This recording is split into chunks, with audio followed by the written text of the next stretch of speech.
could see changes in the NMDA receptor subunit GLUN2A. Here, as you can see, that it was impaired when we treated the mice with morphine, but was restored with HNK. So we came with a hypothesis that probably HNK works through this subunit of the receptor to induce more BDNF release and increase synaptic plasticity. As you can see here also with BDNF, this was impaired with morphine and was rescued with HNK. So overall, what I described or what I showed is that protracted opioid abstinence can lead to a lot of mental disorders such as anxiety, depression, and social deficits, while with this new metabolite of ketamine, we can actually reverse these phenotypes and have better results. So we can reverse the anhedonias we saw, reverse the social impairments, the anxiety-like behaviors, and the cognitive impairments. And this is all done possibly through the GLUN2A receptor subunit. And as I also showed you in the previous data, we can also prevent this relapse from happening with treating mice with HNK. Thank you very much for your attention.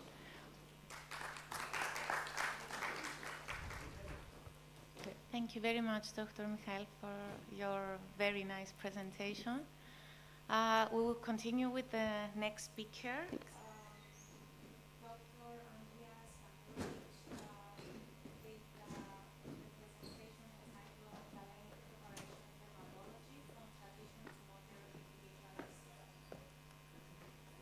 Yes, Kalimera, good morning to everybody. Distinguished chairpersons, good morning. And thank you very much, Professor Patrikios, for inviting me again to be a speaker. In this modern era of artificial intelligence and robotic surgery, I shall speak together with my co-worker, Dr. Zampeta, about the ancient topic of gel-lenic formulations in dermatology. In fact, the dermatology in the last centuries, up to the 70s of the last century, was almost exclusively covered by gel-lenic preparations, and the dermatologists were expressed by wizards, pharmacy mixtures, creams of various colors, and some patients used to say this red one helped or blue one helped or something like this. From the 80s to nowadays, it changed the paradigm, and we started to work as a modern physicians with almost generic drugs, one drug for all. The best example is a topical corticosteroid with which we treat many diseases, no procedure with making drugs, and it leads to uniformity of our profession. But in the last 10 or 15 years, it came to a revival of gel-lenic preparations in particular cases, like in a case when there is no generic drug, when gel-lenic preparation is better than generic, and for individualized gel-lenic preparations for complicated diagnosis or complicated patients, both of these. So, few examples from the past. You see from Lassar, famous Berlin German dermatologist from 19th century. He had 3 formulations of Lassar paste. You see Lassar paste with salicylic acid for psoriasis. Still, you see salicylic acid is still nowadays used for psoriasis to remove the scale. So you see Lassar shale paste for the acne with the sulfur and with the tar, also very good for inflammation to peel the skin. And you see this very famous pasta Lassari rubra or red Lassar paste, which we use sometimes nowadays for treat the skin infections with staphylococcus and streptococcus. The other example is a Mikulic ointment from Austro-Hungarian or Polish surgeon Mikulic with Argentum nitricum and Balsami peruviani.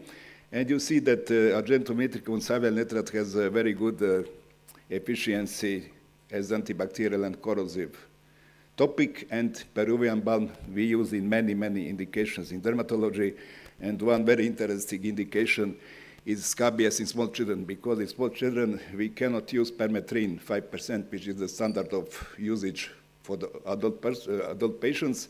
We cannot use 20% benzyl benzoate, which is too aggressive. So nowadays we also use Balsami peruviani as a gel-lenic preparation for the scabies in the small children. So you see common words, one gel-lenic preparation with salicylic and lactic acid, very efficient, but it was in the past. And very interesting attempt from one Holland group of researchers a few years ago, because of the fact that they realized the fact that the replication of DNA virus, of HPV virus, is dependent, of cellular potassium level, okay, and it can be regulated with the classical cardiac drugs like digoxin and furosemide, and they combined topical gel with digoxin and furosemide and tried for 7 days, and you see the reduction of diameter, volume, and height of the wort. So very, very interesting attempt from the recent past. You see for the plain worts also one gel-lenic preparation, very interesting. But I think this will be of interest to everybody because it's a big problem of hyperhidrosis, feed hyperhidrosis in many patients.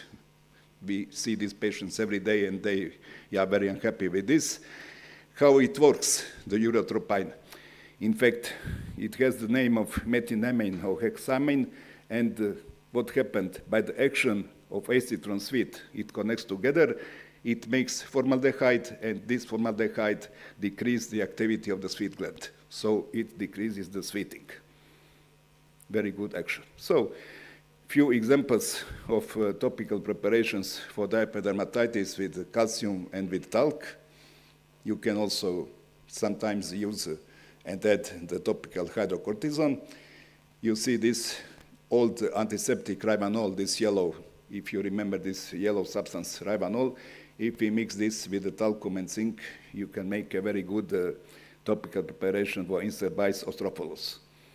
And I have to point out this gel-lenic preparation, which is very useful for oral pemphigus. Pemphigus is a very severe disease, which we, of course, treat with systemic drugs like biologics nowadays and cytostatics and corticosteroids. But for topical therapy of oral pemphigus lesions, we don't have not yet finished preparation. And my former teacher, last teacher, Professor Kansky, developed this preparation, which is very interesting. You see corticosteroid prednisone, you see topical anesthetic xalocaine, and you see topical antimycotic to prevent mycological infection, and it is for the rinse of the oral mucosa. Some examples of preparations for the topicals, for the scalp psoriasis to remove the scales of the inflammation with salicylic acid, with olive oil, with the resinous oil. You see these preparations with sometimes with the sulfur. We use these gel-lenic preparations with the topical antimycotic and with urea 8% to remove the nail, which is affected by onychomycosis. Normally, we use the peroral therapy for the nail mycosis. It's the must of the therapy, but sometimes we cannot use because of some other diseases of the patient. So sometimes if the one nail is affected, we can use this gel-lenic preparation. Also for the night itch, preparation with capsaicin to prevent the itch. And very bizarre preparation, insulin ointment. You will ask why insulin for the thermal burns, what insulin has to do with the thermal burns. But if you see these facts, it diminishes the expression of macrophages, diminishes the presentation of inflammatory cells, vasodilatation, promotes repetylation, and promotes collagen disposal, and it has, I have to point out, no systemic hypoglycemia. And at the end, to see one of our attempts on our article, topical propranolol beta blocker, or beta blocker for the treatment of capillary hemangiomas in children, small localized superficial hemangiomas. We made this clinical trial some years ago. You see at the beginning of the therapy, one superficial hemangioma. After 2 months with the therapy with 1% propranolol, after 6 months, and after 8 months, it disappeared. So after all this, of course, the big pharma developed the hemangiol solution, which is a finished preparation, and there is no need, again, to make gel-lenic preparation. But at the beginning, it was a need. And just to show you at the end how to write one old prescription, just to see inscription in this part, in the upper part, then the main and the adjuvant drug, and then the constituents and subscription. So thank you very much for your attention. And again, Thank if you you. have some questions later. Thank you very much. Thank you very much. We're now going to move to our next speaker, Professor Apostolos Zaravinos from European University Cyprus. His presentation is entitled A Multi-Omics Analysis of Effector and Resting Treg Cells in Pan-Cancer. Thank you very much. So I'm going to present you the work of a couple of students of mine, mainly Christos Rigopoulos, and this is mainly a purely bioinformatic approach. So we focused on regulatory T cells, which belong to CD4 positive T cells, which play a crucial role in maintaining immunological tolerance. And we focused on two states of them, resting T cells, Tregs, and effector Tregs. And those are the markers that we used. FOXP3 and IL-2 receptor alpha are the markers for resting state, and FOXP3, CCR8, CTLA4, and TNF-RSF9, the markers for the effector state. So although most studies examine the role of these markers in specific tumors, we still don't have a pan-cancer approach for investigating their role in general. And to this helps the recent advent of data that we have, big data sets with a lot of data, and the extensive advance of bioinformatics that allows us to use this data. So we investigated their expression, mutation profiles of the two statuses, as well as their link with immune infiltration and drug resistance in pan-cancer. We used a so-called gene-stent cancer analysis methodology using all these data sets that you can see here, our workflow, and I'll jump to the most interesting data. So we found differential expression of the two states in pan-cancer. For example, we found higher FOXP3 expression in colon adenocarcinoma, head and neck cancer, stomach cancer, breast cancer, and so on. But in contrast, IL-2 array was lower across head and neck cancer and lung adenocarcinomas. Using immunohistochemical staining also, we showed that there's negative staining of the three Treg markers, CCR8, FOXP3, and IL-2 array in colon, breast, prostate, lung, and liver cancers. We also examined their expression across different subtypes for each cancer. Here it's just an example of breast cancer, if I remember well, where we see differential differences in the expression of those markers. We also correlated the expression of these markers with patient survival. So in the indicative Kaplan-Meier curves that you see on the top left, you see examples of how their expression associates with better or worse overall and progression-free survival in different cancers. Importantly, we examined their pathway activity. So pathway activity it refers to the percentage of cancer types where each signature correlates with. For example, here we can see that an increased FOXP3 RNA expression has a strong activation on the pathways of apoptosis by 34%, EMT by 22%, hormone ER pathway by 19% in pan-cancer. We also explored the expression of these markers and their correlation with immune infiltration. So at sub-figures C and D, you can see the Spearman's correlations between the expression of these markers and different immune cell infiltrates in adrenocortical carcinoma. This is just an indicative panel. We also analyzed single-cell RNA-seq data for 6 different types of cancers, breast, bladder, colorectal, esophageal, and non-small cell lung cancer.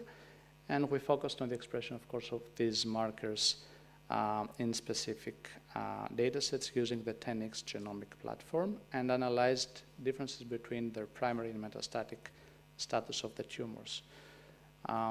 We also explored spatial transcriptomic profiling of these Treg associates. We explored whether mutations, SNVs in particular in this case, are associated with Treg signatures. So for example, We can appreciate at the C and D panels that for the resting Treg cells, we have the majority, of course, of missense mutations. So the mutations are categorized by their type, but also according, as the color shows,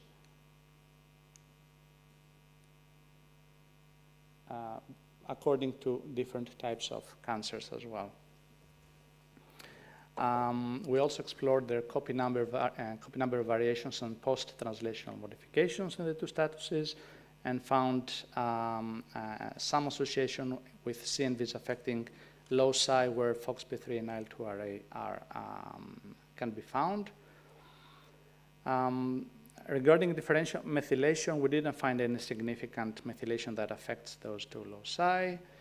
We also explored drug sensitivity of these associated with the mRNA expression of these markers in the two Treg statuses using two big data sets, the CTRP and GDSC, and validated the data in vitro. So for example, here we can see the drug dose response curves for the cytotoxic effect of 3 drugs, vorinostat, 5-FU, and methotrexate against colorectal, breast cancer, and breast cancer cell lines.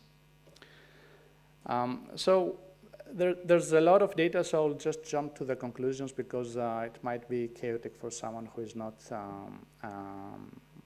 much associated with this type of analysis. Take-home points is that we analyzed 2 different signatures, one for resting and another for effector Treg cells. Regarding the correlation of the expression with cancer, we found that Treg markers showed differential expression across various cancer types. FOXP3 was upregulated in colon, breast, kidney, lung, and stomach cancers. IL-2 array was lower in head and neck and lung adenocarcinomas. Effector Tregs were highly expressed in breast, stomach, esophageal, and kidney cancers. Regarding survival, we found a high FOXP3 expression that was associated with worse survival in glioblastoma and kidney cancer, but it was better with progression-free survival in head and neck cancer. IL-2 array overexpression was linked to poor survival in leukemia, but better outcomes were found in melanoma. Effector Tregs were associated with different survival outcomes across various cancers. Regarding the analysis of the pathways, we found that high FOXP3 and IL-2 array expression activated apoptosis and EMT. And these markers inhibited DNA damage response and the RTK and PI3K active pathways. And regarding immune infiltration, IL-2 array and FOXP3 correlated with infiltration of immune cells. Effector Tregs also influenced immune cell infiltration patterns. We didn't find a lot of SNVs of the FOXP3 and IL-2 array markers, especially we found in melanoma and endometrial cancer. Some SNVs were found to affect also Treg markers. Regarding drug sensitivity, the expression of CCR8 and TNF-RSF9 correlated with drug response to drugs called COL3, chlorambucil, and this GSK 1070916. FOXP3 and IL-2 expression were linked to resistance to methotrexate and 5-FU. And we also examined Treg signatures across different microenvironments in 5 different cancers and found differential expression of Tregs in various tumor regions. And we validated 5 drugs using experimental approaches in vitro. So that's all the data. Thank you very much. Thank you very much, Professor. So we will close this session with the last speaker, Dr. Nicole Salameh from the Cyprus Institute of Neurology and Genetics. Her presentation is entitled The Genetic Concordance Between the Trophectoderm and Inner Cell Mass of Day 5 Pre-implantation Embryos using Next-Generation Sequencing. Hello, everyone. I will talk about refining embryo selection in IVF and if pre-implantation genetic testing is enough. So infertility is defined as the failure to establish a clinical pregnancy after 12 months of regular unprotected sexual intercourse It affects 10% of couples worldwide, and half of them reaching for assisted reproduction technologies. The main type of assisted reproduction technologies is the IVF, the in vitro fertilization, which is recommended mainly in cases of advanced maternal age. Despite our developments, however, the average implantation rate is estimated to be no more than 50%. Preimplantation genetic testing is a technique used to test these IVF embryos for DNA abnormalities, and the aim is to select the embryos without the abnormalities and use them for transfer. More specific, PGTA is the preimplantation genetic testing which screens for chromosome aneuploidies, which is the presence of an abnormal number of chromosomes. Here you can see an example of the karyotype of an individual, a male individual, here, which carries 3 copies of chromosomes 21 instead of 2, indicative of Down syndrome. The main cause of aneuploidy and for IVF failure is the advanced maternal age, since older oocytes are more prone to chromosome segregation errors. The risk for an aneuploidy can reach 90% at 45 years of age. So the most commonly used biopsy in PGTA is the blastocyst stage biopsy, which is performed on day 5 or 6. This means 5 or 6 days after fertilization, in a small number of cells extracted from the trophectoderm. The trophectoderm, it's the outer layer of the embryo, which will later form the extraembryonic tissues, including the placenta, and we also have the inner cell mass, which is a cluster of cells inside the cavity, which will later form the fetus. So these are just 3 examples of PGTA profiles after next-generation sequencing. In the first one, we see a euploid embryo, since all chromosomes are present in 2 copies, except chromosomes X and Y, which indicates a male embryo. The second shows an aneuploid embryo, since chromosome 16 is present in 3 copies instead of 2. And the third one shows a mosaic embryo, which is a combination of a euploid cell line and an aneuploid cell line for chromosome 11. The first, and for many years the only parameter used for embryo selection, was the embryo morphology, which is characterized by 3 factors. The first describes the extent of the blastocyst expansion. The second describes the number of the ICM cells and the way they are packed. And the third describes the number of the trophectoderm and the way they form the epithelium. So the key challenge is to see if a PGTA from a single trophectoderm biopsy truly represents the chromosomal status of the entire embryo. And if so, is this chromosomal status and the morphology of an embryo can assess the future of the embryo.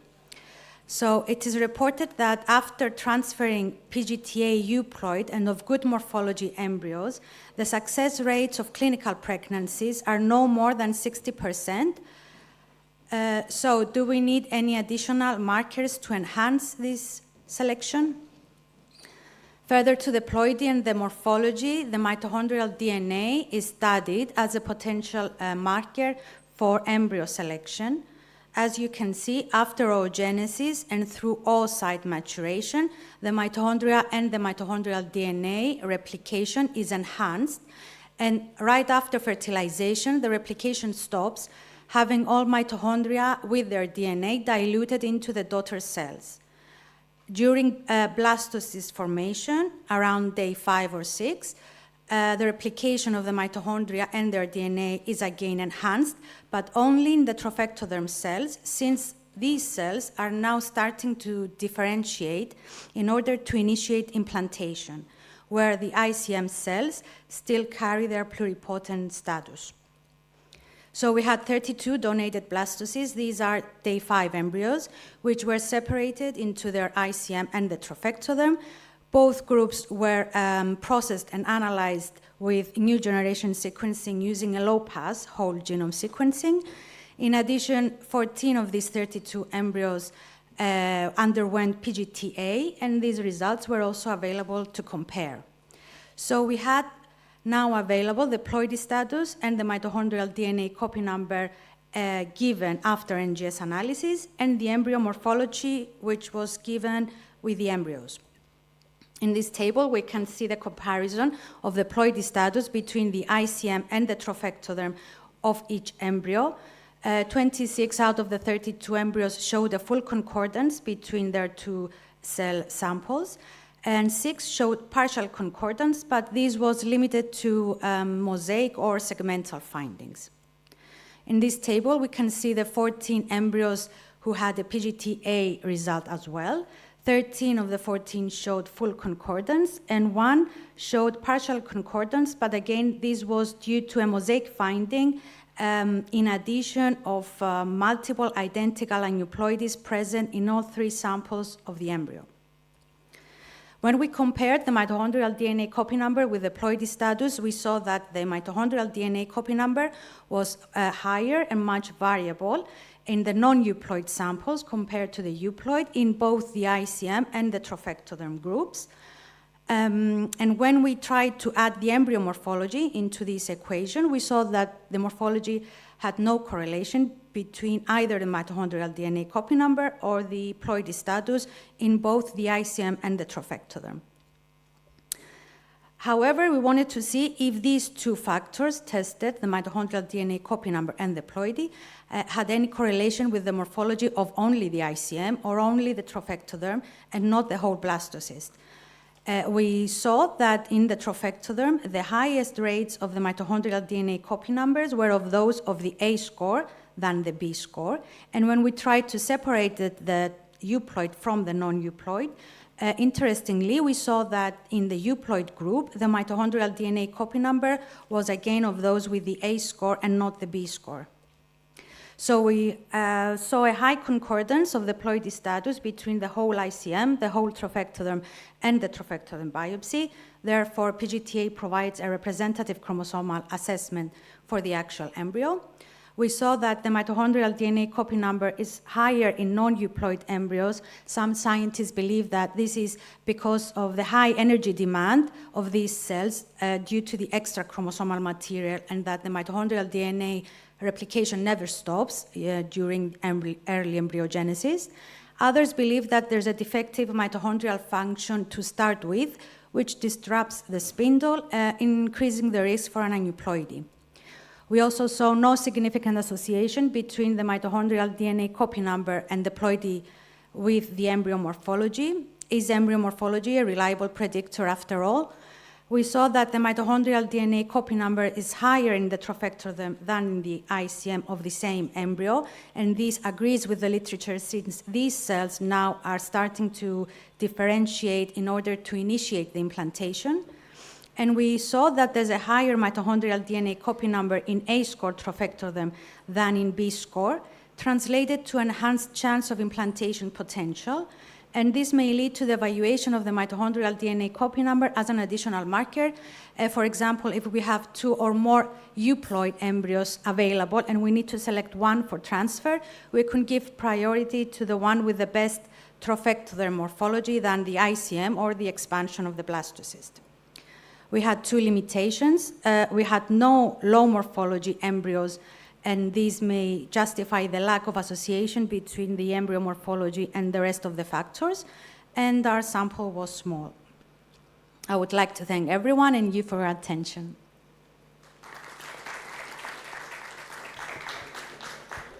Thank you very much for a very interesting presentation.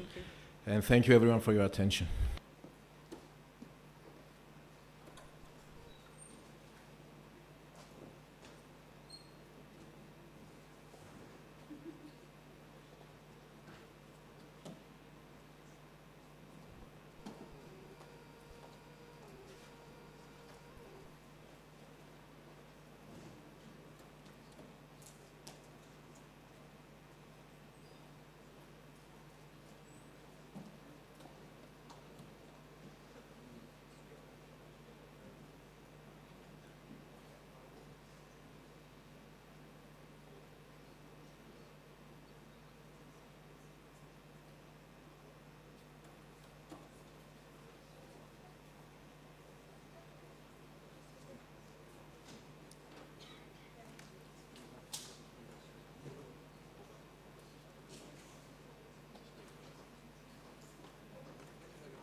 it's all about making an entrance.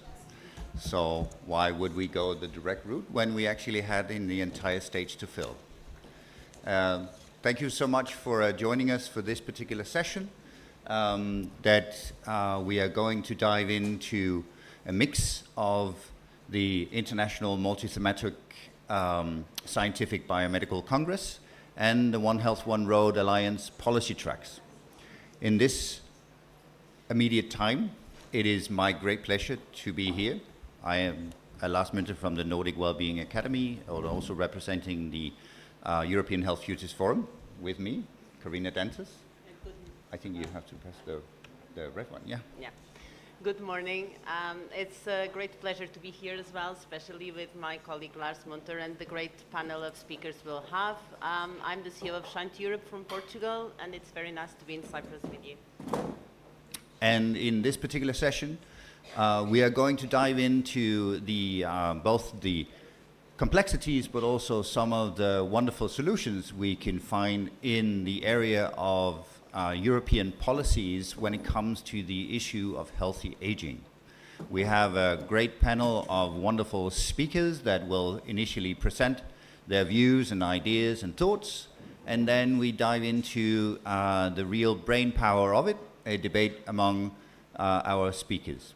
Initially, we'll have these different talks. The first of them, Mr. Takis Kortis and also Mrs. Helena Lee. Takis will begin representing the One Health, One Road Alliance, but also the Cambridge Medical Academy. So, Taki, take it away. I will take the chance to let you know that Lars asked me to be the bad cop, so to make sure we are on time. So I thank you in advance for that. Thank you so much. It's a great honor to be here. It's my second year that I'm coming to Cyprus in this incredible conference. I think that after last night's gala, we need to thank the organizers, especially Professor Patrikios, for the great organization of this multi-themal conference. I would like to say two things.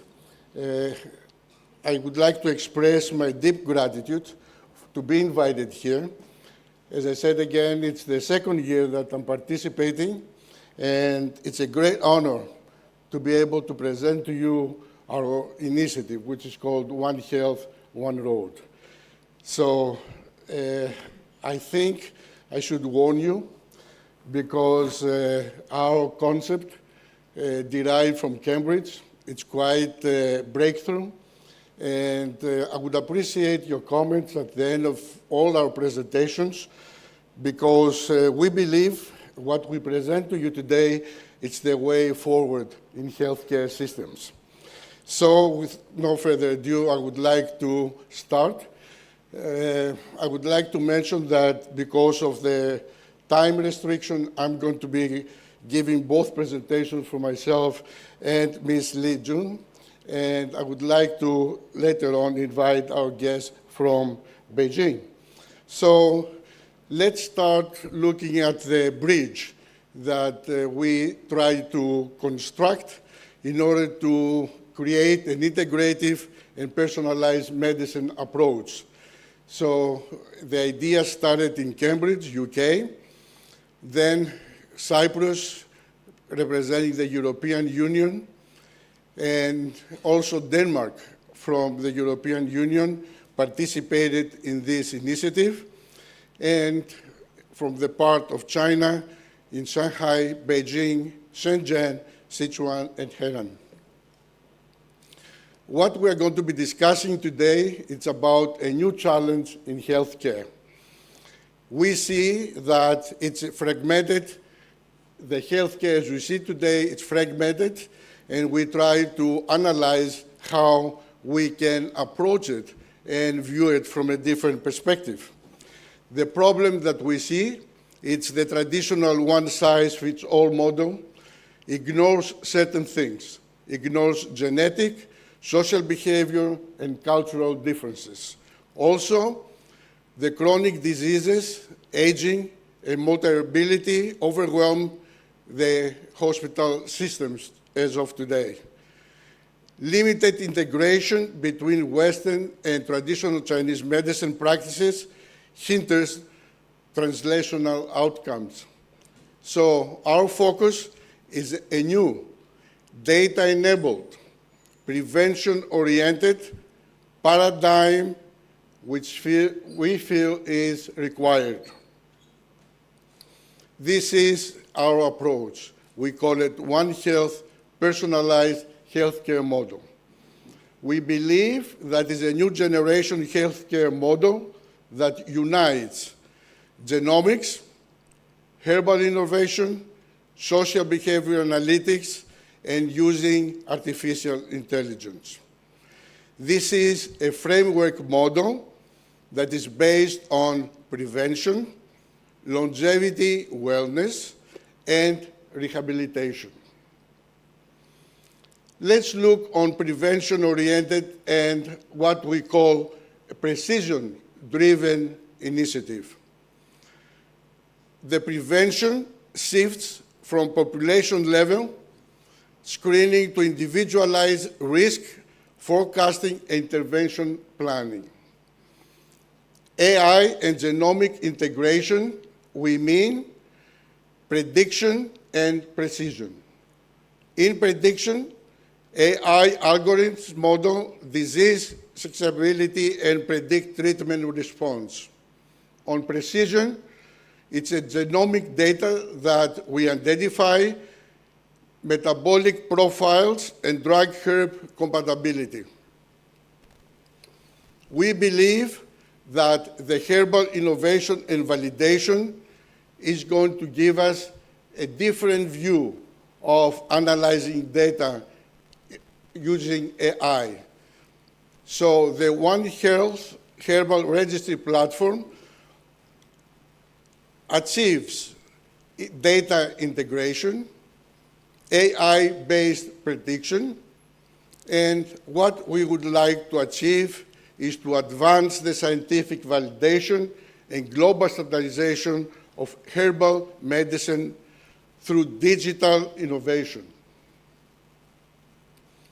When we talk about integrative and digital health in action, we want to achieve a healthcare system that involves with individual, connecting mind, body, and data. Our goal is to create a dynamic, data-driven model of healthcare that adapts to the patient's life, needs, and environment. So our focus is behavioral intelligence to analyze nutrition, stress, and lifestyle factors through AI. Also, our focus is digital integration, using wearables, virtual consultations, continuous monitoring for real-life adaptation. We believe that this is a breakthrough in longevity and personalized rehabilitation. So we aim to extend health span, not just lifespan, through integrative, evidence-based medicine. So our approach is AI-guided longevity and cognitive profiling, genomic and herbal-based nutritional interventions, and digital rehabilitation pathways for continuous care. And we expect the outcomes to be resilience, functional independence, and better quality for life, especially in the third age. Let me take you through to a trip that I had the pleasure of enjoying since 2016. I was visiting China, and I heard that in 2014, President Xi Jinping announced a new initiative taken from the Silk Road, that China, about 4,000 years ago, used to bring silk and tea from China to Europe. He called it One Belt, One Road. One belt connecting the maritime, one road connecting the road from China all the way to Europe. So I visited a hospital outside of Shanghai, and I saw this beautiful wall painting.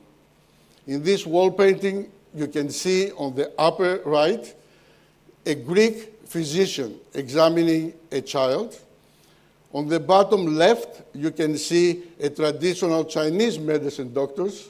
On the bottom right, Western doctors. And in the middle, you can see the Hippocrates Oath.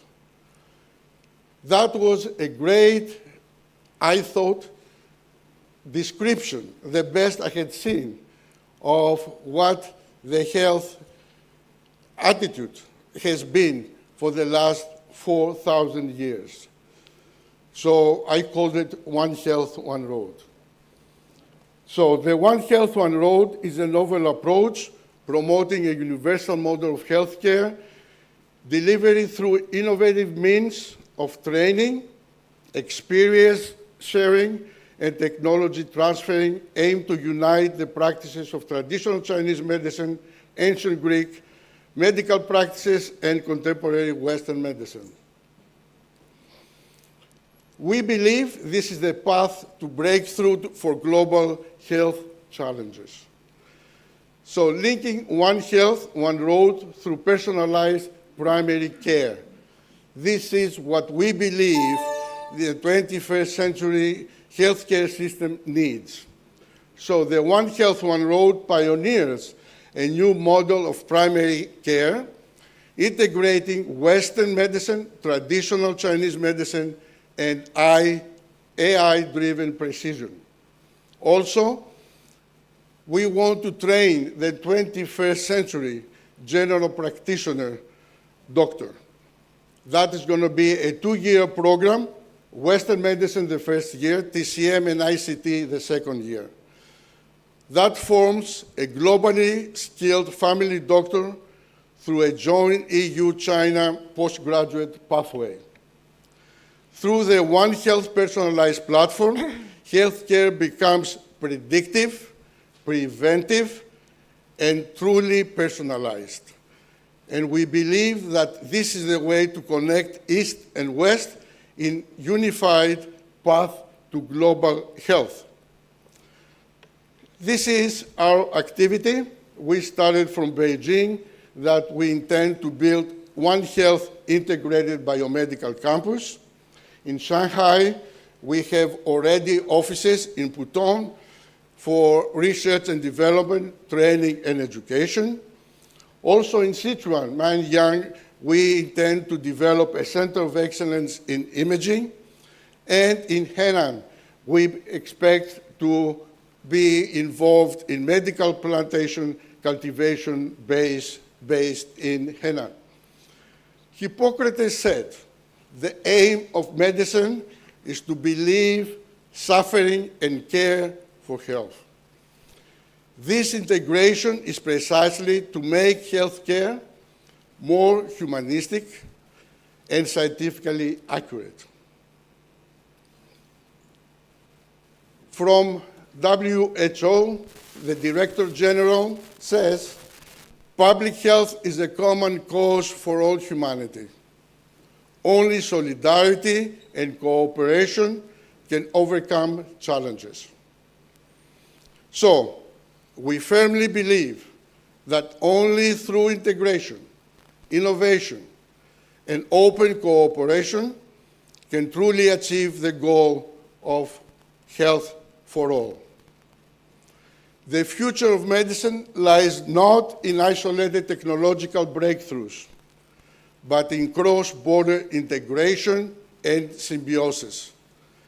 Not in a single regional practices, but in global coordinated development. Let us take personalized medicine as the vessel and the Belt and Road Initiative as the sail. sailing towards a new shore of human medical civilization on the voyage of One Health. Thank you very much, and we hope you enjoy our journey. It's a great pleasure to welcome the next speaker. It's a great pleasure because for the first time, we have achieved to bring the #1 university of TCM from China to Cyprus. I was 2 weeks ago in Beijing. We had a very constructive meeting with the president and also with the general secretary of the university. Today, we are proud to have here 2 of that team. And they're going to give you a brief description of the Beijing University Chinese Medicine. I would like to welcome to the podium Ms. and Professor An to give you an overview of their university. Thank you.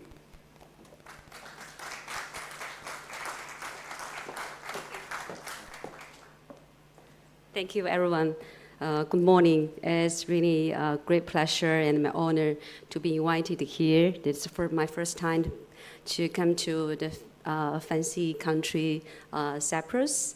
And I also want to extend my gratitude to for invitation from Professor Petros of EOC School of Medicine. Also, thank you for invitation from One Health, One Road, Professor Cantis, for your kindly invitation, and which we make this trip happen together with a BUCM delegation led by Professor Tao Jingzhang and me. My name is An from the International Office of Beijing University of Chinese Medicine, and also oncologist in the second affiliate hospital.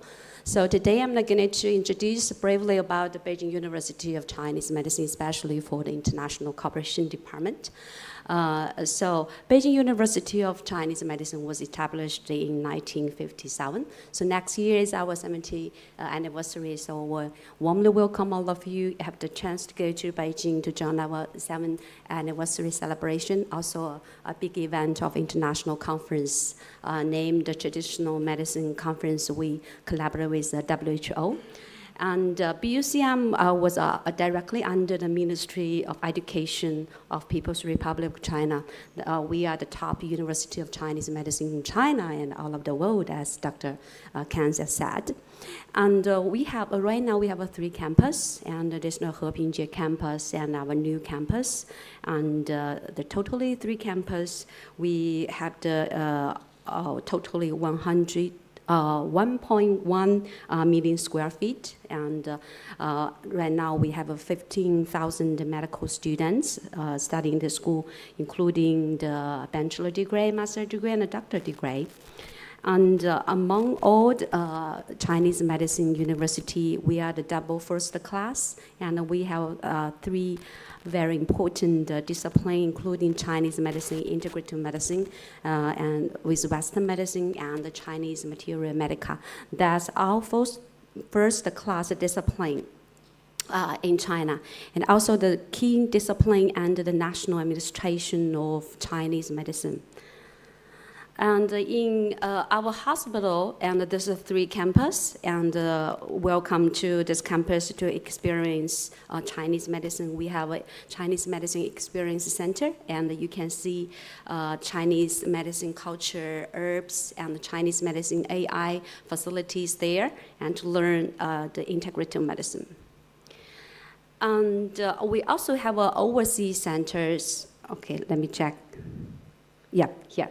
So rooting in Beijing, we also have many affiliate hospitals. In Beijing, we have 4 hospitals, Dongzhimen Hospital, Dongfang Hospital, 3rd affiliate hospital. Also have a new hospital around our new campus.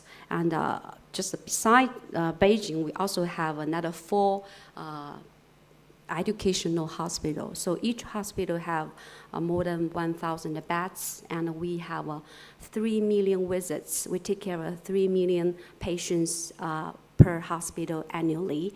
So that means a lot of Chinese, they love Chinese medicine. They use the integrative medicine to keep health. So, okay, we'll talk about the Overseas Center of Chinese Medicine. In 1991, we established the first Chinese medicine center overseas in Germany, Costing, Bavaria. So this is the hospital which can accept the insurance of the government. So in this hospital, our professors are very popular and very welcome there. And it will take 6 months in the waiting list to have a healthcare in this hospital. And then we have the Australia TCM Center. This center was witnessed by our President Xi Jinping and the former Premier of Australia, and it was set in Sydney, Western Sydney University. And then we have the Russian Chinese Medicine Center in St. Petersburg in 2014. And also in TCM Center, United States, Maryland. I was there working as a director in U.S. Center for Chinese Medicine. And all the doctors working in our overseas center with the diploma of Chinese, Beijing University of Chinese Medicine can get a license it's like an international license of different country. And as far as I know, for the European University of Cyprus, the students are excellent students. They also can have the diploma and join the European doctor license test. I think that's a fantastic. In the future, we can have this kind of a collaboration, have the joint education program. That's we are looking forward to have this kind of a excellent program. And we also have an education base in Singapore. In Singapore, we have 3+2 program, and 3 years a student will learn in Singapore Nanyang Technology University, major in biomedicine, and +2 year they go to Beijing in our second affiliate hospital for internship for 2 years, and to learn Chinese medicine, how to use Chinese medicine, how to use herbs, how to use cupping, more exposure, different kind of Chinese medicine technology to treat patient, and this is a very successful program right now, and we just deepened collaboration with NTU and moved to the AITCM for the future scientific research. And then we have a collaboration with Spain, Barcelona, and we have the education Spain in Romania, Brasov, and we send professors to teach Chinese medicine every year. And the center of Turkmenistan is in construction. Okay, so I think that's all about the introduction, brief introduction of Chinese medicine. And we are really happy here to see all the friends and the students. Also, we're about the poster. I see a lot of thanking the collaboration of Chinese Eastern and West. And in the future, I'd like to invite you to come to Beijing to join our international conference. And in that case, we can have more communication and share our ideas together. Thank you.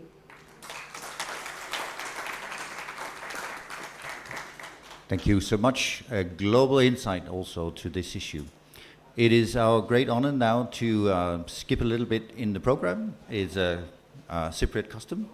And to welcome MEP Michalis Hadjipantelis on the stage, and to also, of course, in this particular context, to talk about this particular issue. We're a part of a European Union. This is a Danish EU presidency, followed by, well, not Hadjipantelis personally, but Cyprus as a state. But how can we advance in this context? Thank you. Good morning, everyone.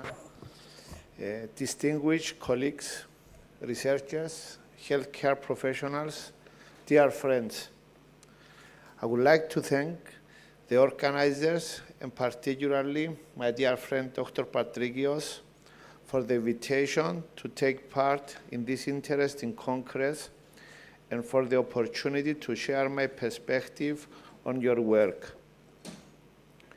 The European Union is facing an unprecedented demographic transformation that demands immediate and decisive political action.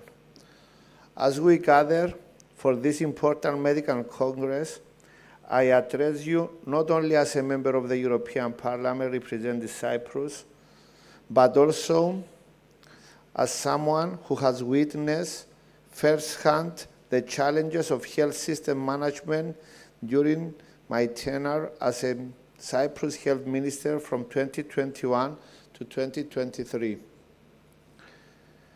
The statistics paint a stark picture at the beginning of 2024. Our European Union population of 449.3 million includes more than one-fifth, approximately 21.6, aged 65 years and older, while the median age has increased by 2.2 years in just 1 decade, reaching 44.7 years in 2024. Countries like Italy, Portugal, and Bulgaria are leading this transformation. By 2017, the number of individuals requiring long-term care is projected to be 21% higher than in 2020. Most critically, the share of people aged 85 and older, those requiring the most intensive care, will likely more than double by 2050 and nearly triple by 2100. This represents the fastest rise in social expenditure in our union, projected to increase from 1.7% to 2.5% of GDP between 2019 and 2050. The presentation I have, do I have to change it, or I have a presentation, but it's the PowerPoint. I have a PowerPoint presentation, but I don't know if I. You're allowed to change the Okay, these are the. Okay. Okay, we are here now. As a member of the Committee on Public Health, SANT, recently upgraded to a full committee, showing the political will and priority placed by the European Parliament on public health issues, I witness daily our institutional commitment to addressing these challenges. SANT Committee holds comprehensive responsibility for health policy, pharmaceuticals, health crisis preparedness, and importantly, the supervision of health aspects that directly impact our aging population. Our work encompasses the largest reform of the European Union medicines market in over 20 years through the pharmaceutical package that we discuss it at the moment in the European Union, ensuring critical medicines accessibility, voluntary joint procurement of medicine, and developing strategies for cardiovascular diseases, cancer, diabetes, that predominantly affect our elderly population. We are also developing a mental health action plan with particular focus on intergenerational support systems. Our strategies focus on prevention, early screening, and early access to treatment so as to improve the quality of life of Europeans, ease the burden on our healthcare systems, minimize the economic cost of care and the cost in the productivity of our labor force by the late response to conditions. The European People's Party has articulated a comprehensive vision for addressing demographic challenges through our policy framework, holding generations together in an aging society.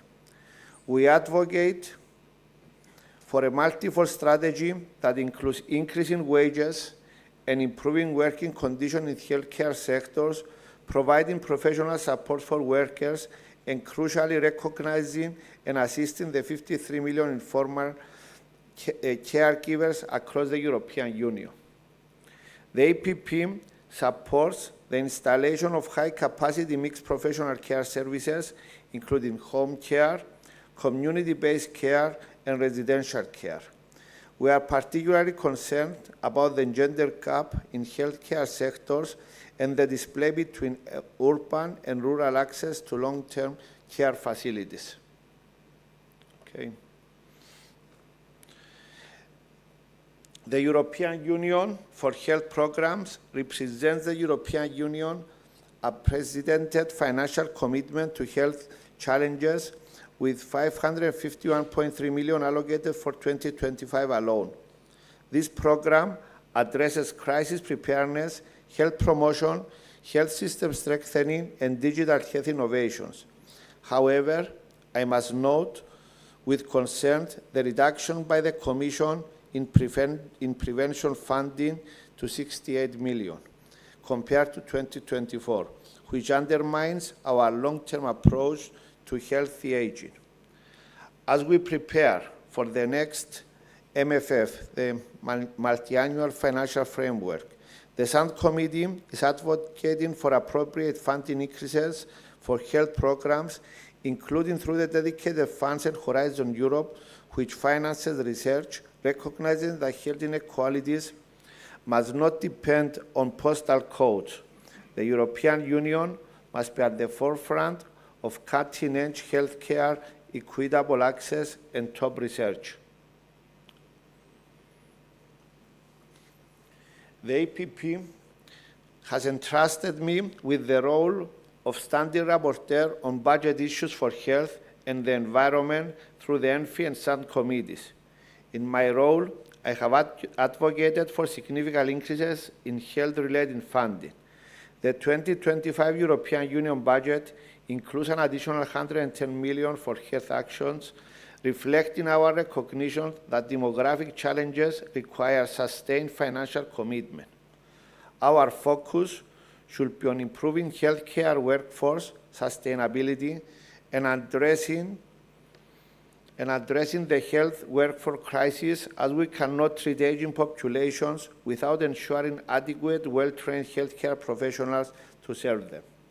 Furthermore, we are calling for funding to health research grants to be increased, cross-border healthcare accessibility to be improved, the European health data space to be fully implemented to reach its full potential, particularly for the effective functioning of European reference networks to tackle rare diseases, improve conditions for clinical trials, ease of access to transplant operations, a focus on non-communicative diseases that will make European healthcare and its industry the leading in the world. And allow me to share a few things about my experience as a Minister of Health. Drawing from my experience as Cyprus Health Minister during the challenging transition period of implementing our general health system, I learned that demographic transitions present both crises and opportunities. During my tenure, we successfully established a WHO regional office, created the first pediatric emergency treatment, and launched a trauma center. This experience taught me that effective healthcare system transformation requires anticipatory planning and substantial political commitment. Cyprus, like many European Union member states, faces the dual challenge of an aging population and the need for healthcare system modernization. Our ESC implementation demonstrated that universal health coverage is achievable but requires sustained political will and adequate financing. As a representative of the democratic rally, I support fiscal responsibility alongside social solidarity. The approach recognizes that free enterprise economic policies must be balanced with investments, social infrastructure, particularly healthcare system capable of serving aging populations. In order to move forward, first, we must implement the European care strategy comprehensively, ensuring quality, affordable, and accessible care services while improving conditions for both care receivers and professional caregivers. Second, we need coordinated European Union action addressing different demographic trends. Eastern and Southern European Union countries face more severe challenges and require targeted support for talent retention and healthcare system strengthening. Third, we must maximize the potential of digital health innovations and all applications while ensuring appropriate sectoral regulation for healthcare applications.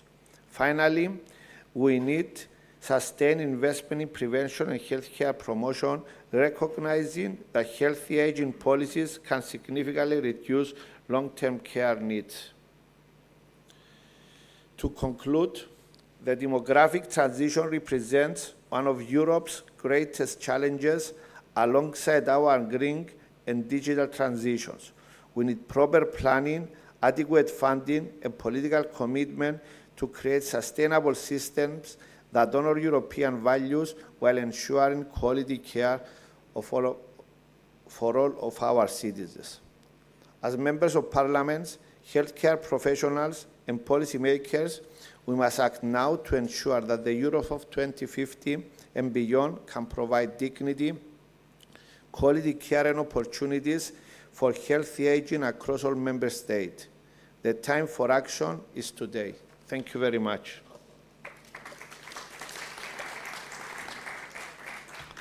The time for action is today, indeed. Thank you so much. It is time then also for the next speaker that would actually, I would think, certainly agree that the time for action is now. Possibly yesterday. Mr. Boy Eliason of the Movement Health Foundation. Previously, he used to live in the future. He now lives in the present. Boy, your thoughts about, yes, indeed, the best health system or the healthiest population? Yes, thank you so much. Thank you to the organizer. Thank you to the audience. So there are many good things of being here.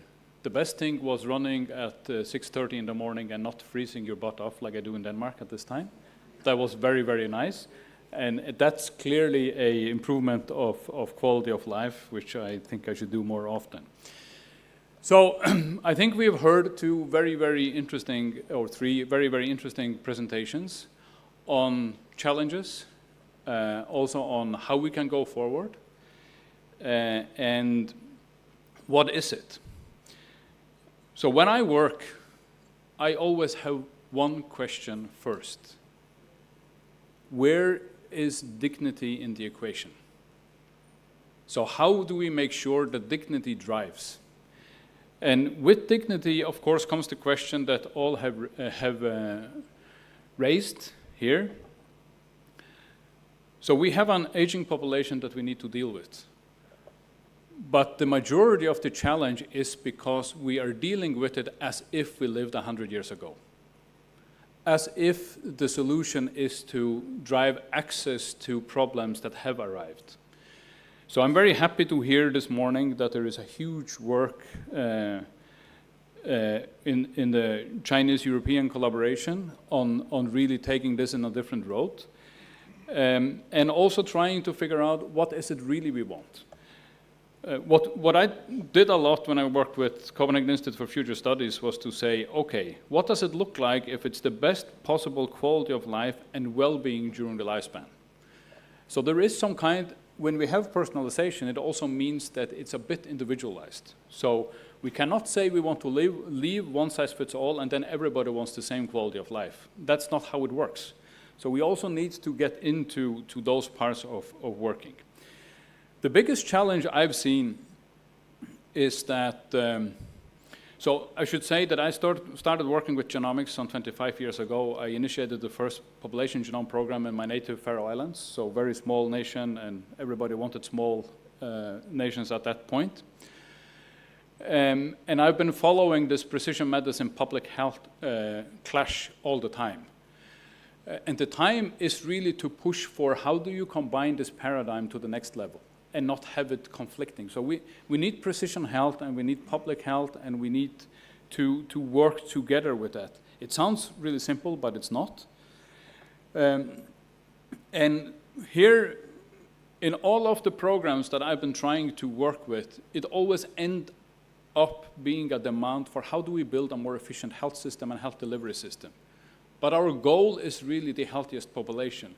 So we need really to also question how we start with the root causes challenges on it. When we look at Nordic numbers, 30% of what comes into the hospital is totally avoidable if we just apply things we already have and know. We don't have to invent anything. We just have to reprioritize. And I say just in brackets. And if we did that, our health systems would not be strained.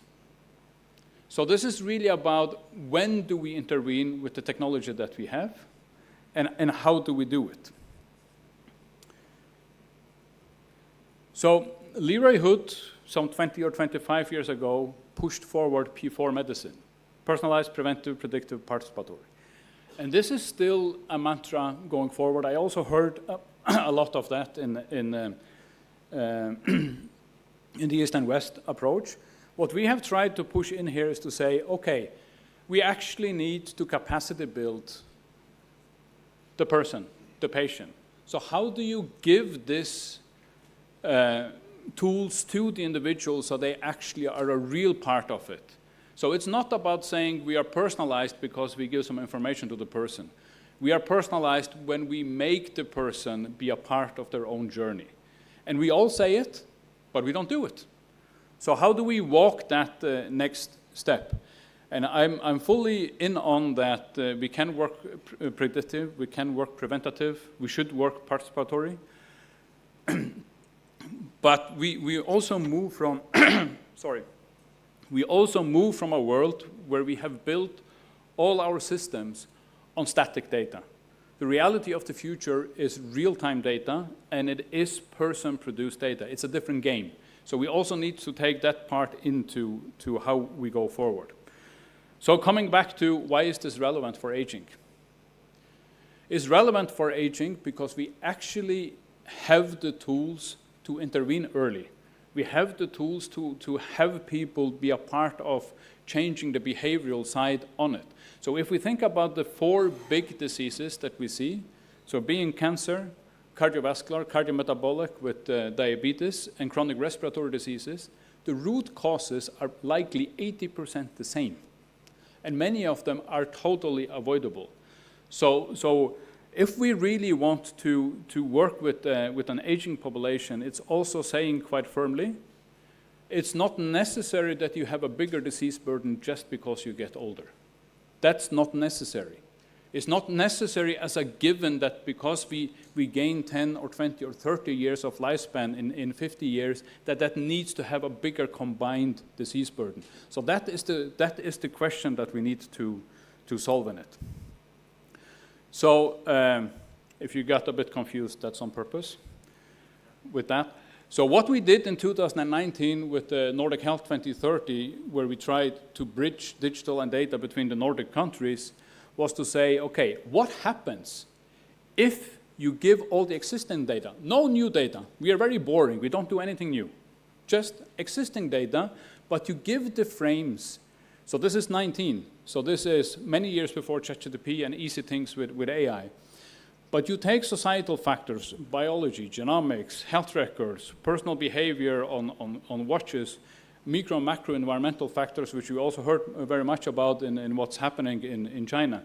But what we really need to focus on is how do we get the transparency, traceability, and accountability into this so people actually trust it?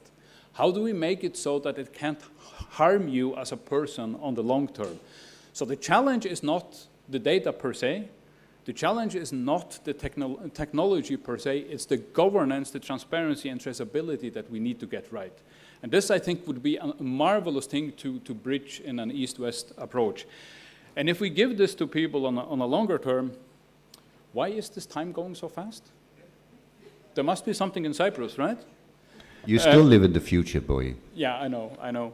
So, so it's really about what do we want, what is the purpose, and then build the governance on that, and then we have the technology for it.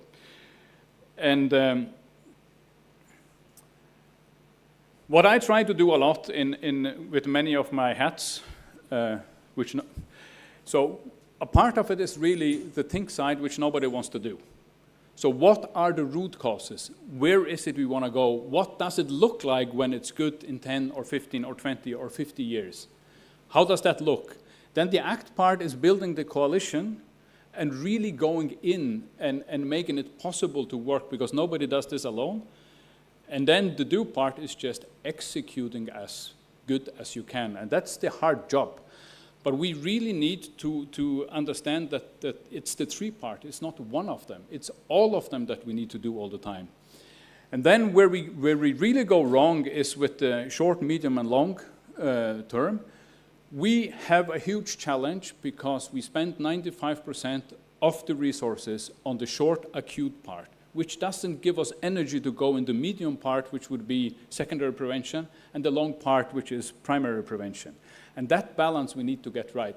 It doesn't matter how much technology we get. It doesn't matter how much money we get. If we don't get that right, we will be in the same situation 10 years from now. So, but let's end on a very positive note.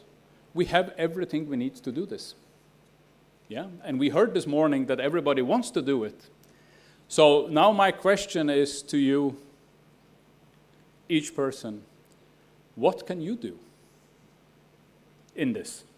So that's really what this is about. This is about the many walking together. It's not about the single persons walking alone. With this, thank you very much, and I donate 10 seconds to the conference. Thank you for your generosity, boy.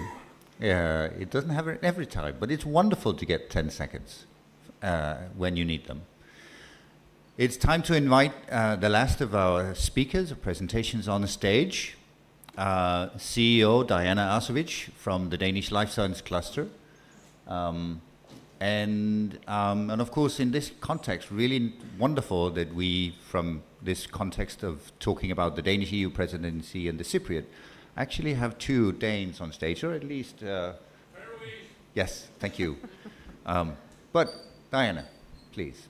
Thank you so much, and thank you for this great opportunity to come here and talk to you. So first, is there a problem with the slides? No. The first I will start with is just explaining to you, sorry? What? I don't have the, I gave it to my friend Lars. Okay, if it will be just me speaking, then it'll be fine. First of all, Danish Life Science Cluster is a cluster organization. We are an association, public-privately, funded both with public and private money that covers all of Denmark. We do that because we have the need for our academia and our businesses and our public sector who deliver the healthcare to collaborate. Our focus is, we have two jobs. One job is to have people meet each other. We see a lot of collaborations really based on the usual suspects. Like we call the people we want to have on the team that we already know, but they may not be the ones that we actually need. Our second job in the Danish Life Science Cluster is that we are making and helping our companies grow in Denmark. In Denmark, the life science industry is huge. We employ about 70,000 people in Denmark, and we have a very fast-growing industry. We have some huge pharmaceutical companies, but also health tech and technology for care. Now, today, we export around 20% of our goods within the life science industry, so it's a very important industry for us. Due to that, we also believe that it's very necessary for the collaboration between the sectors that we know what each other do. In this work, we aim for innovation. We aim for thinking forward on the thoughts Bogi had on how we can benefit of that as a people. But not just Denmark, not just Europe, but the whole world. In our work with innovation and collaboration, we do a lot of projects. I bet you guys also do a lot of projects. I wanted to try to innovate.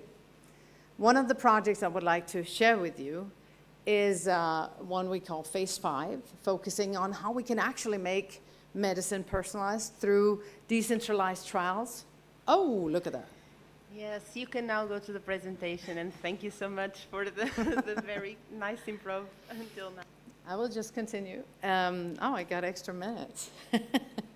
So in phase 5, the focus is how we can use, how we can create clinical trials to be decentralized and really fit the needs for the citizens directly by interacting with us, not just for the first phases to develop new products, but also to make sure that we can follow up on them and we can actually meet them where they are in their daily lives. This allows us also to include data that they provide with their gadgets or the sensors or the products we give them to measure things. The purpose of this project was to figure out if we could do clinical trials in a new way, and also how we can interact with the people directly, ongoingly.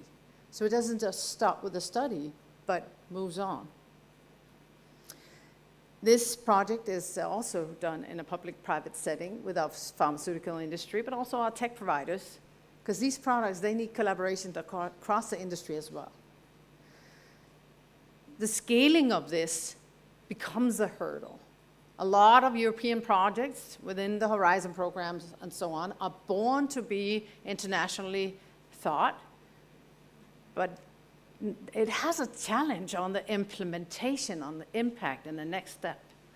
So thinking and bringing all our insights from our local hotspots and clusters into the both EU, but also worldly connections is a challenge for us. I'll share with you another program we have done, which is called the Lighthouse Life Science. It was done post-COVID due to the fact that we were losing or a lot of our companies were struggling with growth. We created a partnership between the government and industry and the public sector of health to build a lighthouse that will tackle inequality in health. Looking at inequality, it's very hard to work with the most challenged group here, but how could we predict and even prevent that we would get that far? And the two topics we started out with was obesity and mental health. These two challenges are not local policies. Global needs, global challenges that we need to solve together. So we built it in a way where we wanted to encourage and collaborate across borders and also bring in other countries to give their insights, and at the same time make our own industry secure in basing their products and innovation on real needs. The initiative was funded first by the Ministry of Industry and Business and Financial Affairs, but has been geared with a lot of private funding. This has allowed us to engage a lot of stakeholders. On this 3-year program, we have now 365 different partners, covering a much broader involvement than just the healthcare sector. Because who owns health? Who covers the responsibility of making sure that we are healthy? I guess we as citizens do ourselves, but the structures that we live in our society also owns it. So we did a call here for all kinds of industry to come and collaborate. And this has been very inspirational because we then access structures where people actually are. Because when they get into the healthcare sector, it's already too late. So a lot of the work that we need to do here is to connect the dots in the society and ecosystem around the healthcare sector, putting the patient in the center or the citizens in the center. This was this included a lot of pension funds, insurance companies, but also workplaces, leisure programs, schools, other actors than just our regions and hospitals and municipalities. We have now had 730 companies engaged in this, and a lot of our companies have been growing through this. You can hear more on this in a later talk I'll do today. The WHO was very inspired seeing this approach of bringing the cross-sectoral interaction into innovation, and we just made an agreement before the summer holiday. This is Dr. Hans Kluger, that is the leader of WHO Europe, to try to expand this program to give access for both knowledge, but also solutions for our citizens in all of Europe. Denmark has just been leading the or we are still doing it till December, the chairmanship of EU. Now, because our industry is very active, we have had a very close dialogue with EU on programming the next period of investment within life science and health. And the Danish program for what we wanted to do in the chairmanship is here, focusing on access to medicine, but also supply, the value chains and so on, and the strategy, a common strategy for EU, tackling the challenge we have on our economic growth as a total, to secure more funding for research that goes across borders. We need standards and we need to know each other better. We also have had a number of summits collecting all European countries, inviting them, engaging with them on understanding how we can tackle these European challenges. You probably know them already, but it's sometimes nice to talk about them and stay in them a little bit, that we do have a very fragmented market. It is super regulated and it's very hard to expand when you try to build a business or do research that can actually get the impact we want. This needs us to think bigger. We need to think global when we talk health and life science policies. We also have to make things more simple and have it built much more on trust to get these collaborations to be more productive and more impactful. And then we need investments in innovation, not just research, because we need to embed and implement the solutions so we can benefit from them. There is just, as a part of this chairmanship, Denmark pushed very hard for us to get a common European life science strategy. I encourage you to read it. If you work within research, you can see here where a lot of the EU funding will be landing in the coming years. It's very focused on optimizing our ecosystem for innovation across the countries of the EU, but also promotes more rapid access to market and innovation across borders. It also focuses very much on how we are procuring the future types of innovative medicines, not just focus on human health, but also planetary health. In the work to be continued in the EU, I was hoping our parliament representative would have been here and could give him some advice. But we encourage you here in Cyprus to focus ongoingly on life science and health. Our need for solutions is depending on research and innovation.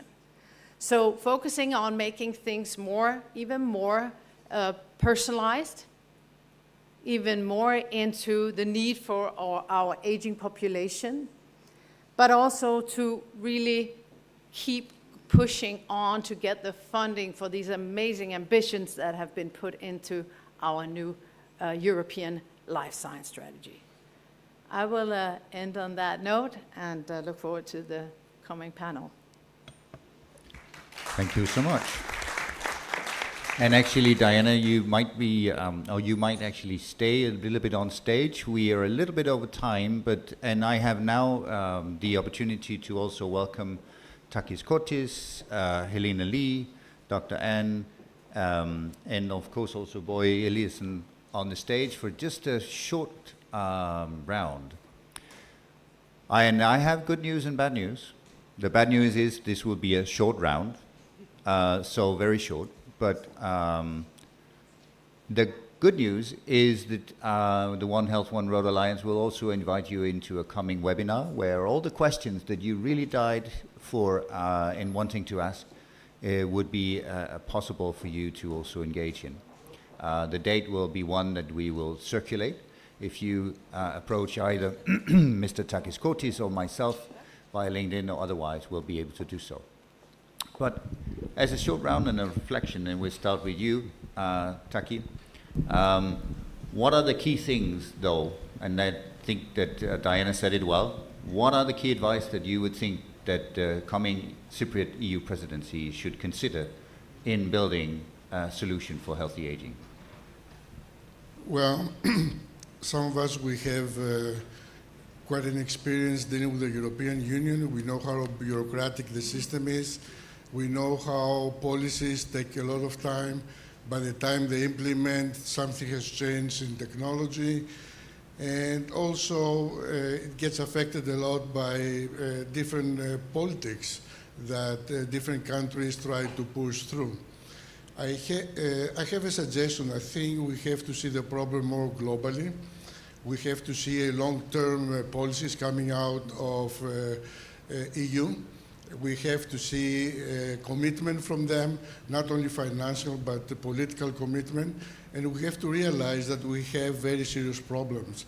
The aging problem is, of course, the number one, but we have other problems. We have chronic diseases that they need to have an immediate attention. We have problems with fertility, for instance. We have problems with managing our young people. We have to make, as in my presentation I said, we have to make breakthrough decisions. We have to decide where do we want to go. And the only way to go forward, and I would like to invite the public to participate, maybe now is the proper time that we can start collaborating together. The world has achieved to have no borders. Let's take advantage of it. Let's learn from each other. And maybe our people in Brussels, they wake up and they stop seeing everything politically. We have to see it, what is better for our citizens. That's my point. Thank you so much. But right now we had a question for Takis. And of course he is the most local we have on the panel. But moving on slightly to one that was possibly originated slightly further away, Helena Lee. Seen from your perspective, and of course I recognize that you are of course not part of the European Union, but what would you hope as part of the mission, the One Health, One Road mission, that the Cyprus would really try to engage in the coming 6 months? Thank you. It's a good question. To be frankly, I was born in China, Asia, Shanghai, but grows up in United States. But European currently, it's also just not Takis mentioned. It's have elderly care problem, also environment protection problem. But Chinese just now the professor and introduced Chinese will take care of their health system very well. So when we are little child, the school will teach us use the Chinese TCM medicine, take care of ourselves. But in my opinion, the European before they didn't open the door, accept the Chinese medicine to there. So I wish, and also through this conversation this time, I hope in future Chinese and the China government will supply and more TCM good method and way, and also can educate, train the European people, live better, live longer. Actually, China have a 5,000 years history, but now we appreciate President Mr. Xi opened the China market, also didn't keep the secret. He would like every year, he always mentioned in the public conference, he hoped in the world, no boundary. So it's all the world people, it's One Health. This is our One Health One Road Alliance mission.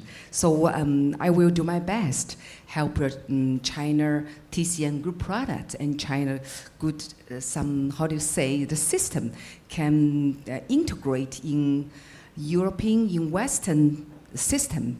So this is the same topic like today. This China want to help everyone and also help all the people live better, live longer. This is a very popular topic. It's a longevity.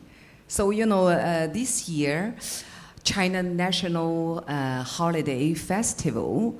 I remember the Russia President Putin visited the Xi Jinping when they friendly talking. They say, "Oh, what's now popular things we talk about?" President Xi say, "The people longevity." So I think in future European should be. I appreciate Takis organize this kind of very good conference. Also appreciate the dean of Mr. Patrick's. Saying, oh, sorry. It's give us a very good chance to make the Eastern and the Western to integration and the deeply conversation. I think this is a good starting, also very successful conference. Thank you. Thank you so much. That was really a good point to go through the next question, which I ask Boy and Diana to please be short. It would be a common one, because you were very much discussing on how we can do, what can we do next, how can we act. Boy maybe more also on the individual level, and Diana bringing the industry here. So since we now don't have the representative of the government, I will put you a very difficult question, which is, if you were in the government and considering your background, what measure do you think is kind of the first you need to take to promote exactly a different approach to health? I guess since I have the microphone, I go first. Thank you so much. Just let me take a couple of examples. So I'm also involved in the phase 5 that Diana mentioned, which is one way to go into people's home, which I think is essential.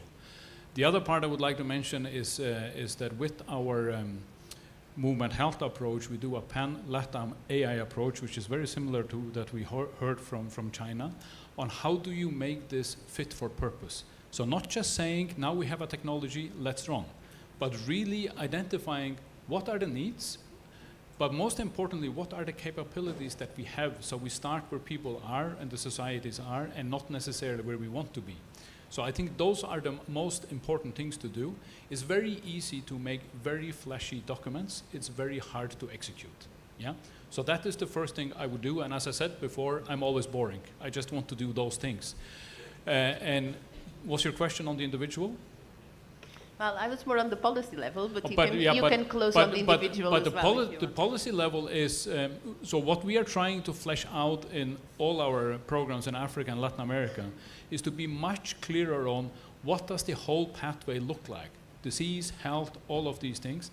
And it sounds a bit ridiculous almost, but we don't have those mappings. We really don't have all of those mappings. And it's not before you have the whole ecosystem with a clear purpose and with clear metrics that you actually know, can you do this? So, and this is boring work. It won't get any politician re-elected, but it needs to be done. Thank you. Diana, can you compliment? Thank you so much. It's amazing to be given that role of being in charge of the whole thing. I think the fact that we need a different approach to health is the first mission I would put on it.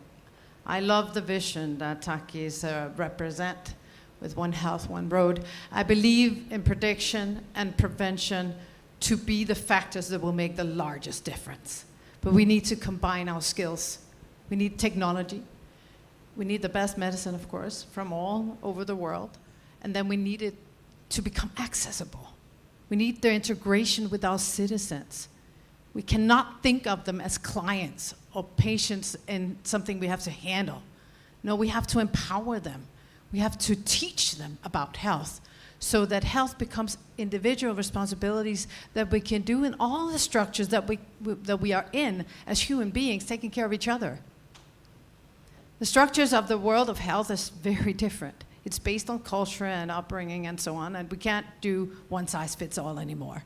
So starting from that on, leading into a new chairmanship of the Cyprus, I would definitely call out for a mission, like the one you have here, Takis. Frame the resources on a focused mission where we all can help and come from around the world to lift that up, to solve it. Thank you very much, Diana. And our final sort of then comment, Cyprus might not, and I'm not trying to point any fingers, but Cyprus might not be the largest country in the world. But on the other hand, though, China might possibly be, in some respects, of course, or at least have a different sort of scale of challenges. But what would you advise maybe the mouse of Cyprus to do from advice from, in this case, an elephant, maybe, or a means the dragon, what would be the advice that you would give, Dr. Anne, if you had the choice of advising the Cypriot government on how to advance towards a healthy aging in the coming 6 months? That's a good question, also a challenging question. Yeah, that's just a seat in different position, think about different situation of different country. But I think they will have something in common. So the heart for the human health, for the longevity, and for the happiness of people. That's the common purpose of the government, right? And yesterday when we talk about the One Health, One Road, and we think about 1,000 years, we have the Belt and Road. And in that Belt and Road, China just transport a lot of good things from China, like the silk, the tea, and also the ambassador, they just take a lot of precious from West back to East. Yeah, like the culture, the ideas, and the different kind of precious. I think the West and the East, the best way is to be a partner. And we work together, we learn from each other. And in this case, we can work together and play a lot of protocols for the future health strategy. And yesterday we also mentioned about heart. So the heart, H stands for health, right? The health for the people in China and in Cyprus. And E is education, stands for education. The education is education about the medical students, also the education of our patients, about our citizens. And we mentioned about the A is audience. Audience are like one health and one road. We need to get together and be networking together. And about R is a research. That's a very important part. We need a multicultural, multi-country research, high quality evidence to tell the world how can we combine Chinese medicine and the Western medicine together to get the best protocol for human health. And finally is T, the talents. I think the most important things. I think students here in the future, they're gonna be talents can master the integrative medicine and working together for the longevity and the poverty for the people both in China and Cyprus. Yeah, that's the points. Thank you. Thank you. And in this microcosm, we managed to actually engage in a One Health, One Road transversal of good ideas back and forth. And we'll do our best to, of course, hold the Cypriot government and the Cypriot EU presidency to these ideas and tasks and challenges. Thank you so much, all 5 speakers. We have a small surprise. And thinking of moving things along the Silk Road, can I please ask Dr. Patricius to also join us on stage, because we have a small surprise from Dr. Anne. Yeah, so here we have a president from China, University of Chinese Medicine. Professor Tao Jing, come to us. Yeah. It will not hurt. And I'd like to invite Professor Tao Jing Zhang, yeah, to give the president to... Is the day that I'm not properly... It's a big surprise. So, yeah, this book is like 2,000 years old. It's from the Chinese medicine classic, the Yellow Emperor's Canon. It's including a lot of health prevention ideas and the philosophies of Chinese medicine. And this book was made of silk, and it's a bilingual one. And I hope Professor will like it, and in the future. Wow, I guess we have the opposite in the different things. Oh. Yes. Yeah.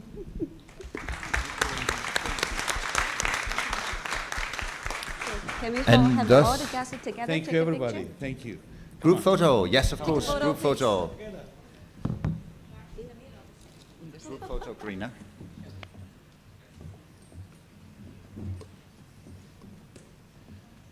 In the middle. Thank you very much.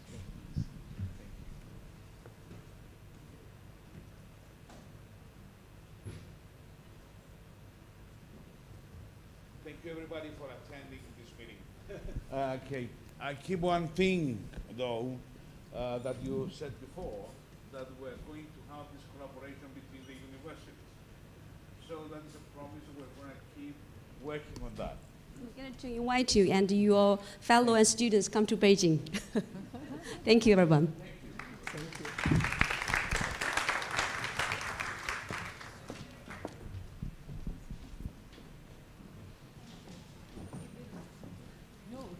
Great. Thank you. Yeah. Welcome. Thank you so much. Thank you.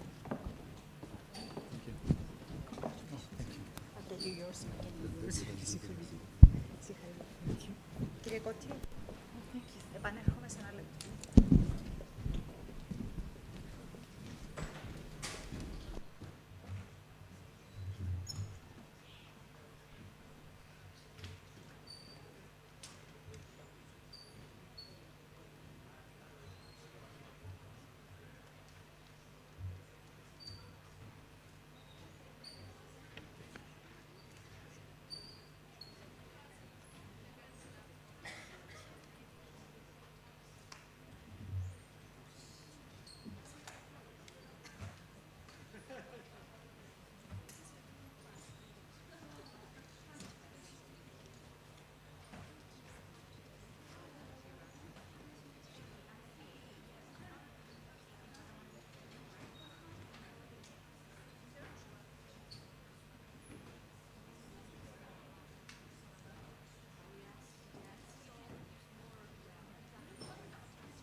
So good morning, everyone. So after the previous very interesting discussion on health strategies for adult and general population, we are moving on to the next session, this time focusing on the necessary efforts for a healthier future for children and adolescents. So my co-chair and I are pleased to invite to the podium Professor Loizou for his lecture titled A Call to Action, Every Child Needs Protection from Cancer.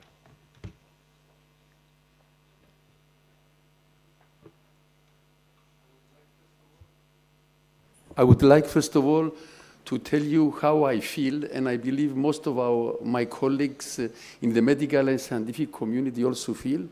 We feel very proud that Professor Patrikios and his team, and also Professor Elizabeth Johnson and their colleagues, that they offer to us, they do all this effort to give us this wonderful Congress each year, which is the highest we have in Cyprus.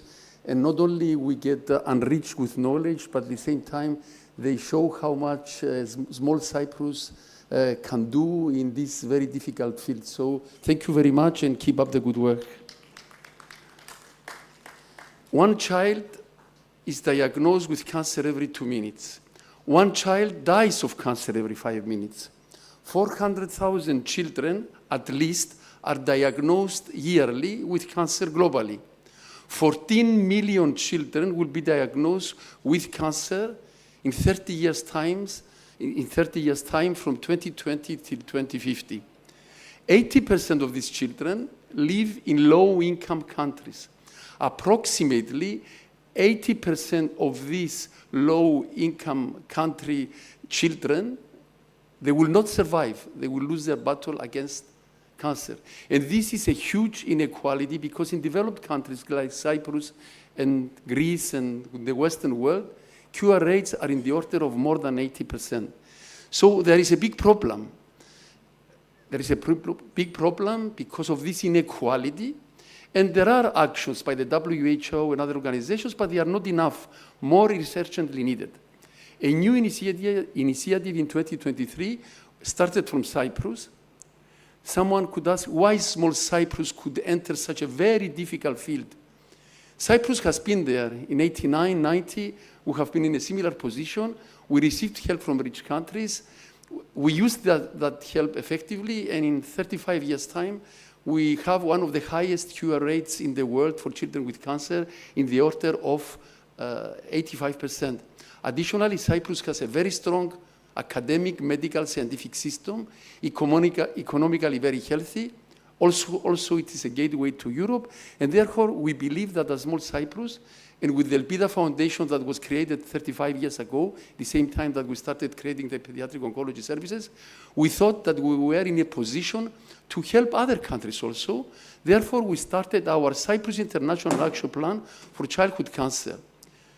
The main tools of this plan are 4 working groups. The first one is the chemotherapy and essential medicines, because provision of medicines, it's one of the most difficult, one of the most critical issues in low-income countries, but also in the United States and Europe. So provision of medicines is a huge problem, and this is the subject of our first working group.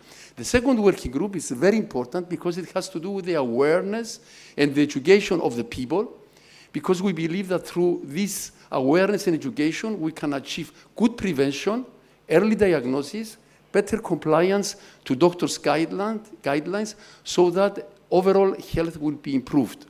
Knowledge generation through epidemiological data, descriptive epidemiology studies, molecular profiling, for example, and this knowledge generation could be created through scientific work with these countries. Also, our fourth group, it's a mixed group where we have humanitarian aid, but also we have twinning programs from doctors coming from low-income countries to Cyprus, sponsored by our plant, by the ELPIDA Foundation, so that we will increase the share of experiences and improve the knowledge in their country, but also in our country. Just let me tell you that before we started our program in 2023, we had our first experience as ELPIDA Foundation in the international arena in the Safer Ukraine campaign that was initiated by the St. Jude Research Hospital, this wonderful global organization of pediatric hospitals, which had the aim to help children with cancer from Ukraine. There was a huge problem when Russia invaded this country, and ELPIDA Foundation took part in this effort, and it was published also in the Lancet publication that you see. In 2023, it was our official birthday of our program, and we started our cooperation with the French African Childhood Cancer Group, and we were active in the 18 sub-Saharan Francophone countries where the rate of survival, the cure rate for children with cancer is less than 20%. So we have been able to send shipment of medications to Senegal and Burkina Faso. In 2025, we organized the inaugural convention of the Cyprus International Action Plan in February 25. We had 50 experts from 26 countries, representatives from 5 governments and 6 international global organizations, with 300 participants. And this activity was very important for us because our aim, it was to invite many experts from low-income countries. And during 2 days, we have been learning from them what the problems were in their countries, because it's different if you read them, it's different if they explain them to you, and you learn directly. So it was very effective. And in 2025, we started also our awareness and education campaign. We are using various tools. One of the most important tools we are using, and very successfully till now, it's small videos of 3 minutes, short and sweet, I would say. No useless words, only to the point, that for the moment are produced in Greek narration, Greek English subtitles, but we are now producing, we are on the line to produce English narration, English subtitles, and French narration, French subtitles, in order to distribute them to the countries that we cooperate with. Also, in 2025, we strengthen our relation with France, which is one of the governments that support us. We have very strong relation with the Ministry of Foreign Affairs of France. And in April, I had a meeting with the director of the Global Affairs of the Ministry of Foreign Affairs of France, and also in our convention in Nicosia in February, we had the participation of Madame Anne-Claire Ambrou, that you see to the right, who participated to our convention. So we strengthen and we continue to strengthen our relation with the French government, but also we signed a memorandum of understanding with the French African Group for Pediatric Oncology. Also in July, the government of Cyprus got very interested in our project. Therefore, we signed a memorandum of understanding with the Ministry of Foreign Affairs, and they are supporting us very actively. And I will tell you, in 2025, we developed very much our program with Botswana. Botswana for us is a paradigm. It's a model that we're going to expand to other countries. From May till now, we sent 4 shipments of medication, important medications. The most important in terms of quantity was in June, 2 tons of medicines, including analgesics, antibiotics, antiemetics, which was a donation from the Metogemi company. Here you see the handover from the CEO of the company, Ms. Pita.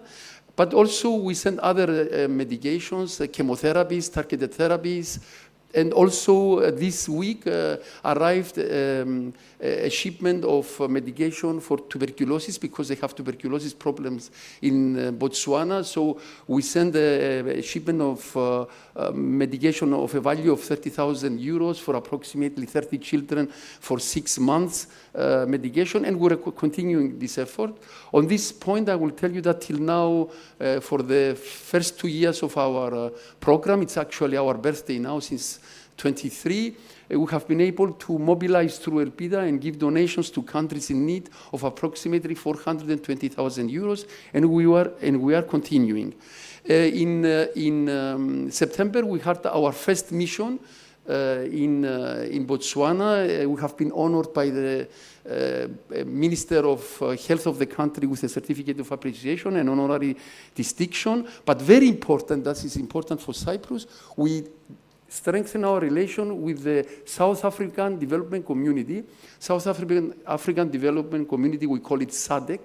It's like the European Union, but it's for the countries, for 16 countries of the Southern African continent. And Botswana plays a leading role. Just imagine that Botswana is the Belgium of the SADC, like we have in Europe, and Gaborone, the capital of Botswana, is like Brussels. So all the headquarters are there, and we have already developed a very strong relation with the executive secretary, and you see us there, our delegation with him, and the decision was to expand the ELPIDA plan, the development of a strategic plan to fight cancer also in other countries in need of the other countries of the SADC.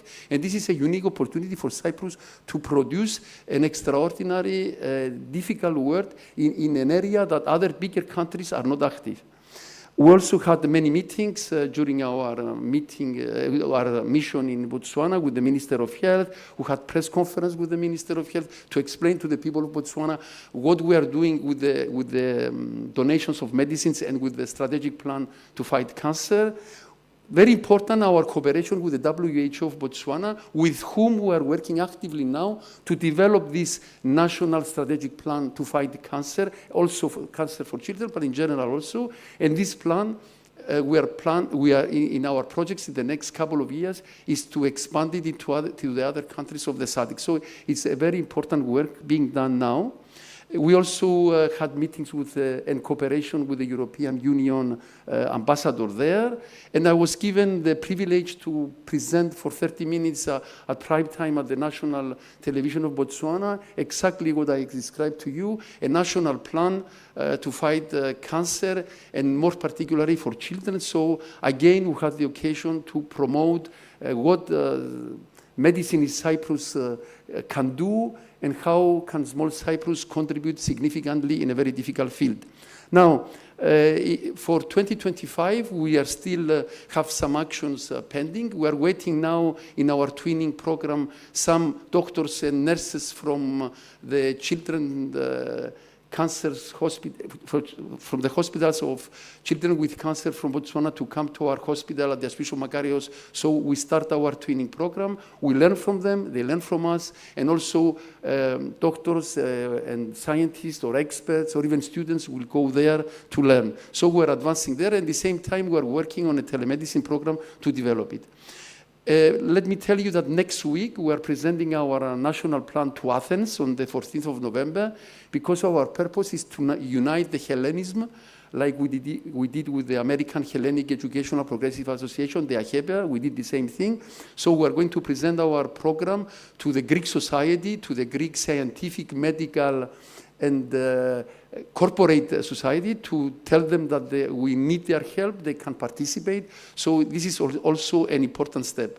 For 2026, we are planning to further develop our support to Botswana, develop more, as I described before, the SADC plan, like you see in the map here, the 16 countries. So slowly, we are going to develop our plan there. And also, at the same time, in cooperation with our French colleagues of the French African Group for Children with Cancer, our actions in Sub-Saharan Africa, where there the problem is very, very, very severe. We started also talks with Nepal, because we have good colleagues there who understand and the problems, and we can cooperate with them. So also this is in the project for 2026. So in conclusion, small Cyprus can be helpful, can offer meaningful and significant help. In this modern world, we don't have small and big countries. I would say we have small and big brains, or small and big thinking people. Just to say that it's up to us. We have no excuses. The size of the country doesn't count anymore. It's up to us. Technology is cheap. If we take initiatives and we work with passion, we can succeed, and we can show that Cyprus can become a hub for humanitarian and medical aid to countries in need. What are our challenges? There are 4 main challenges for the future. First of all, it's very important that we increase our sources and our mechanism of providing medicines, because this is a very difficult field. To establish an effective network, our experience till now shows that a lot of things, and our success depends on how well we're going to develop a team there with whom we can cooperate together. Increase funding. Funding, of course, is very important. ELPIDA can sustain this program for 2-3 years, but afterwards, definitely we need help, so we're working in this direction also. And for me, very important is to foresee and strengthen sustainability, because I don't want this program to stay just for a few years. Therefore, I take care, and I train the young pediatric oncologists, the 6 pediatric oncologists that they already trained, that they succeeded me at the pediatric oncology at the Swiss Macarius Hospital, which I created in 1990. So we had also pediatric oncologists with us in Africa. In any mission we do, we're going to have the young pediatric oncologists so that they get trained, and one day they will take over. So we're going to be sure for the sustainability of this program. Overall, I believe that we have a unique occasion as Cyprus all together. It's a united, a collective effort. There is place for everybody. We call to everybody to join the mission. We accept suggestions. We accept help. We need cooperation. For us, the purpose is to decrease inequalities, to offer to every child in the world who suffers from cancer or other catastrophic diseases, such as AIDS or others. We want to offer them optimal chances of cure, and I believe that Cyprus and ELPIDA and all the other organizations, universities that want to cooperate, we can work together, show what small Cyprus can do in this modern world, and together we can drive change. Thank you very much. Thank you, Professor Loizou, for your excellent presentation. I would like to remind the audience that Professor Loizou is considered the founder of pediatric oncology in Cyprus. So I take this opportunity to thank you for your important contribution to the field in our country, and also to congratulate you for your inspiring and hard efforts through ELPIDA Foundation, which I understand is aiming to unite global healthier future for all. Thank you very much.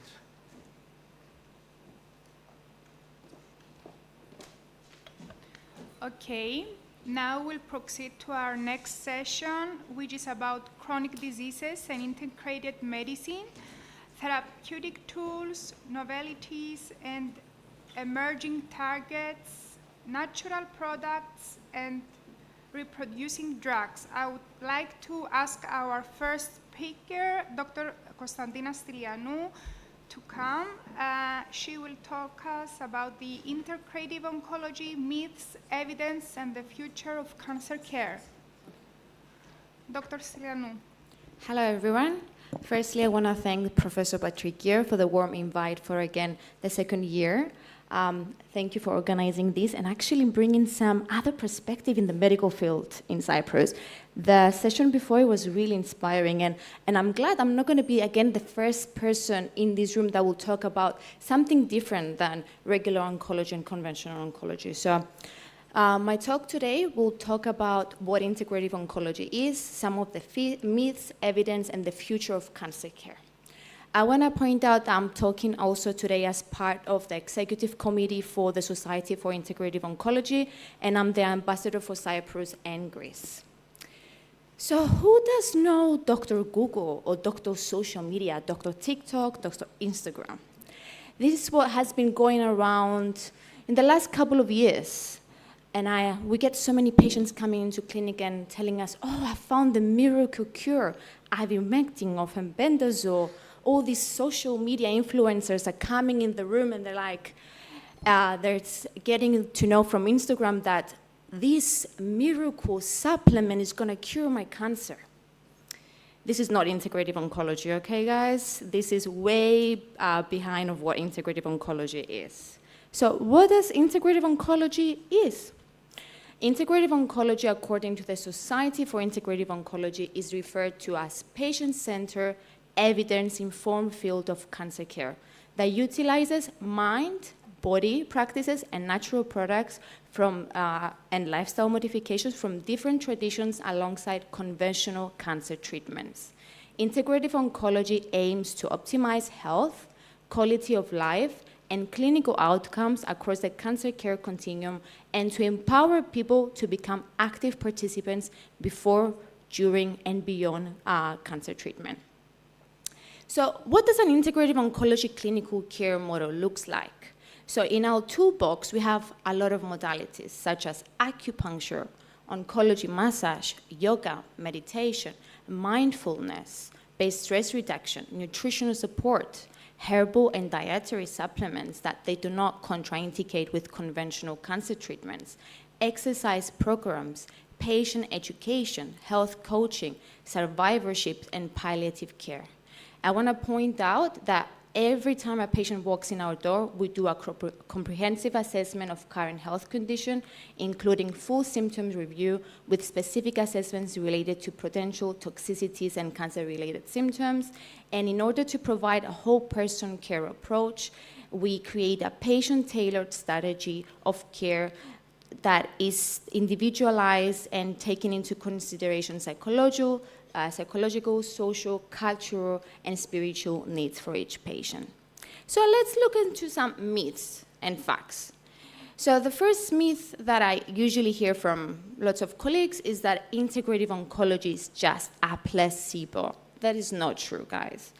Actually, thousands of randomized controlled trials show measurable effects in reducing pain, fatigue, anxiety, and improved quality of life. Acupuncture, yoga, mindfulness, and exercise have been shown to have physiological effects and not a placebo-driven. I want to focus a little bit on natural means safe.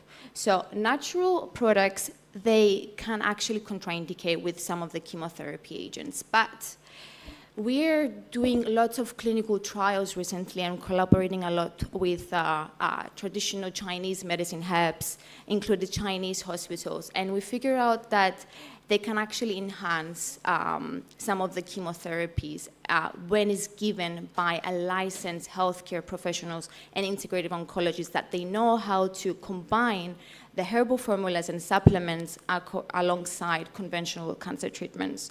And also something very easy and very easy for us, for everyone to prescribe is vitamin D. Vitamin D has been actually shown that if breast cancer patients are low in vitamin D, they can have more side effects, including more peripheral neuropathy. So it's very safe and very easy to prescribe. Also, something I hear a lot in clinic is apricot kernels. I don't know if you know what apricot kernel seeds are, but a lot of patients, they believe that they can cure cancer, and it's actually very lethal and can be very dangerous. So be aware of all the contraindications that is out there, and not everything is correct. So I want to concentrate more on our guidelines. So the Society for Integrative Oncology, alongside the American Society of Clinical Oncology, ASCO, have been working for years to create proper guidelines so we can bypass and make integrative oncology part of the usual care. Until now, we managed to develop pain guidelines, fatigue guidelines, anxiety and depression guidelines, and we're currently working on sleep guidelines, as well as prostate cancer guidelines to be starting next year. This is actually huge because we're getting all the evidence that is all there, and we are making them into showing their efficacies and showing that these interventions can be very safe and also very effective for someone undergoing cancer treatments. And we're working on getting those ASCO guidelines translated into ESMO guidelines at the moment, so we can impact the European Union even more. So let's focus on the first guideline, which is fatigue during active treatment. There has been a huge study that was just published on ASCO in May, mentioning exercise that has been run for 15 years on patients that have been diagnosed with GI cancer. And the results were amazing, mind-blowing actually. Exercise can reduce recurrence by 38%.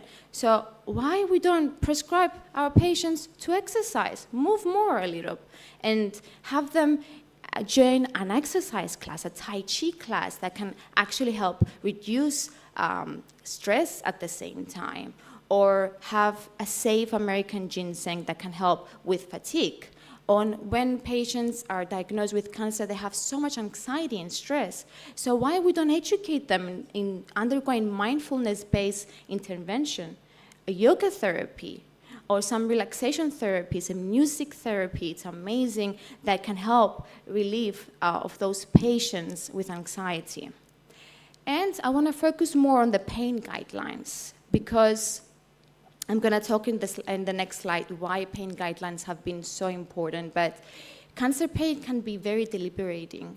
A lot of patients have to take morphines, fentanyl, and still they still have a lot of pain and that nothing works. So if we combine those modalities, like for example, acupuncture, can really help cancer-related pain. Reflexology is very safe, very approachable, that can, again, help the pain. Medical massage therapy, especially in palliative care settings, it can really ease patients into relax the pain a little bit and at the same time relax their stress. And patients receiving aromatase inhibitor medications, when those breast cancer patients, they have to be on those medications for 10 years, they experience so much joint pain. Majority of the patients, they have to actually stop taking the treatments, and we don't want that. So why we don't introduce some safe modalities for those patients to remain on their medications and have better outcomes? So this study has been so huge that the Society for Integrative Oncology, alongside the Memorial Sloan Cancer Center, which is one of the best cancer centers around the world, received a very big funding to implement, this is not a randomized trial, it's an implementation project. Around the US, 35 cancer centers introduce integrative oncology. So you can see that we are leaving behind, if integrative oncology really works, into implementing integrative oncology around the world. So this project is actually very huge because it's going to reach 20,794 cancer patients affected by pain. And we will introduce for the first line acupuncture and medical massage. And our aim is to train acupuncturists and massage therapists to provide standardized acupuncture and massage protocols that are safe. And I'm very happy to be alongside that project and help bring that project into European Union and implement something similar in Europe, because in Europe we have a big fragmented approach when it comes to healthcare, and we need to unite our efforts to help our patients. And in summary, what are the benefits of integrative oncology? Some of the benefits are improving overall quality of life, improving survival odds, relieve pain, reduce anxiety, reduce depression, improve fatigue, addressing sleep disruption, reducing nausea and vomiting, and addressing weight loss and cachexia. I want to point out again that integrative oncology is safe and evidence-based when practiced by licensed practitioners and healthcare professionals. Integrative oncology is not alternative medicine because we work on modalities that have been, they have evidence-based, and that integrative oncology is not a placebo. So I want to close by mentioning that a quote that a patient has given me, and it really touched my heart, is that my oncologists are great at focusing on how to get rid of my cancer. I want to use integrative methods to improve my quality of life and help my treatments work better. So let's focus on that. Let's focus that integrative oncology is not threatening conventional medicine. It's coming alongside to work together to help those patients have a better quality of life. I'm sure a lot of our families have been impacted by cancer, and we've seen how the side effects can take a toll on patients' life and really disturb them and not be able to get on with their regular routine. And not only that, a lot of the patients have to pause on the cancer treatments, and we've seen that combining those two worlds together safely, it can actually enhance those results and help patients stay on their treatments and have better outcomes of cancer.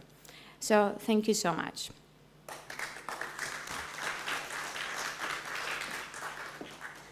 Thank you, Dr. Stylianou, for your very interesting presentation.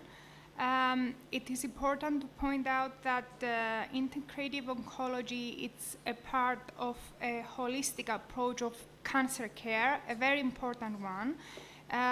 It certainly does not replace the conventional medicine, but is as well as it's equally important. So thank you very much for your information. Thank you. Are there any questions from the floor? Yes, please. Can we have a microphone? Microphone. Maybe?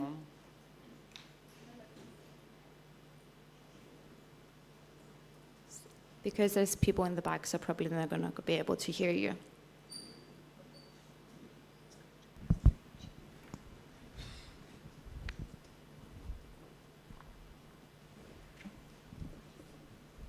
Thank you for a great presentation, and I think what you really highlighted is how can you have a disease and also struggle with dignity, right? And I think it's bringing that humanity back. What I would love to know is that how do you think we can influence more of the traditional oncologists to encourage and bring in that integrative oncology into their practice? Because we see it that it's not being uptaken as fast as it should. So I would love to hear your opinion about it. So education is the key, honestly. Creating, lectures like that, like Dr. Patrikios introduced today, creating 2 more boards alongside with them and just educate them, showing the evidence, creating think tanks. So in Cyprus, we're trying to create a think tank that will bring, again, Cyprus in the middle and just invite people from Harvard, Sloan Kettering, MD Anderson, China, Korea, and just educate our healthcare professionals and oncology professionals of what integrated oncology really is. And by empowerment and word of mouth, patients that really feel better. So by going to their oncologist and saying, I've tried this and it really helped me. And the healthcare professionals to be more open-minded, to read the evidence and not just, neglect that patient's wishes without reading what's out there, because there's so much evidence now that we can't neglect that. Dr. Stylianou, let me thank you. Can I ask you a question, please? In the context of a personalized approach, can we identify which patients or patients groups could benefit most from certain integrative oncology measures? So we see a lot. We've done a big randomized control trial in our center, and we looked into like 350 patients. And let me just say first that those patients were not included in our department, and majority of them were undergoing some form of complementary medicine. So all the patients out there, they're doing something by themselves without us knowing already. So I've seen a lot of breast cancer patients, and women are more likely to use integrative oncology. Also, a lot of Hodgkin's lymphoma patients, because they have a lot of side effects that really benefit from integrative oncology modalities. And then younger adults, majority, just because of education, mostly, they're more likely to seek out. But younger adults, they have a lot of side effects, so they really benefit from integrative medicine. Thank you. So if there are no other questions from the audience, let me invite our next speaker, Dr. Konstantinos Dimas. Dr. Dimas is a professor at the Department of Pharmacology, Medical School of the University of Thessaly in Greece. And the topic of his lecture is the sigma-2 ligand ceramazine induces cell death in pancreatic adenocarcinoma via, I hope I pronounce it correctly, TME M97 S2R independent mode. Thank you so much for the kind introduction. Good morning, everyone. Before to start, I must say that I am extremely pleased and honored to participate in such an outstanding scientific gathering, as all the participants say. And for that, of course, I am grateful to the organizing committee and particularly to Professor Patrikios. So thank you, Professor, for the kind invitation. My talk today, in the next 15 minutes, I'm gonna share with you some of our latest results from one of our, I think, most interesting research projects that is ongoing, that we run in our department. So this is, in this project, we study the potential role of sigma-2 receptors as targets to develop a novel novel therapies for pancreatic cancer, and is funded by the Hellenic Foundation for Research and Innovation. So very briefly, a short introduction, what is sigma-2 receptors? Sigma-2 receptors is a member of the sigma family of receptors, together with the other member, which is the sigma-1 receptors. However, I have to say that these receptors remained a mystery until 2017, when the group of Allen discovered that actually this receptor is identical to another already known receptor, the transmembrane protein 97. And a few years later, in 2021, they also revealed, they isolated, and they defined the structural structure of this receptor, showing at the same time that these two residues, the aspartic acid, the aspartic acid at position 56 and 29 are the most important amino acid residues for the binding of the sigma ligands. So where is localized this receptor? This receptor is localized in integral membrane protein, is actually mainly found inside the cell, and is predominantly localized in the plasmatic reticulum, and from this organelle translocates to lysosomes and endosomes. And one characteristic, one important feature of this receptor is that in normal cells is not found usually on the plasma, normally on the plasma membrane, is either transiently expressed or in low abundance. However, this is a situation, this is a localization that changes dramatically when the normal cell becomes a cancer cell, and then the receptor becomes abundant in the membrane. What is the physiological role of this receptor? This receptor is involved mainly in the homeostasis of cholesterol, the lipid metabolism, also calcium signaling, and protein synthesis, and ultimately regulates, is very important for the regulation of cell proliferation and survival. Of course, because of these properties, the receptor gains significant attention in cancer biology, where it was also found that it may play an important role in oncogenic signaling pathways. In most of the cases, in interaction with another member, with another receptor, the PGRMC1, and with these receptors, they form a complex, and this complex is the one that regulates the oncogenic properties of the sigma-2 receptor. Now, on the other hand, siramycin is an indole analog, was developed by Lundbeck as a sigma-2 selective ligand agonist to treat depression and anxiety. It failed for these indications, and it is now in the process of repurposing because it showed important anti-cancer properties in vitro and in vivo. However, a few years after the discovery that TMEM97 and sigma-2 receptors are the same actually receptor, a paper came out arguing the importance, the role of the sigma-2 receptors in the anti-cancer activity of the sigma-2 ligands.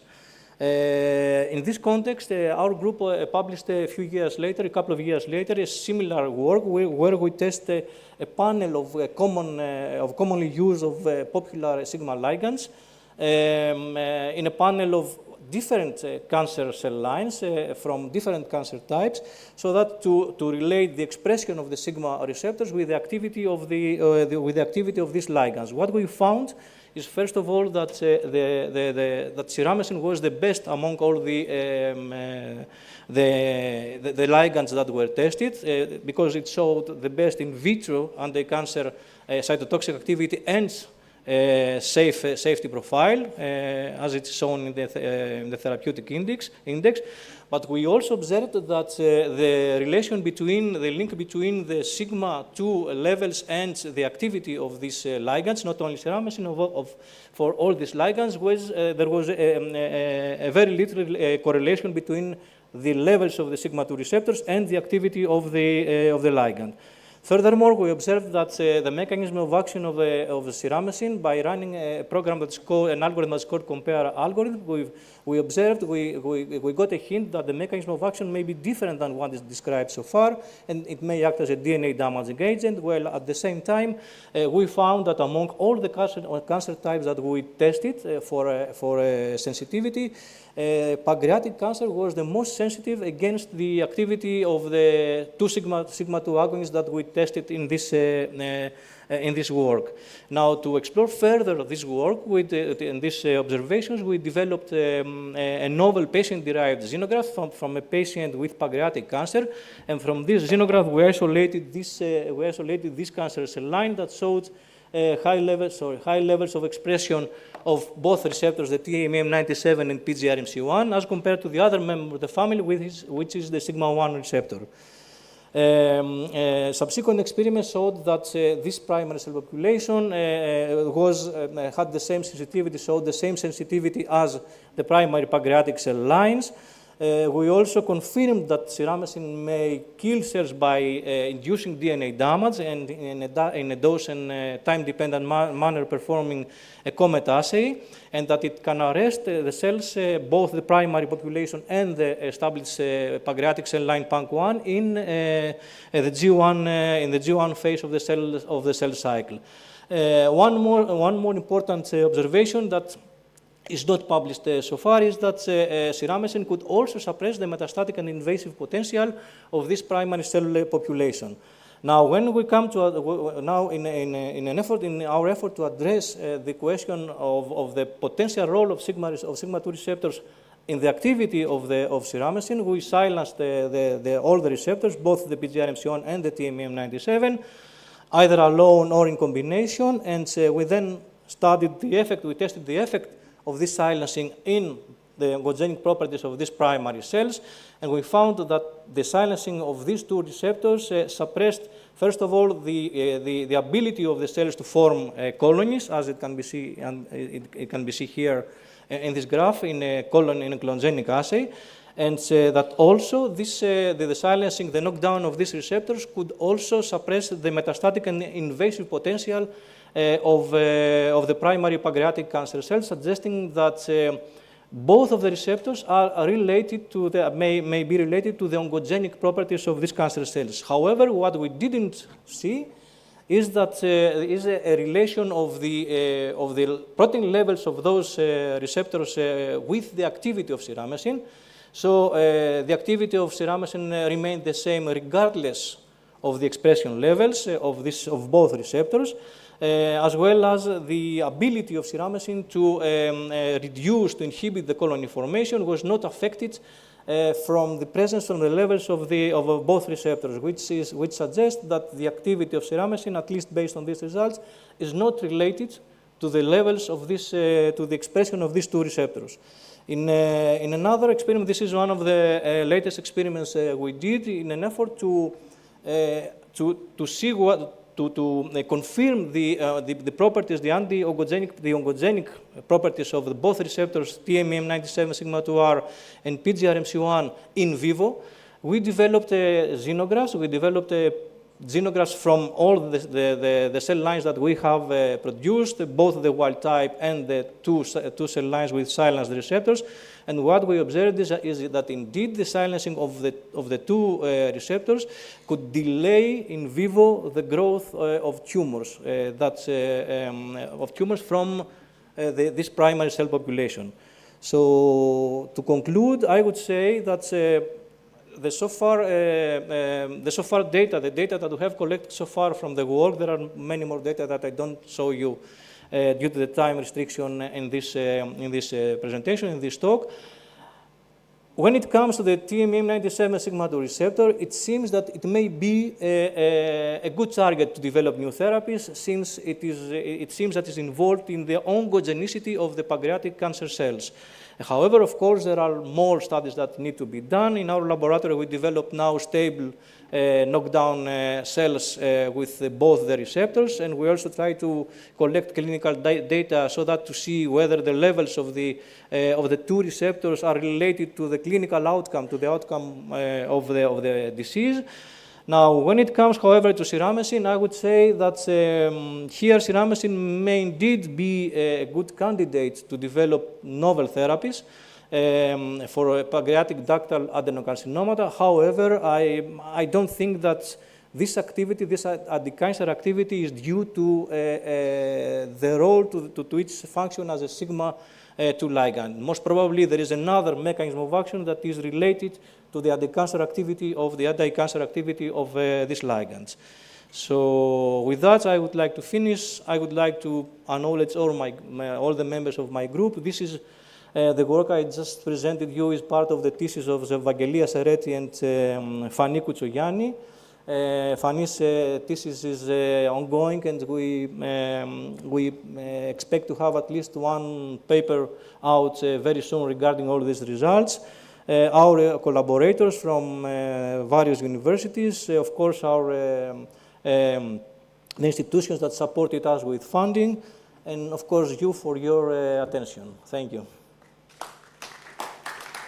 Thank you, Professor Dimas, for your presentation. It seems that based on the promising preclinical data you have just presented, that ceramicin is a potential anti-cancer agent for pancreatic cancer, which remains one of the deadliest and most difficult cancers to treat nowadays. I wonder if this reaches to the stage of clinical trials, would you expect to affect lipid metabolism as an adverse event? I doubt this. Because, I mean, when it comes, no, I don't, I'm not sure, I have to say. When it comes to anti-cancer activity, I'm pretty sure that it's not related to the sigma ligand, to the sigma receptor effect of ceramicin. But of course, if sigma receptor is there, it may also affect the lipid metabolism. So this is something, this is a good point, and we haven't looked for it. It may be worth it to look for it in our study. Thank you. This is a very good point, actually. Before you leave the podium, I would like to ask the audience whether they would like to make any questions. Otherwise, thank you once again thank you so much for being with us. Thank you. Okay, and I would like to ask our last speaker in this session, Dr. Ioannis Gulbasanis, medical oncologist who is a scientific collaborator at the University Hospital of Larissa, to talk us about cancer cachexia, new insights for an ancient syndrome. So thank you very much. I would like to thank personally Professor Patrikio for his kind invitation. It's really glad to be here among so many familiar faces and exceptional colleagues.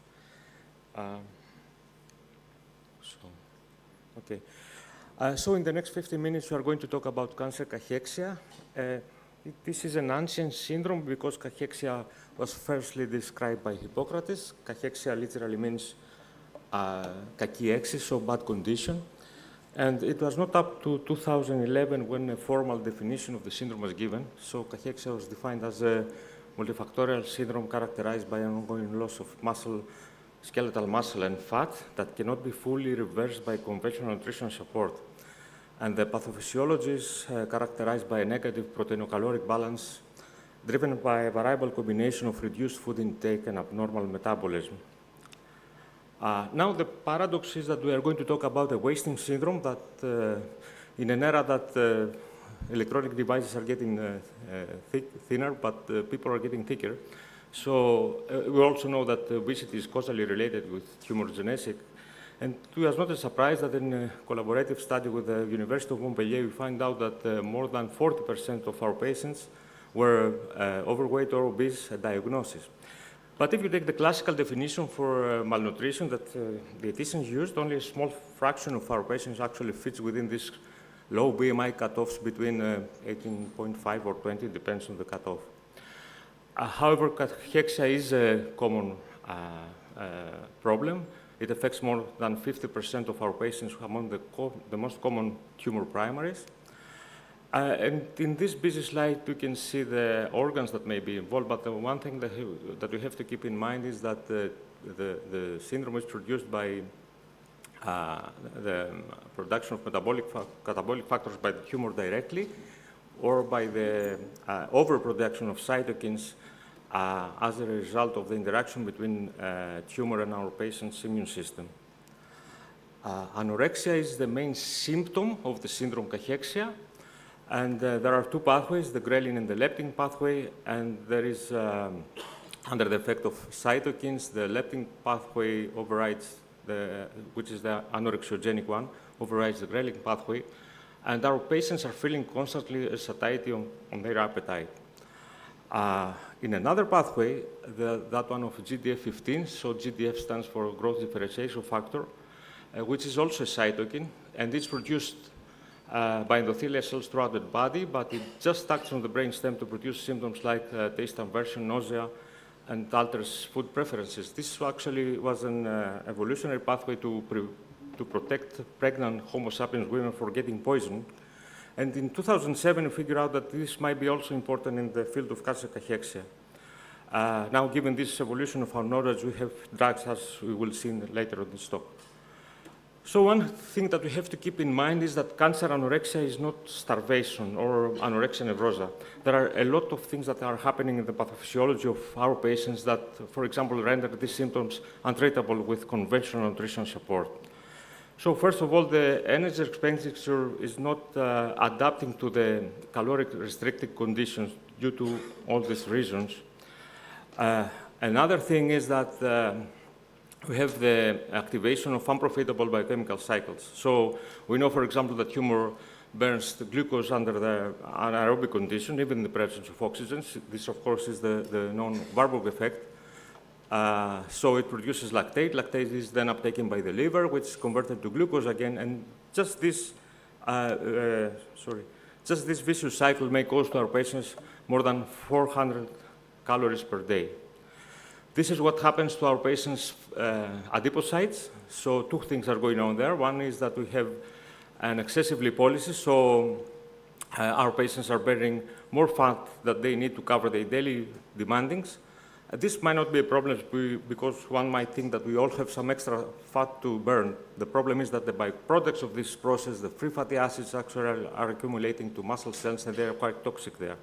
And the other thing that is going on is that we have increased we have the adipose tissue browning. So adipose tissue not only stores heat, but it also may produce, stores energy, but it may produce heat. So our patients are feeling elevation of their temperature, especially in the afternoon hours, due to the circadian rhythm, of course, as part of their B symptoms. And this is what happens to our patients' musculature. So you can already see the unbalancing there. So we have 4 anabolic pathways and more than 7 catabolic pathways.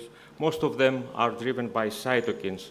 And this leads, of course, to muscle wasting. So muscle wasting under a certain cutoff is called sarcopenia, and sarcopenia is associated with a variety of adverse events in oncology, like increased risk of falls, increased risk of infection, reduced tolerability to therapy, and in the vast majority of our studies, with reduced survival. This is also the case in the modern era of immunotherapy. So cachectic patients respond less to immunotherapy, and they also have worse survival. And one other thing that we have to keep in mind is the impact of age. So the median diagnosis, age of diagnosis of cancer is around 65 to 67 years. So we have to keep in mind that we build our muscles mass under the effect of growth hormone till the age of 25, and then we start losing it by a rate that depends on how well nourished we are, if we are exercising or not, and if there is the presence of a chronic disease. For example, diabetic patients, this curve drops with a double rate compared to non-diabetic individuals. Now, as age passes, the microenvironment of muscle cells gets quite unfriendly, actually. And just from this, just from the process of normal aging, we expect more than 50% of the population to be sarcopenic at the age of 60, and this percent rises to more than 50% after the age of 80. Now, how do we assess all this? There is a classical paper by Device back in the 80s, who actually was the first to notice that cachectic cancer patients that losing weight, they're having worse survival. Now we have many sophisticated methods to assess food intake, body composition analysis, basic metabolism, and somewhere between them, we have some nutritional screening tools that they were developed for other conditions, and we then adapted them in oncology. My group, we developed a new grading system in a training and validation cohort of more than 11,000 patients. And we actually incorporated the information of BMI and weight loss. So we developed these quite distinct groups in terms of survival. We also found out that obesity paradox may be also the case in cancer. So the higher the BMI, the better the survival in our patients.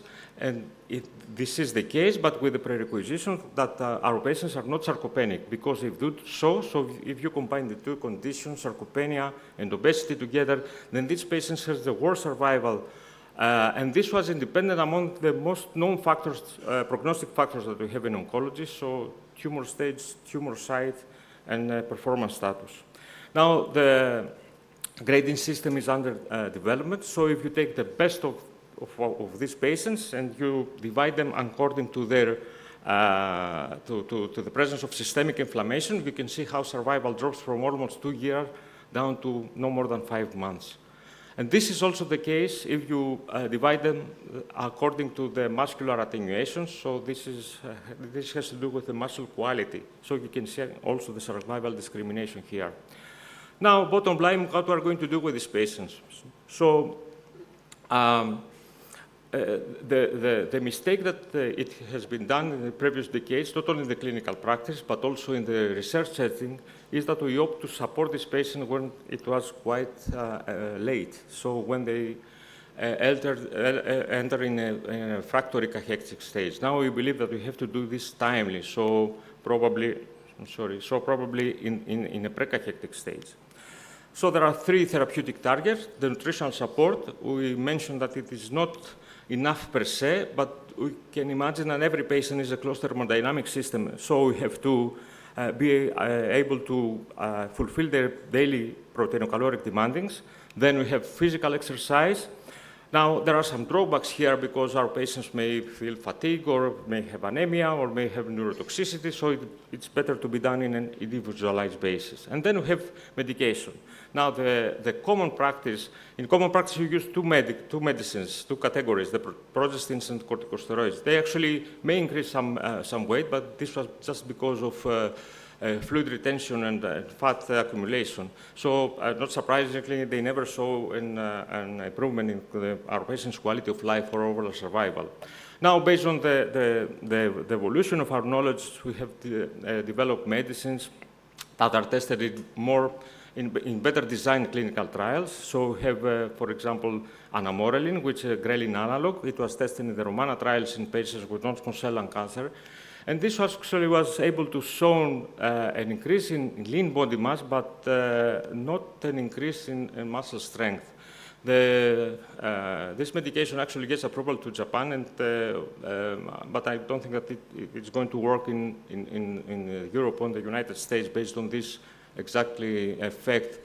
It was explained that probably due to the presence of the systemic inflammation was this discrepancy. And we came up 1 year ago when a novel category of drugs was developed, the anti-GDF15 antibodies, and the posegramide was the first antibody that shown in a phase 2b trial that in a dose of 400 milligrams, it may be able not only to increase body weight, but also muscle strength and muscle mass as well. Now, a lot of novel molecules are coming from the pharma and are now tested in phase 1 to 3 clinical trials. And there is also another trial, the MENAC trial, which actually incorporates multiple interventions like medication and nutritional counseling and a home-based exercise program in order to prevent weight loss and to improve survival. So on behalf of my collaborative group, I would like to thank you for your attention. Thank you so much.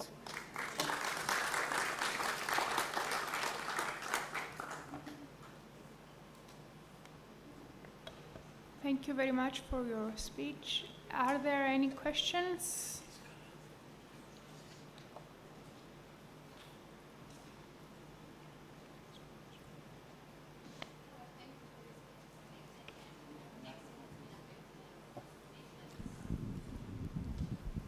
Thank you for the speech. It has been very interesting. Cachexia indeed has been affecting a lot of cancer patients, and it's something that we see every day. I'm wondering, did you try to use CBD oil for increasing appetite in those cancer patients? Yes, this has been tried in early cachexia trials, I have to say. They were negative, but the problem was probably the design of these trials. So now this also is incorporated in a multifactorial intervention. Yeah, this is an excellent point. Interesting. I want to invite you to look into the SIO-ASCO guidelines on cannabis and the nausea and cachexia. It's been very interesting on the results. So, yeah, thank you. If I may, my only concern regarding CBD oil products is that there's some preliminary data that they may affect negatively the immune response. So perhaps they may not be the ideal treatment for patients who are under immunotherapy. So thank you very much. My co-chair and I would like to thank all speakers for your important contribution and the audience for your participation.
Good morning to all of you.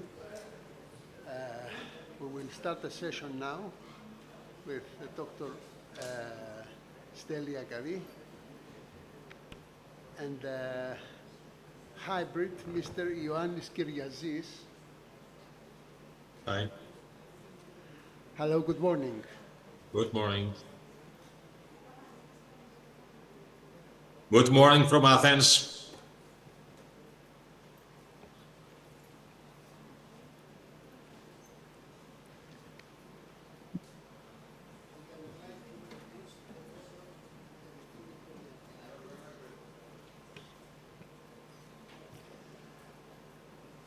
I would like to introduce Professor Erifili Hadjiangelaki of the Department of Internal Medicine and Research Institute and IMBMC Central University at Attikon Hospital Medical School with the lecture titled The Future in Diabetes, the role of microbiome in diabetes, implications for personalized treatment strategies. Dr. Hadjiangelaki? Yes. Dear chairs, dear colleagues, first of all, I would like to thank the organizing committee and especially my friend, Professor Yannis Patrikios, for this kind invitation. Actually, dear Yannis, I would like to thank you once again for choosing this topic for my presentation. It was your idea. And as you can see, it's about the role of microbiome in diabetes and the implications for personalized treatment strategies. Diabetes prevalence is increasing worldwide independently of gender, and it has become a major concern with several implications for public health, economy, and social well-being. And so there are some recent studies that have suggested that the composition of the intestinal microbiota can trigger type 2 diabetes. And since then, considerable effort has been made to understand the link between the composition of intestinal microbiota and type 2 diabetes. And over the years, the gut microbiome is becoming an increasingly important target for improving the treatment and management of type 2 diabetes. Looking back at the history of medicine, almost 2,000 years ago, Hippocrates said, all diseases begin in the gut, a statement accurately associated with immune system dysregulation and susceptibility to disease. The gastrointestinal tract has a complex and distinct population of microorganisms that comprise the gut microbiota. And when this gut microbiota changes in terms of bacterial composition, known as dysbiosis, it predisposes to inflammation, which is the onset of altered gut homeostasis in patients with diabetes. Different factors, such as diet, antibiotics, environmental factors, and genetics, may influence the gut microbiota and can lead to an imbalance. And this imbalance in the microbial community structure can result in the onset of various diseases, including diabetes and obesity as well. Different metabolites produced by gut bacteria seem to play a role in the pancreas gut microbiota bidirectional talk, and I mentioned some of them, as CFAs play a very important role in the homeostasis of the gut barrier and can also enhance host defense against enteric pathogens. GABA can modulate the gut-brain axis communication. Bacterial LPS induce systemic inflammation and also increases the level of ROS in the gut. And bile acids act as signaling molecules and also mediate crosstalk between the liver and the gut. Unhealthy lifestyle and pro-inflammatory diet can lead to microbiome alteration, that means to dysbiosis, which in turn to metabolic inflammation, and this can lead to impaired intestinal barrier. What happens in type 1 diabetes? In type 1 diabetes, the increased gut permeability seems to trigger an autoimmune response, causing probably beta cell damage. But the role of the gut microbiome in triggering type 1 diabetes is poorly understood, and there is still insufficient evidence to clearly support the idea that intestinal microorganisms activate this disease. But concerning type 2 diabetes, This biosis leads to low-grade inflammation and a reduction in insulin sensitivity as well. A very important pathway is the crosstalk between intestinal immune cells and enteric nervous system, and also the gut-brain axis. Modulation of the enteric nervous system activity may affect glycemia regulation. Most microbiota-derived products, as we have seen previously, initiate an adaptive immune response, and this physiological immune response is tightly regulated by regulatory T lymphocytes, which induction is associated with the production of short-chain fatty acids. And these alterations of the enteric nervous system contribute to impaired gut-brain peripheral axis, leading to hyperglycemia and insulin resistance. Metabolites produced by gut microbiota can also regulate endocrine cells, and then the expression and secretion of hormones such as GLP-1 and PYY. GLP-1 is very well known between us diabetologists and endocrinologists. And what happens with this GLP-1? GLP-1 exerts an influence on the brain, intestine, and pancreas to improve host metabolism, and this circuit allows to control gastric emptying and food intake, reinforcing the direct incretin effect of GLP-1 on the pancreas. But the relationship between gut microbiota, GLP secretion, and the host still has many black boxes to uncover. So the development of multi-omics technology will help probably to interpret the relationship between GLP-1 and gut microbiota. But concerning the clinical application of GLP-1 receptor agonists, the effects of gut microbiota should be considered and individualized programs should be given. Type 2 diabetes is associated with modification of the gut physiology, including alterations of the function of immune cells and enteric nervous system. The crosstalk between the two partners is under the influence of gut bacteria, which release bioactive factors. Deciphering the impact of immune cells' enteric nervous system communication and its impact on gut-brain axis could represent a new therapeutic perspective for diabetic patients. However, therapeutic strategies have to take into account the importance of intestinal inflammation and its consequence on integrity of enteric nervous system. So, understanding the relationships between the gut microbiota, their metabolites, and pancreatic physiology would allow therapeutic interventions targeting the microbial communities in the gut. There are different strategies focusing on modulating the microbiome that have been already applied, and others are, for the time being, still under development. Concerning the dietary interventions, the consumption of foods containing high dietary fibers has been associated with lower biomarkers of inflammation due to the production of short-chain fatty acids, with improved gut barrier function, with improved postprandial glucose metabolism and insulin sensitivity, with augmented levels of short-chain fatty acid-producing bacteria, with reduced HbA1c, and with increased GLP-1 levels. Concerning diabetes treatment, attention should be focused not only on pharmacological strategies, but also on new treatment options, on non-pharmacological strategies, such as use of gut biotics, like prebiotics, probiotics, and symbiotics. And all these factors can modulate the gut microbiome, prevent gut dysbiosis, and play a role in the treatment of diabetes.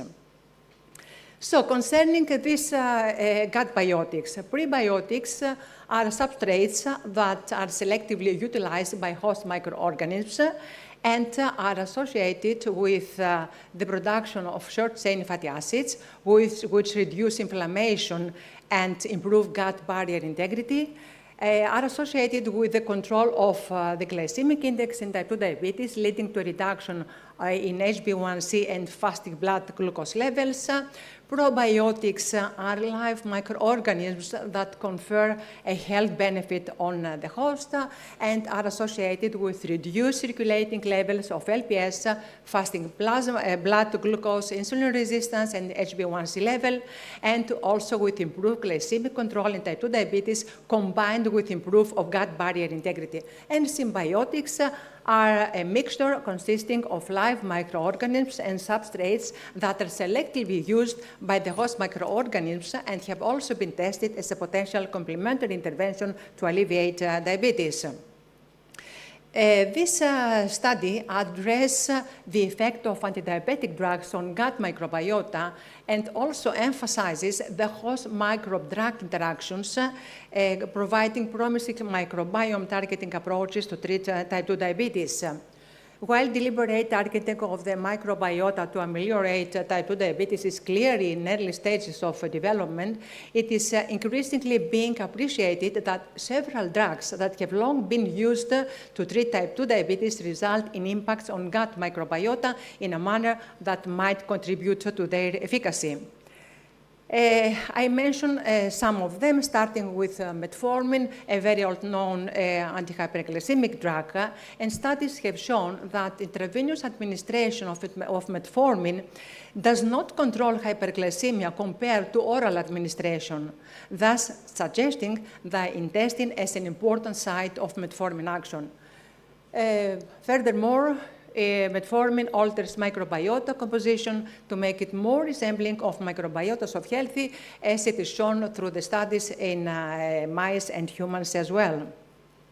GLP-1 receptor agonists are also very well known, are injectable anti-hyperglycemic and anti-obesity drugs.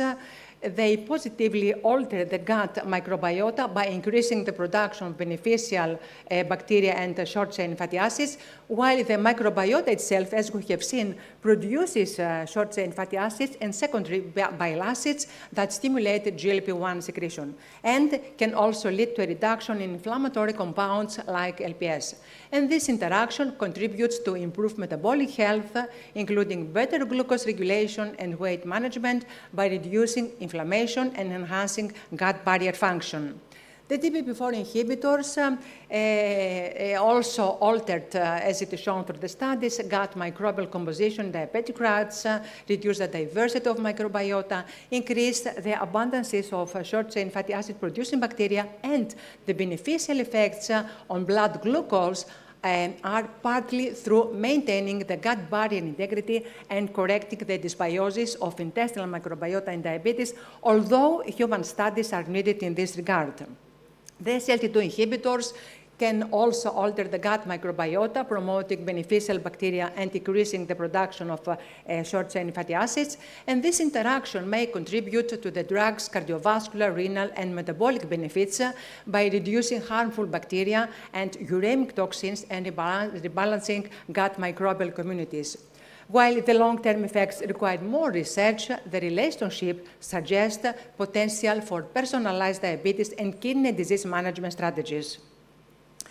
A few words about the bariatric surgery, weight loss, improvements in glycemia, and changes in the gut microbiota have been observed after such a bariatric surgery.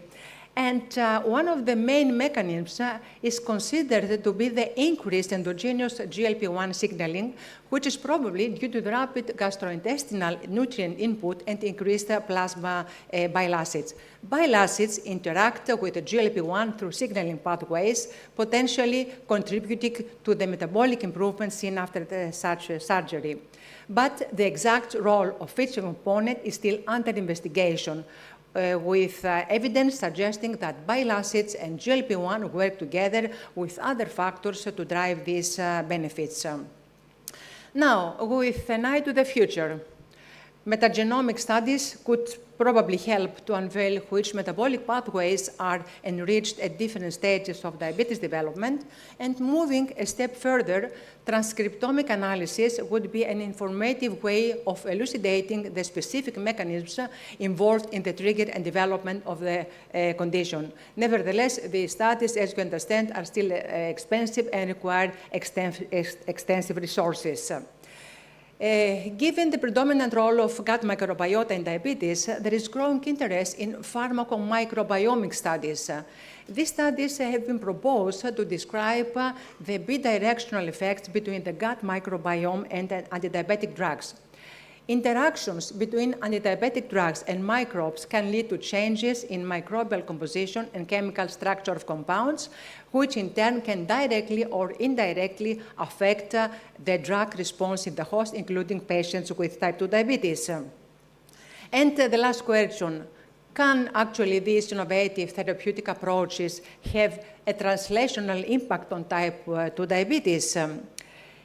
In well-phenotyped patient populations, microbial features and multiple omics data could be integrated in order to predict the efficacy and toxicity of antidiabetic drugs. And on the other side, novel technologies such as bacterial culturomics and organ-on-a-chip systems can assess the biotransformation of the gut microbiota, thus providing new insights for personalized medicine in type 2 diabetes. According to Einstein, in theory and practice are the same. In practice, they are not. Challenges are still remaining. The future of microbiota and diabetes research should include the development of targeted therapies such as microbiota-based vaccines and gene therapies, alongside more personalized interventions like fecal microbiota transplants, as it is shown through different studies, and tailored dietary plans as well. The research should, however, explore how the gut microbiome can be used as a diagnostic tool, a therapeutic target, and even as a way to stratify diabetes risk. And concluding my talk, dear colleagues, as gut microbiota plays a crucial role in the progression of type 2 diabetes, future research should prioritize refining microbiota-targeted interventions to enhance type 2 diabetes management and metabolic health. But as the gut microbiome's role and composition are highly variable between individuals, the overall goal is to develop individualized treatments that improve not only glucose control, but also can reduce complications associated with diabetes. And with this, I would like to thank all of you for your attention. And I believe and I hope that I answered all your questions concerning the role of gut microbiome in diabetes. Thank you very much.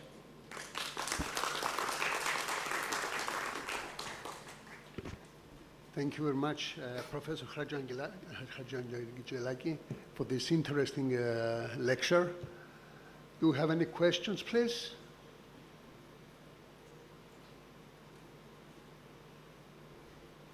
No. Thank you very much. Thank you.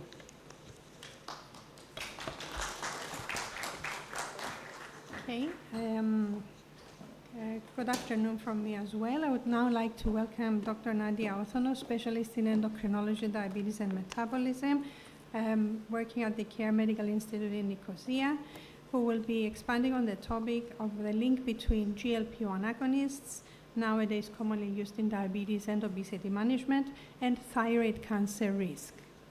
Please, Dr. Othonos, thank you. Well, good morning, everyone, and thank you for this kind invitation to present to you today. Today, I'll be discussing the relationship between GLP-1 receptor agonists, the drugs many of us use today for diabetes and obesity care, and the thyroid, and particularly the question, do they increase the risk of thyroid cancer? As you know, GLP-1 agonists like semaglutide, liraglutide, and dulaglutide have transformed diabetes and obesity care. They improve glycemic control, promote weight loss, and reduce cardiovascular events. However, every one of these drugs carries an FDA-boxed warning for medullary thyroid carcinoma and multiple endocrine neoplasia type 2 or MEN2. The warning often worries both clinicians and patients alike, so it's important to understand where it came from and what the evidence really shows. And this is increasingly relevant as GLP-1 use has expanded far beyond diabetes clinics to obesity care, cardiology, and even primary care. So these questions come up more often now and almost in every specialty. Before we dive into the data, let's briefly review the thyroid anatomy and why certain cells matter. The thyroid contains two major cell types: follicular cells, which make thyroid hormone and give rise to papillary and follicular thyroid carcinoma, and C cells, which produce calcitonin and give rise to medullary thyroid carcinoma, or MTC. When we talk about the GLP-1 warning, we're really referring to C cells and MTC, not papillary cancer, which accounts for most thyroid tumors. That distinction is key because the majority of thyroid nodules we see clinically are papillary, so the boxed warning doesn't apply to most patients with incidental thyroid findings. So how do these drugs actually work? GLP-1 and GIP are gut-incretin hormones released during meals. They link food intake to insulin release, a process that is blunted in type 2 diabetes. GLP-1 is produced by intestinal L cells and acts on GLP-1 receptors, which are class B G protein-coupled receptors. When activated, they raise intracellular CAMP and trigger PKA-dependent signaling, which amplifies glucose-dependent insulin secretion. Beyond the pancreas, GLP-1 receptors in the brain, gut, and other tissues slow gastric emptying, curb glucagon, promote satiety, and contribute to the cardiovascular benefit. So, clinically, GLP-1 receptors mimic this physiology. They enhance insulin only when glucose is high, reduce post-meal spikes, and promote weight loss. It's really this multi-organ action, metabolic, central, and cardiovascular, that make GLP-1 agonists so powerful, but also why we keep asking whether their receptors elsewhere, like the thyroid, could have unintended effects. Naturally, researchers have asked whether GLP-1 receptors are also expressed in the thyroid. A team from China examined normal thyroid and papillary thyroid carcinoma tissues and found GLP-1 receptors and IGF-1 receptors overexpressed in PTC compared to normal tissue. But importantly, when PTC cells were exposed to GLP-1 agonists, there was no increase in proliferation or metabolic activity, suggesting no tumor-promoting effect in papillary models. So, even though the receptors are detectable, they do not appear to be functionally driving growth or malignancy in human thyroid cells, at least not in vitro. So, where did the concern start? The story begins with rats and mice.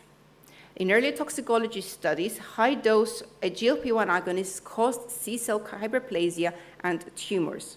Rodent C cells have much higher GLP-1 receptor density than humans, so the drugs directly stimulated those cells to proliferate, forming the basis for the FDA warning.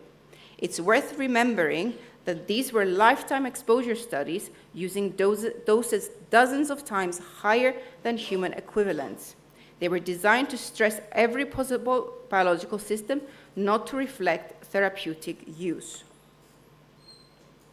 But are humans the same as rodents?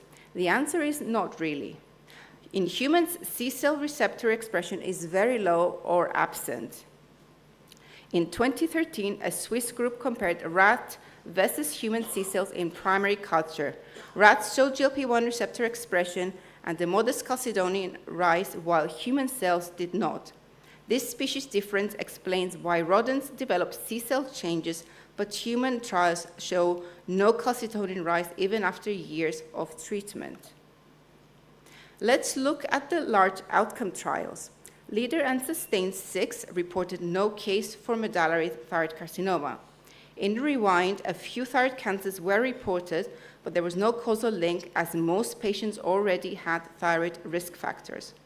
Overall, across thousands of participants and several years of follow-up, calcitonin levels remained stable and no signal of C-cell activation was seen. And that's an important reassurance because these are long event-driven cardiovascular outcome trials giving us robust longitudinal data. Observational studies paint a similar picture. Mali and colleague analyzed the ultravigilance database, over 11,000 thyroid cancer reports. They detected statistical safety signals for several GLP-1 drugs, but these were spontaneous reports, not proven causality. Bezin and colleagues found modest increase in thyroid cancer risk in a French cohort, especially MTC, but this study's observational nature means possible bias. Similarly, and colleagues pulled 64 RCTs and saw a small statistical significant rise in overall thyroid cancers, but no statistical significant change in the papillary or medullary subtypes. More recent data from B and Fayer and colleagues show no increase at all, even in semaglutide users. So when we put this together, the human evidence remains largely reassuring, though continued surveillance is wise. That's why regulatory agencies like the FDA and EMA have kept the boxed warning, not because of new human data, but simply out of caution rooted in those early rodent findings. Beyond cancer risk, there is also interest in how GLP-1 receptor agonists might influence thyroid hormone regulation. Small human studies on exenatide and liraglutide show us a mild fall in TSH with stable T4 and T3 and no calcitonin rise. Mechanistically, GLP-1 receptors in the hypothalamus near TRH secreting neurons may modulate axis rather than acting directly on the thyroid.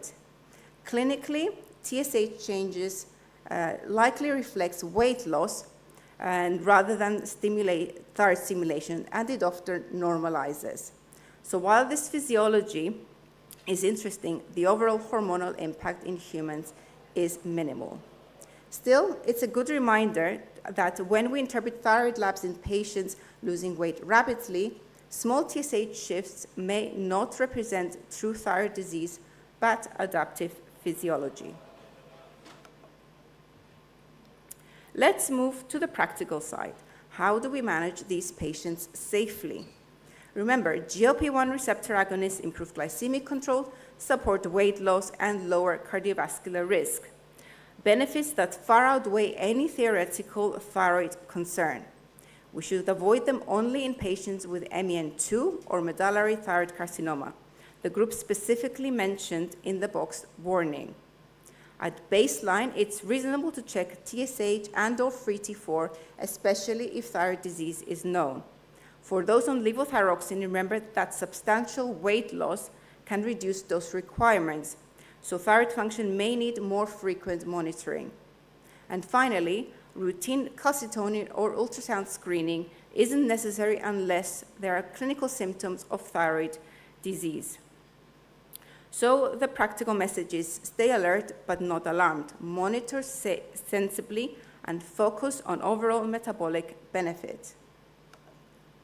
So to summarize everything we've covered, in rodents, high GLP-1 receptor density led to C-cell tumors, but this does not translate to humans. In humans, GLP-1 receptor expression in thyroid tissue is minimal. No rise in calcitonin or medullary cancer has been seen in trials. Large RCTs like the LIDAR, SUSTAIN-6 and REWIND show no thyroid cancer signal. A mild TSH reduction may occur likely from weight loss, not direct thyroid stimulation, and clinically avoid only in MEN2 or MTC, otherwise no extra screening is required. Thank you for your attention. Thank you very much for this very clear presentation, offering reassuring evidence about the link between thyroid cancer and the use of GLP-1 agonists in humans. Are there any questions? Yes, Panagiotis Economidis. Excellent talk, congratulations. Thank you. Based on your research and your investigations, would you prescribe these drugs in patients who underwent thyroidectomy for papillary thyroid carcinoma? Yes, I think that would be a safe thing to do because we do monitor them very, very carefully. And second of all, there's no evidence to suggest that it increases the risk of redeveloping it after use of a GLP-1 receptor agonist. Thank you. Any other questions? Okay. Thank you very much once Thank again. you. Thank you. Okay, so Dr. Kyriazis, I don't know if you would like to take over for the last presentation. Yes, I would like. Thank you. Thank you very much. Good morning from Athens. Thank you, Professor Patrikios, dear friend Yannis, for the invitation. So we have to proceed to the next topic. Cancer vaccines research, as you know, focuses on developing new treatments that train the immune system to recognize and destroy cancer cells, with promising recent advances in personalized mRNA vaccines for various cancers like melanoma or pancreatic cancer. This interesting topic will be analyzed by Professor Dr. Vassou Apostolopoulos. She's a Distinguished Professor, School of Health and Biomedical Sciences from Melbourne, Australia. Professor Apostolopoulos, you have the floor. Thank you.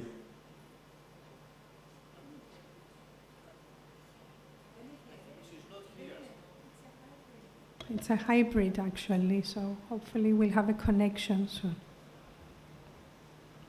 Okay.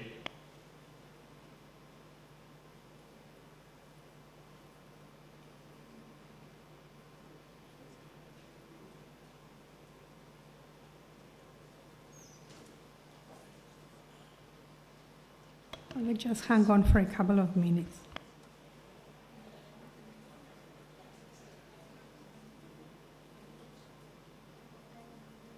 My apologies to the audience, Dr. Kyriazis, also for the presentation. It seems that our next speaker is not available for the hybrid session. Terribly sorry about this, and for not letting us know earlier. Thank you for your attention. Thank you very, very much. Thank you.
Welcome you all to this afternoon session, the 10th session of the meeting, which is on neurology, neurogenetics, neurophysiology, neuroimmunology, and neuropharmacology.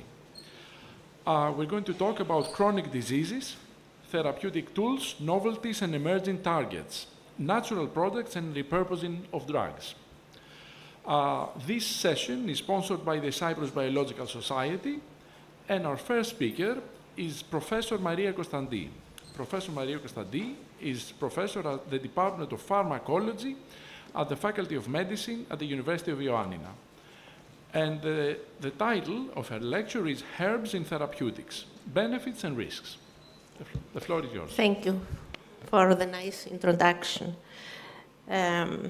First of all, I would like to thank Professor Patrikios and the other members of the organizing committee for the kind invitation, and the staff members of the Medical School of the European University of Cyprus for the invitation and the hospitality that I enjoy for 4 years in a row.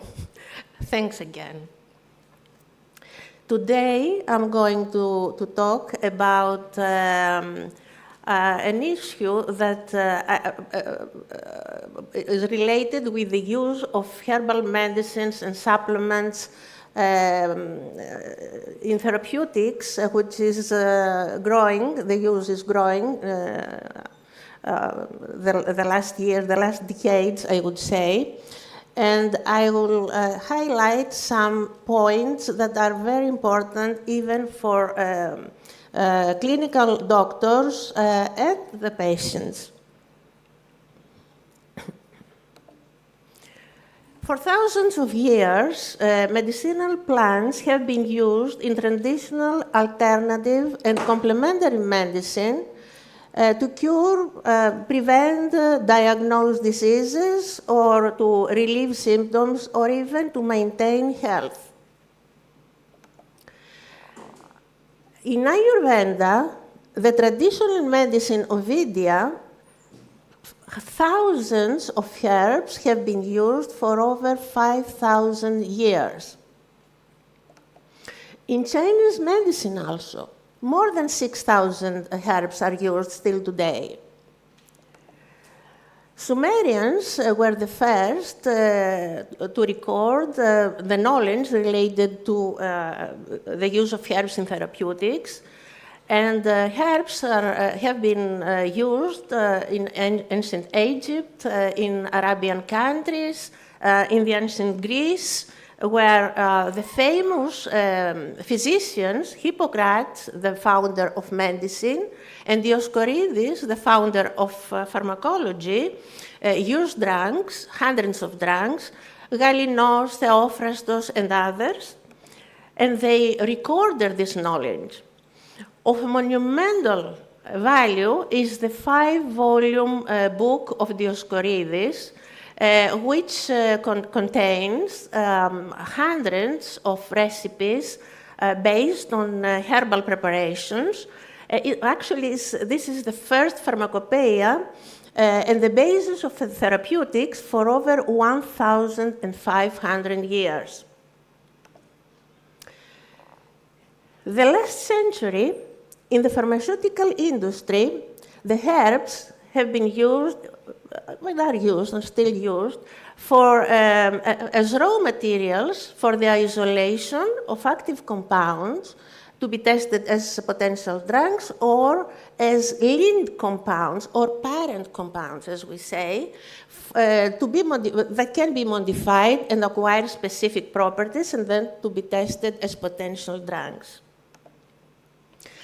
The procedure for the development of drugs from herbs starts with the extraction and then the isolation of active compounds, their purification, chemical and structural characterization, and then their testing during preclinical studies with the use of experimental models, in vivo or in vitro models, and then with the clinical studies.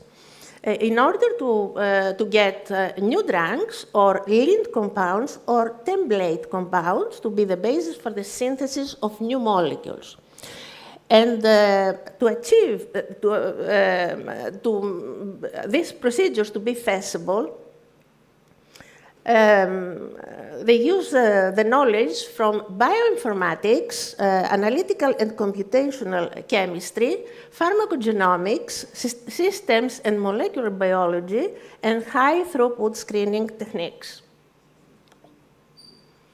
The last century, the synthesis of the development of drugs is based in big portion to herbs. Actually, the 56% of prescribed drugs contain either herbal derivatives or compounds extracted from herbs or molecules, active molecules, designed on the basis of substances found in herbs. The use of herbal supplements or medicines is widespread worldwide. Actually, the 80% of the world population uses some supplement or herbal medicine or herbal preparation. In China, in India, in Arabic countries, in the States, United States, in France, in Canada, in England, in Australia, in all countries all over the world, because they consider them as safe. They think that they are natural products, so they are safe, which is not the case very often. And because they are available over the counter, which means without a prescription. The patients use herbal medicines or supplements to treat several diseases, including diabetes, hypertension, gut, depression, insomnia, dementia, even cancer. But they should be aware that herbal preparations containing more than one herb very often may contain dozens or even hundreds of active compounds that may display hepatotoxic, genotoxic, cytotoxic, phototoxic, nephrotoxic, neurotoxic, embryotoxic, and carcinogenic properties. They may also contain pesticides, microbes, mycotoxins, radioactive residues, fumigant residues, solvents, and heavy metals, which may induce toxicity. Another source of toxicity is the misidentification of herbal species. Several years ago, in the General Hospital of Arta, Greece, a 62-year-old man appeared with symptoms of flu, and within 3 days he developed a polyorganic failure. And this man died of cardiac arrest. He had mismatched the flowers of Crocus sativus with those of Colchicum autumnale, which are alike. And there are many, many cases like that, with fatal or other toxicity outcomes. Therefore, the authentication of medicinal plant species and the of harmful phytochemicals is absolutely essential to ensure the safety of the use of herbal medicines or supplements. The patients should be aware that in herbal medicines there are dozens of active compounds that may interact with the other drugs they may be on. If they take other synthetic drugs, prescribed drugs, the active compounds of herbs can interact and modify the effectiveness of these drugs, either to increase this or decrease this, or induce side effects or toxicity. Or they may affect the vital functions. And this is particularly dangerous in the elderly. Patients who are at the highest risk in developing complications of the combined treatment are those on anticoagulants, antiplatelet drugs, antidiabetics, cardiac glycosides, and anti-cancer drugs. According to the National Center for Complementary and Integrative Health of NIH, when herbal supplements are combined to drugs with a narrow therapeutic window, including digoxin, cyclosporin, warfarin, and others, a huge problem may appear. In our lab, the Department of Pharmacology of the University of Ioannina, we have developed a database containing the 400 most important herbs in the Greek mainland. And this database provides information about their use in folk medicine, traditional medicine, the active compounds they contain, the potential side effects toxicity may induce, the morphology of the drugs, and the related information.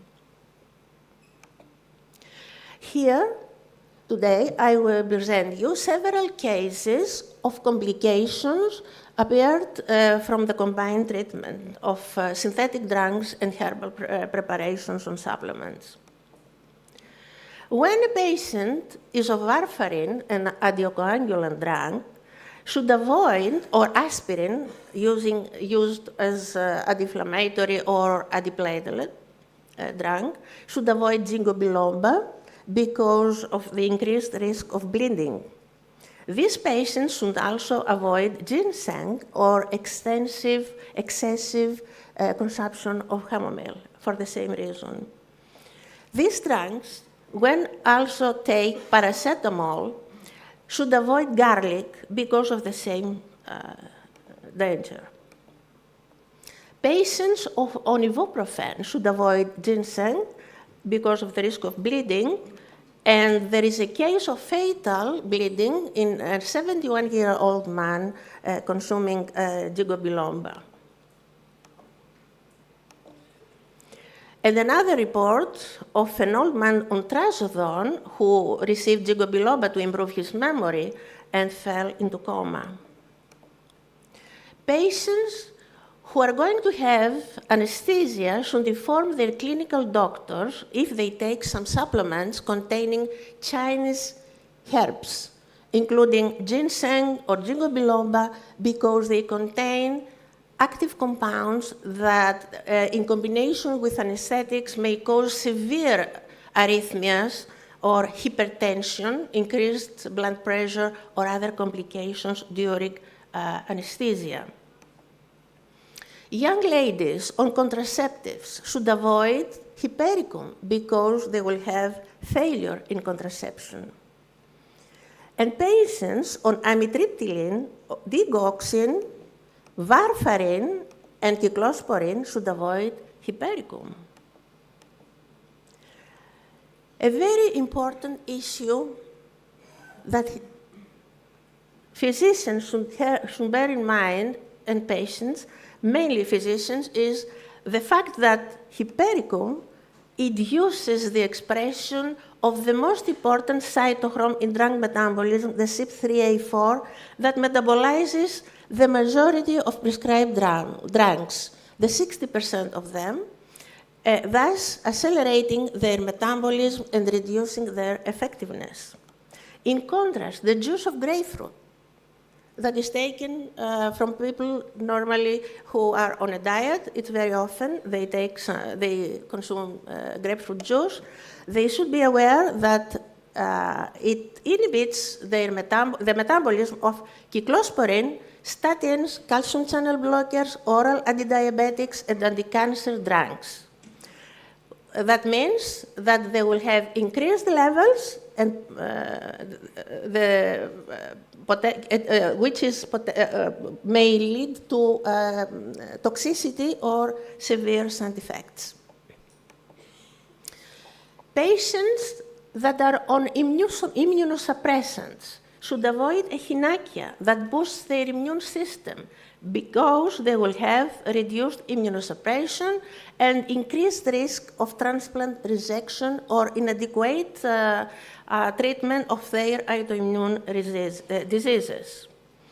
Finally, when a patient is on a combined treatment and has some severe symptoms, such as severe headaches, dizziness, bleeding, difficulty in breathing, reduced effectiveness, menstrual disturbances, loss of consciousness, etc., should seek medical advice.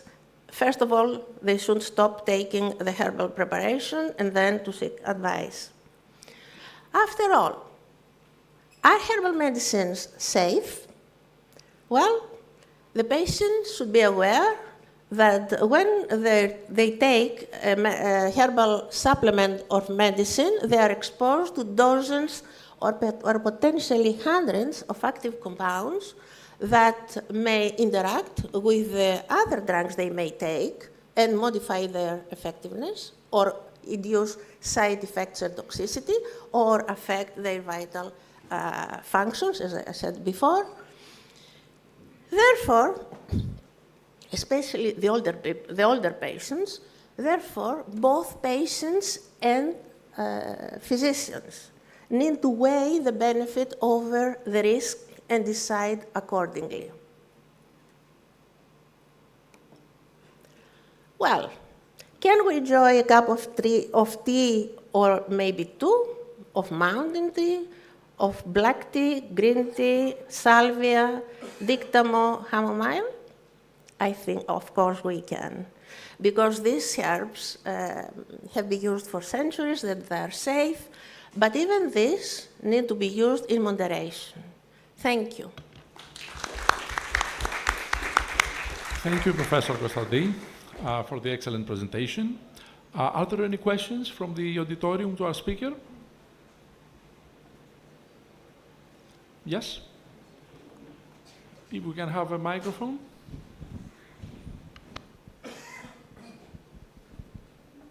Thank you for your presentation. It was enlightening. Can you hear me? Okay, so I'd like to ask you, are there any herbal medicinal products, drugs that are authorized, meaning that are prescription only, or are there any herbal drugs that are prescription only? They are not prescribed. So nothing. They are over the counter available. Okay, maybe they would need to be regulated. That's why there is a black box in the training of medical doctors, pharmacists. They don't. Yeah, they don't. At least in Greece, they don't have this kind of training.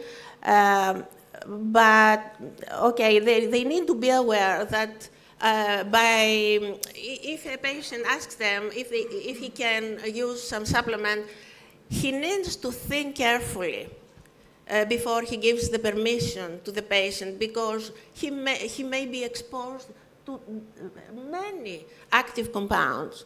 They are not prescribed, and they need a license to be in the market, which the regulatory framework is simpler than the synthetic drugs. This is not. I think that this framework needs to change. It's given through the European Medicine Agency, the EMA, and the FDA in the United States. So it's easy to get a herbal supplement or medicine. Thank you. With all the consequences. Thank you, Professor Kostadou. Thank you so much. So now we are going to move to on to our next speaker, who is Professor Achilleas Gravanis, yet another pharmacologist. Achilleas is currently in the University of Crete. However, as many of you know him, he is traveling all over the world and has affiliations with other places as well. Dr. Gravanis is going to talk about today glucose neurotoxicity in dopaminergic neurons, direct and glial cell mediated mechanisms. Dr. Gravani, you ready? Thank you very much, Eva. I would like also to sincerely thank the organizers and my friend Ioannis Patrikios for this very kind invitation. I apologize, I couldn't make it to be with you, but we have a site visit from our US investors in our spin-off company, so I'm obliged, as you may understand, to be in Crete these days. Let me share my...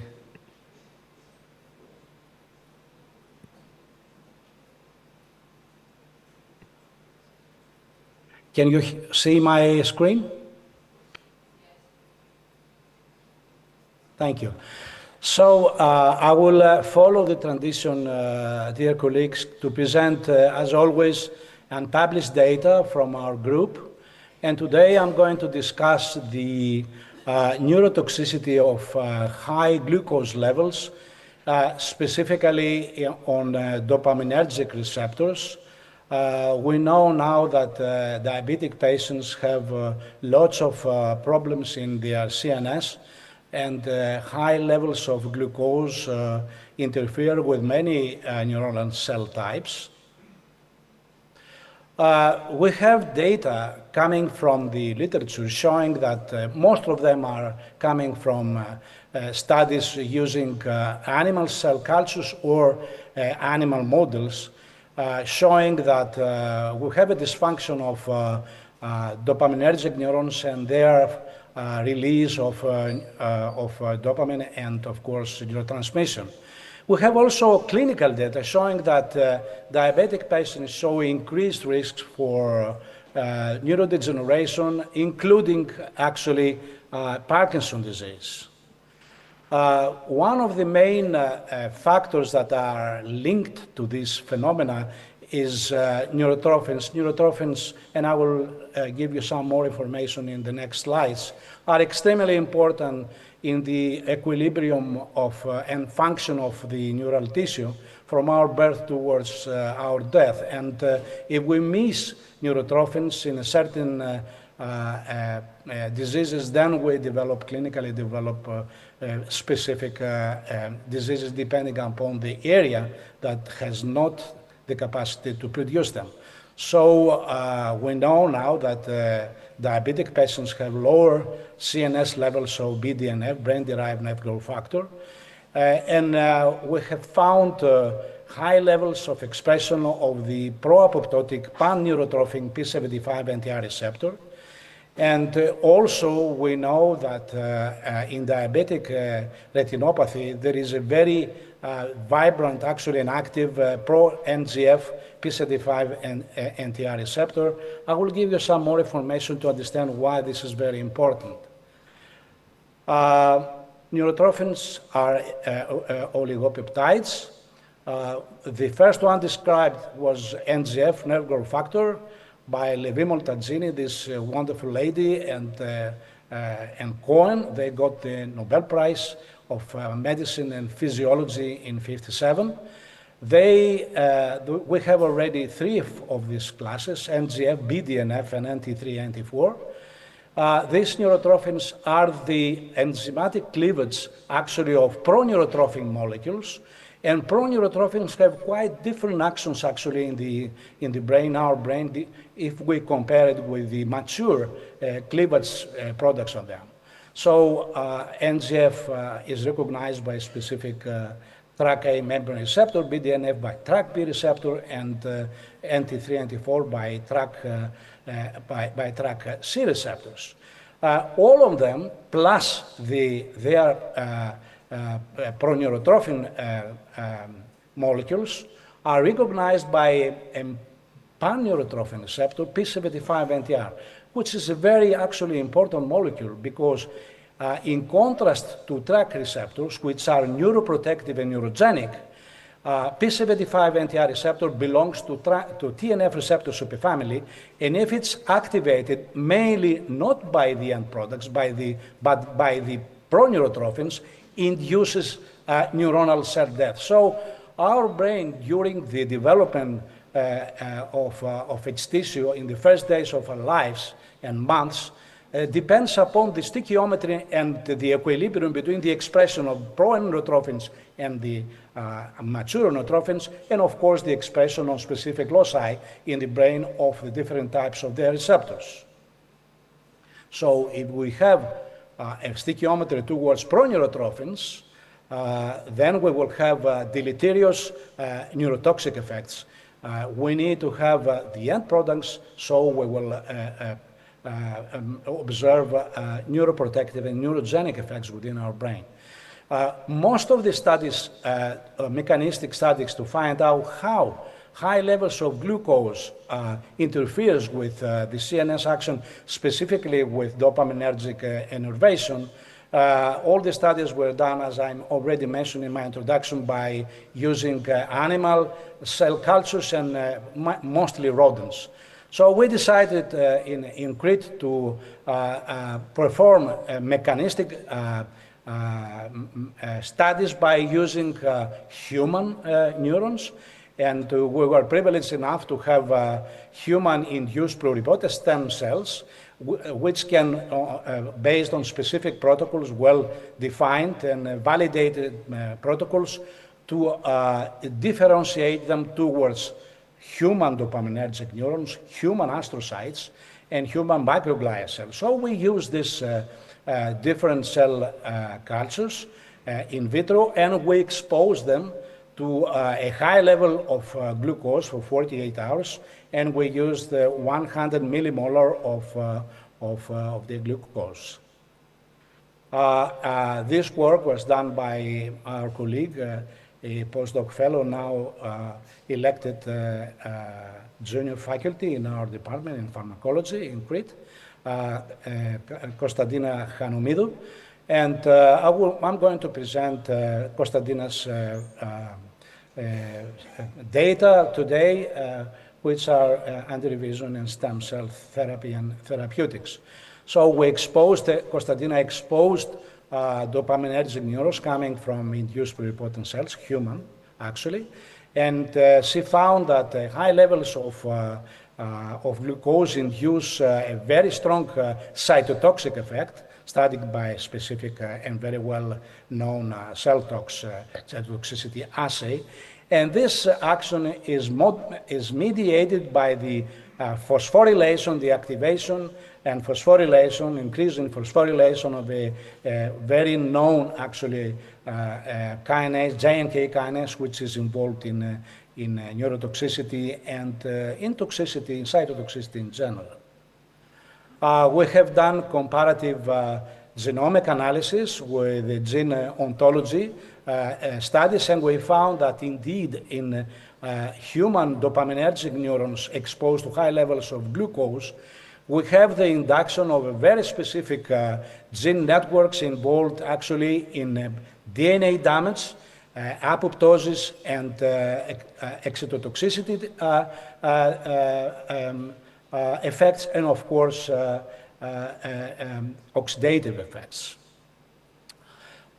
We have also tested the possibility, based on the data from the animal experiments, in human dopaminergic neurons, all this effect to be mediated by the neurotoxic, actually, P75 NTR receptors of neurotrophins. And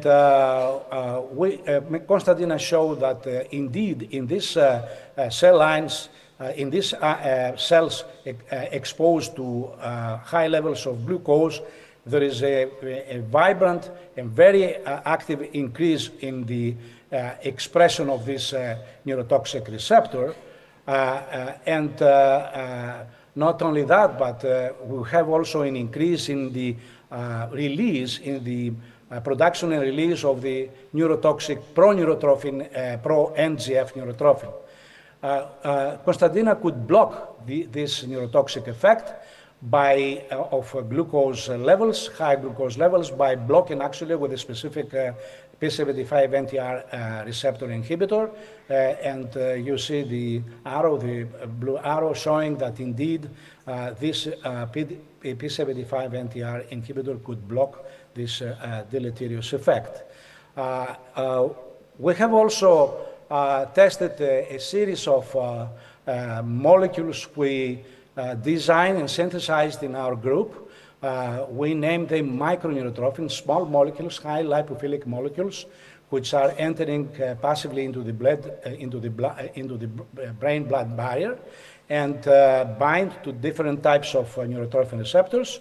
For more information, you can go through this very recent, actually, invited review article in British Journal of Pharmacology to see our work in the last, actually, 15 years with these small molecules.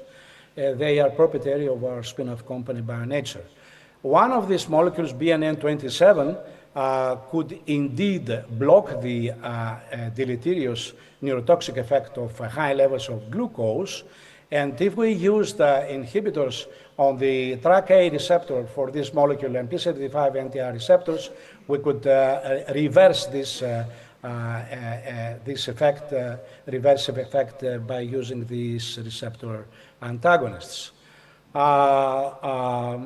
Another thing that glucose, high levels of glucose does is by sensitizing the human dopaminergic neurons to a very known, actually, neurotoxic agent, 6-hydroxydopamine, known to be studied for many decades, and many people working with Parkinson's disease, they use it as a model to reproduce some of the effects of dopaminergic stimulation in animal models and cells. So indeed, the glucose, high levels of glucose for 16 hours could further induce actually the deleterious effect of 6-hydroxydopamine in human dopaminergic neurons.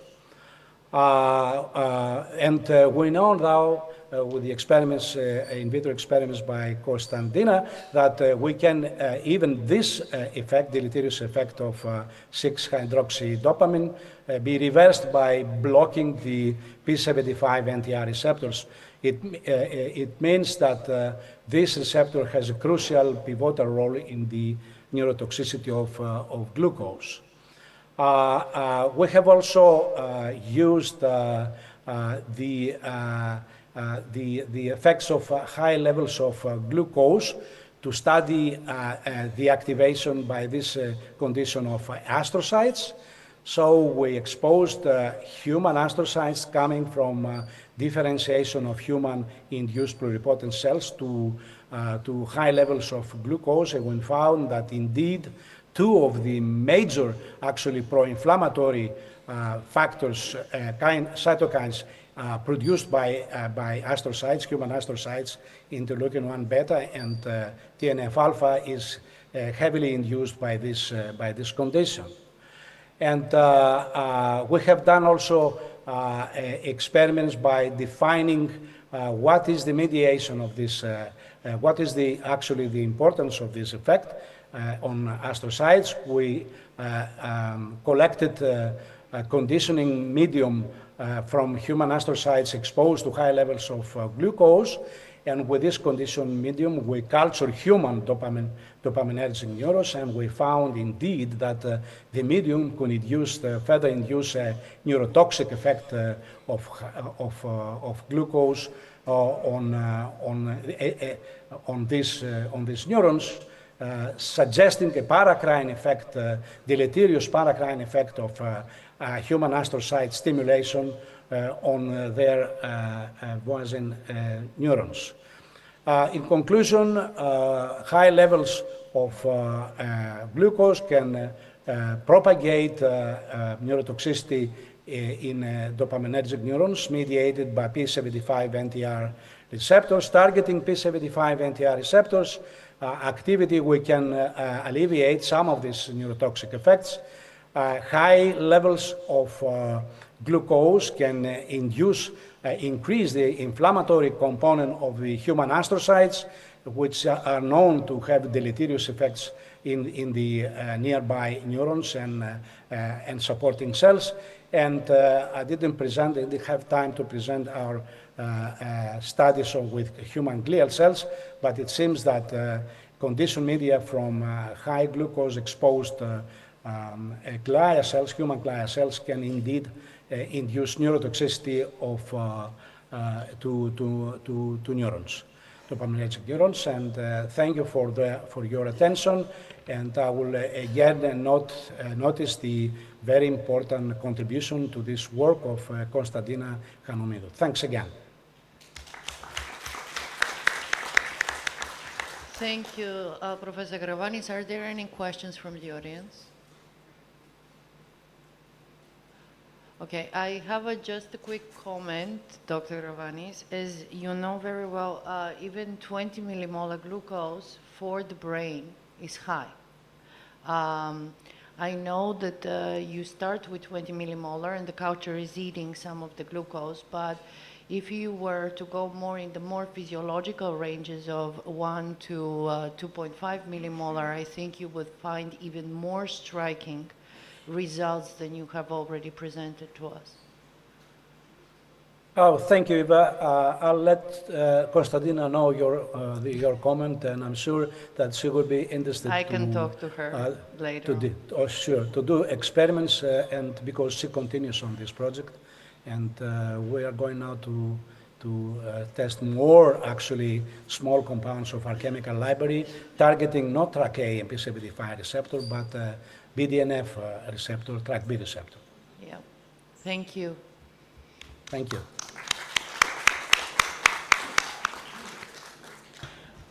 So after the two talks on neuropharmacology, we swiftly move on to neuroimmunology now. I would like to ask Professor Marios Pangaris to come to the podium. He's a senior consultant neurologist and the head of the neuroimmunology department of the Cyprus Institute of Genetics, Neurology and Genetics. And we are eager to hear his talk on the role of inflammation in multiple sclerosis progression.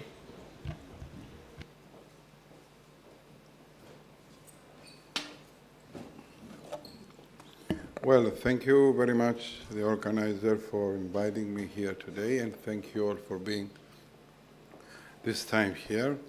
I'm going to talk about the role of inflammation in multiple sclerosis progression, and I will show you some of the newest data that we know. Oops. Okay. I can't move the slides.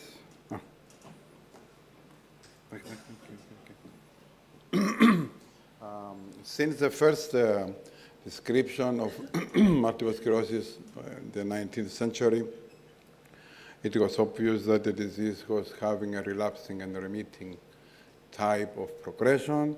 And over the following decades, the more progressive nature of the disease entered the clinical spectrum. And in 1996, we ended up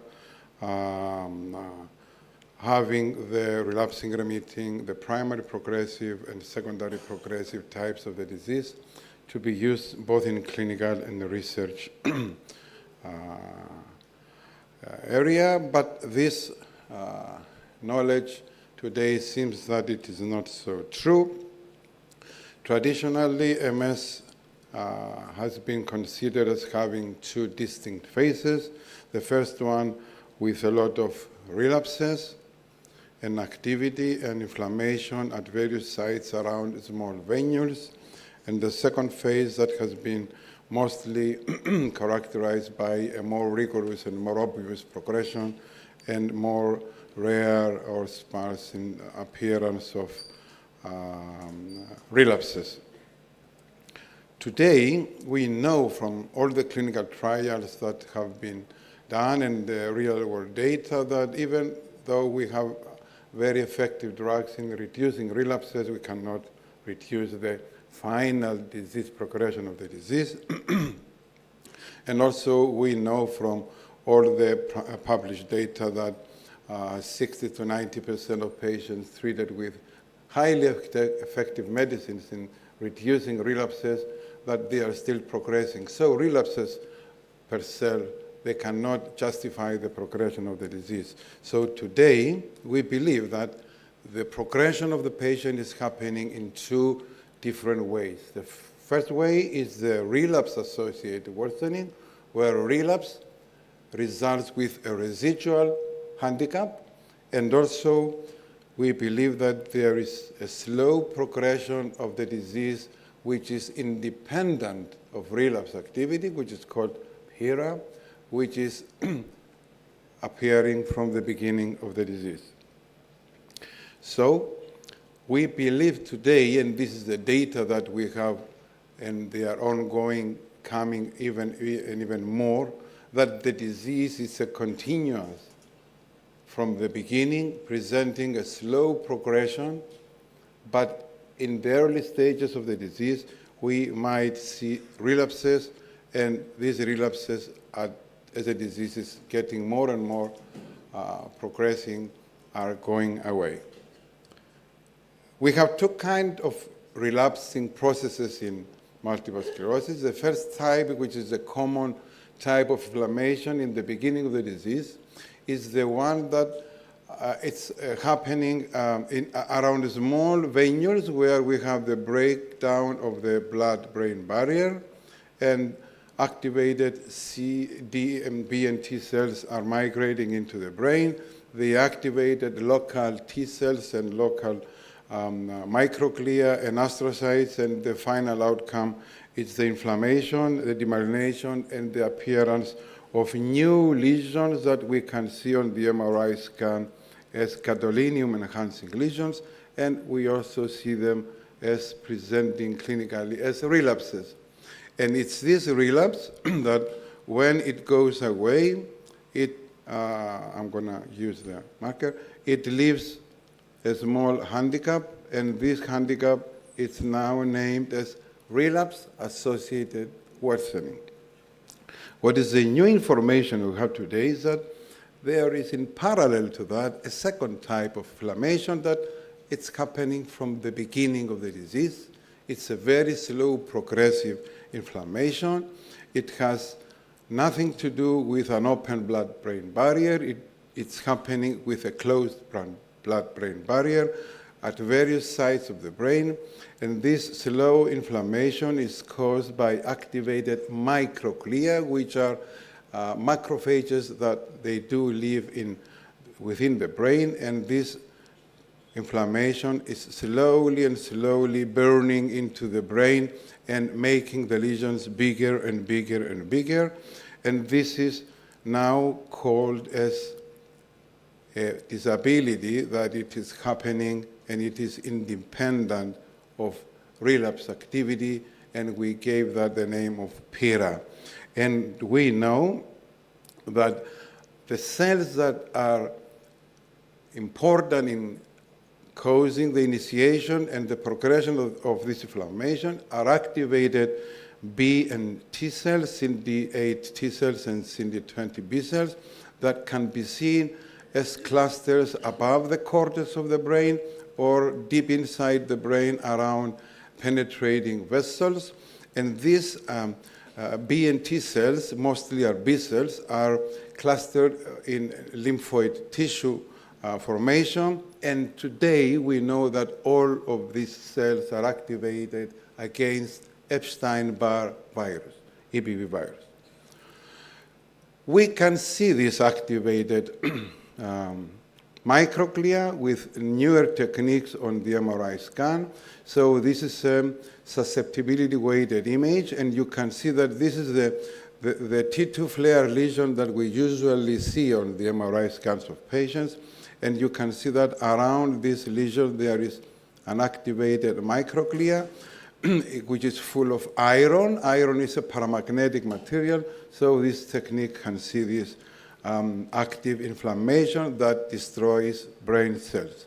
So this is a biomarker that we can see.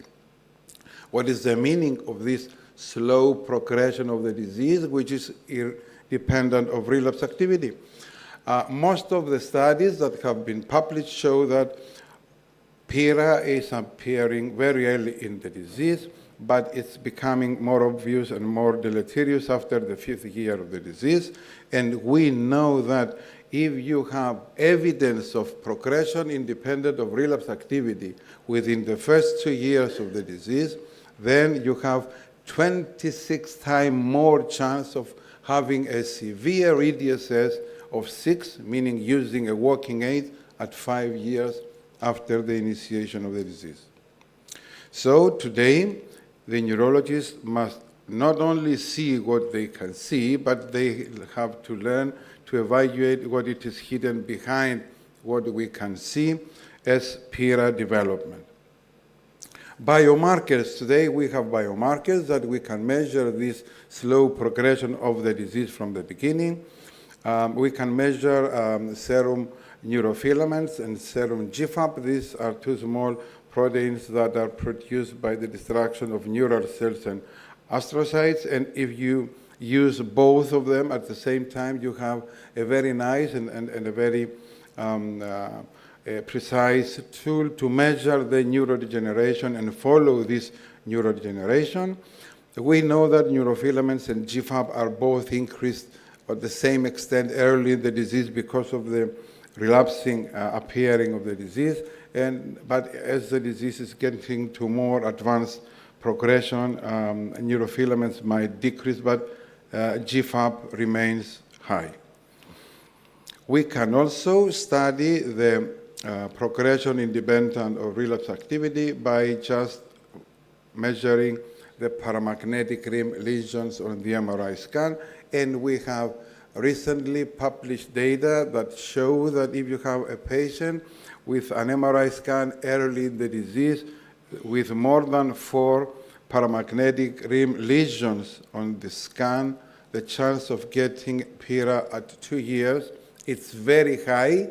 So within 5 years, he will end up on a wheelchair. So we have to be aggressive. Also, we can use SPECT with special radioligands, like the translocator protein, which is located at the outer membrane of mitochondria. These are 2 identical T1 black holes. It says nothing to us, but this is the MRI we have today. But if we use a SPECT tomography with the TSPO, you can see that this is an active lesion, and this is an inactive lesion. So we can see active lesions. We can see the active microglia that is burning continuously the brain. So we can use these biomarkers to follow the patients. Now, what do we know about the treatments? We know that most of the newer treatments that we have, they have effect both in relapse-associated worsening and in progression, which is independent of relapse. And we have also recently seen a publication of a very small molecule, a BTK inhibitor, which has been for the first time in a position to show that it can reduce the progression of patients with secondary progressive MS, and this molecule is expected to be approved by December 2025. We also can see that with the modern techniques of the MRI scan, we can follow an active lesion full of microglia that they destroy the brain continuously with a subsequent MRI scan using medication that can reduce or abolish the inflammation through these activated microglial cells. So in conclusion, we know today that there is a slow progression of the disease, unfortunately, from the beginning, which is so slow and so mild that we cannot see it easily in our daily clinical practice. So we have to utilize more frequent visits of the patient and composite measures like time to 25 walking, the 9-hole peg test, and other tests that are more precise in evaluating slight progression of patients. We need to use neuropsychologists giving neuropsychological batteries because this is a very early sensitive tool to see and follow slow progression from the beginning of the disease. We need to start using the new MRI techniques like the cortical thickness, cortical atrophy, and the paramagnetic rim lesions, and also establish personalized measurements of serum neurofilaments and GFAP to follow the progression. As an epilogue, I need to say that we have to educate our community of neurologists about that new evidence that MS is not a relapsing disease, that it's becoming later as a secondary progressive, but MS is progressive disease from the beginning, and we need to follow, diagnose, and measure this, and also we need to educate radiologists about giving us the newer results of the newer techniques of the MRI scan. But thankfully to the newer important drugs we have, like the B-cells treatments, natalizumab, alemtuzumab, cladribine, and the BTK inhibitors that are coming, they do have a positive effect in reducing this slow progression from the beginning. So we need to either diagnose earlier this PIRA progression, or we need to press our societies to deliver high-potent medications from the beginning of the disease. Thank you.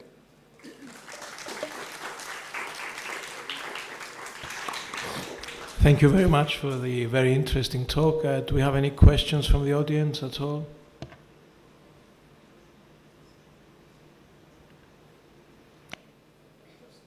I just wanted to ask you, did you think that very soon we will start treating CIS and RIS with much more potent treatments based on these paramagnetic rims that you've described, more than 4 on each MRI scan? Do you think this is likely to happen, and not just in big centers where they treat a lot earlier and more aggressively?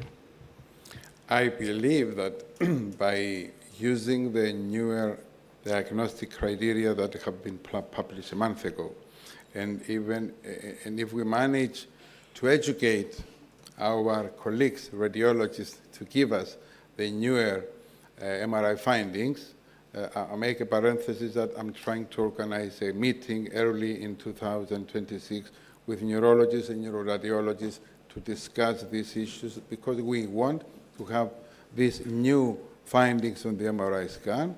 I believe, yes, we need to treat every patient from the first time that you diagnose MS, even with an RIS, with the newer criteria, with high-potent medicine. Yeah. Thank you. Thank you.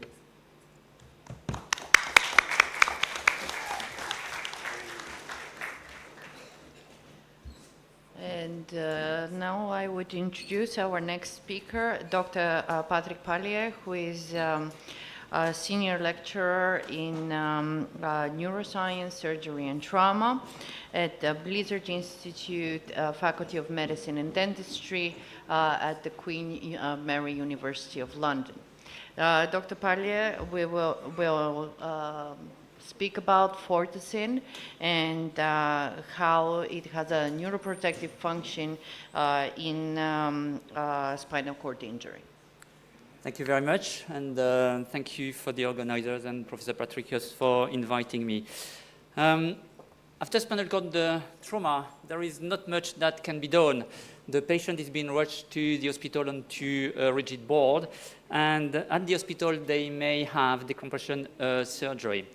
But the problem with neurotrauma is that it has characteristics of a neurodegenerative condition. And by the time the patient is being rushed to the hospital, it arrives to the hospital, there may be a continuous spread of the injury. This is illustrated here, and you can see that in this case, the spread of injury was almost of 1 millimeter per hour, which results into 3.4 centimeters within 37 hours. And therefore, there is an urgent need for neuroprotective compounds during this acute and subacute phase of injury to contain this process of secondary injury. But then the trauma has been done and the spinal cord has been injured, and sometimes with very dramatic and significant injury that will lead to a very limited possibility for repair, considering that in the central nervous system, the ability for regeneration of the axons is very limited. And therefore, we also need compounds that can assist this functional recovery and during the chronic phase of injury and support the repair process. Now, the only problem is that to date, there is no known compound or approach that can do both, protect the spinal cord and support the repair process.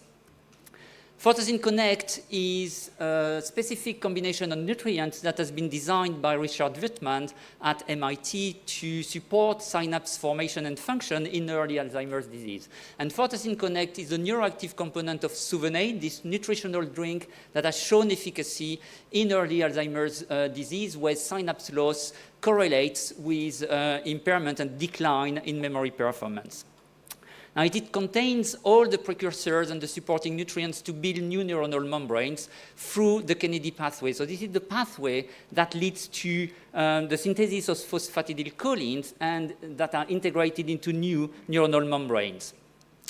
Nutrition research managed to incorporate these nutrients into hard pellets, and then they can be daily administered to rodents. And when they did this to gerbils and to rats, they find out that this led to an increase in neurites, in dendritic spines, and in synaptic protein. And therefore, we thought that we wanted to test whether Fortacin Connect would improve functional outcome after neurotrauma through neuroprotection and repair. And the first evidence of this came not almost 10 years ago, 10 years ago, and we demonstrated this in a rat model of thoracic compression injury. And then we were approached by Professor Wolfram Stetzlaff, who was then the director of the International Collaboration on Repair Discoveries at the University of British Columbia. And Wolfram proposed to run an independent validation of our results in a different injury model, which was quite exciting. So what they did is that they used the cervical contusion injury. And why cervical? It's because they account for most spinal cord injury cases. And also because 50% of cervical cases are functionally incomplete, and an even higher percentage are anatomically incomplete. Now, this is very interesting because if you were to use a neuroprotective intervention, then you would even increase these percentages further. You would increase the amount of spinal cord tissue that would be spared from injury, and you would improve the prospect for recovery. They treated male rats for 32 weeks, for 8 months, with either a controlled diet or a high dose of Fortacin Connect. And then they contused the side of the spinal cord that controlled the dominant paw using an impactor at C5 level.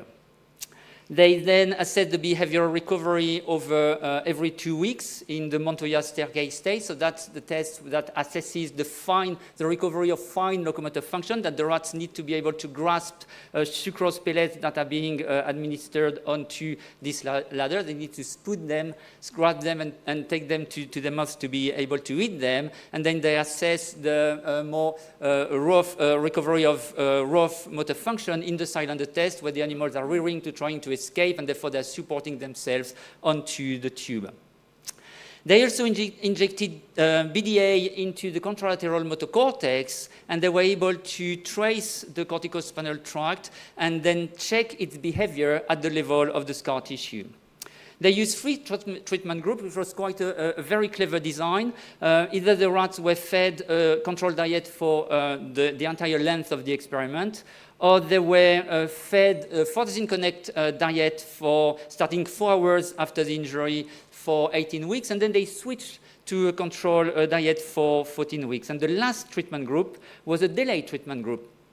We started with a controlled diet for 18 weeks, by which time the scar is a chronic scar, and then they switched to Fortacin Connect diet. And then they collected the tissue, either fixed or fresh. They shipped it to London. I received them, and I was in charge of the tissue processing. So the first thing I did on fixed spinal cord is I cut 6 millimeter pieces, and we cut horizontal sections of these spinal cords. We stained them for classic histology to measure the lesion size and the number of cystic cavities, and then I used different immunomarkers to assess the number of neurons and oligodendrocytes, the inflammatory response, and the reactive astrogliosis. And I also stained the traced corticospinal tract. I imaged this stain section using an automated system, which allowed us to reconstruct these strips of tissue. And then I wrote various image scripts that allowed us to sample the tissue, 2 millimeters rostral and caudal, to the epicenter. And depending on what we measured, we could do this ipsilaterally, but also contralaterally.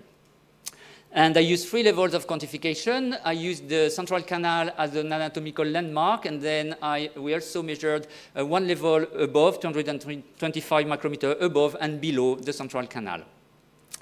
Now, we didn't find any effect of the treatment on the either acute or delayed on functional recovery. You can see here that the percentage of success of pellet retrieval and the ipsilaterally, contralaterally, and there was no effect on the size of the lesion, of the scar, or in the number of cystic cavities. But this is what we found. So first of all, we found out that there was a very drastic loss of neurons after injury. You can see this here. If you can look at the epicenter, and then this goes rostrally, and this goes caudally. And here what is shown, this little line, is where the contusion tip would hit the tissue. And this U-shape and flattened U-shape actually shows that the injury was very severe. So severe that it also affected the contralateral side. So this is not very surprising. Well, we were a bit naive at the time to consider that the contralateral side could be used as a control to injury, and that's why these circles are in white. There was supposed to be a control. But this is not the case, because as you contude the spinal cord, the contralateral side is going to be stretched, and the neurons do not like stretch injuries at all. So this is also a very severe injury on the contralateral side. But the treatment protected, the acute treatment protected the neurons ipsilaterally, but not contralaterally. This is, of course, very expected, because on the contralateral side, if you assume that there is a protracted death of neurons, this death may have been completed, run its course after 18 weeks when we started the delayed treatment, and therefore there was no neurons to be saved. What was very surprising is that the treatment was not effective at all on the contralateral side.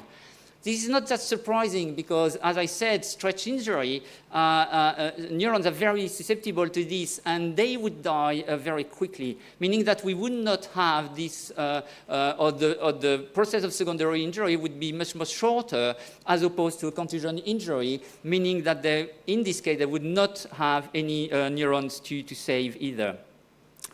Now, oligodendrocytes were also very much injured.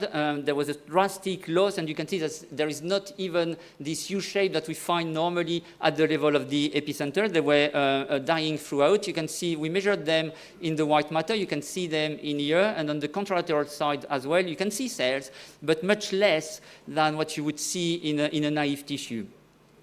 But there were more cells being present after acute treatments, but this was not significant for the delayed treatment.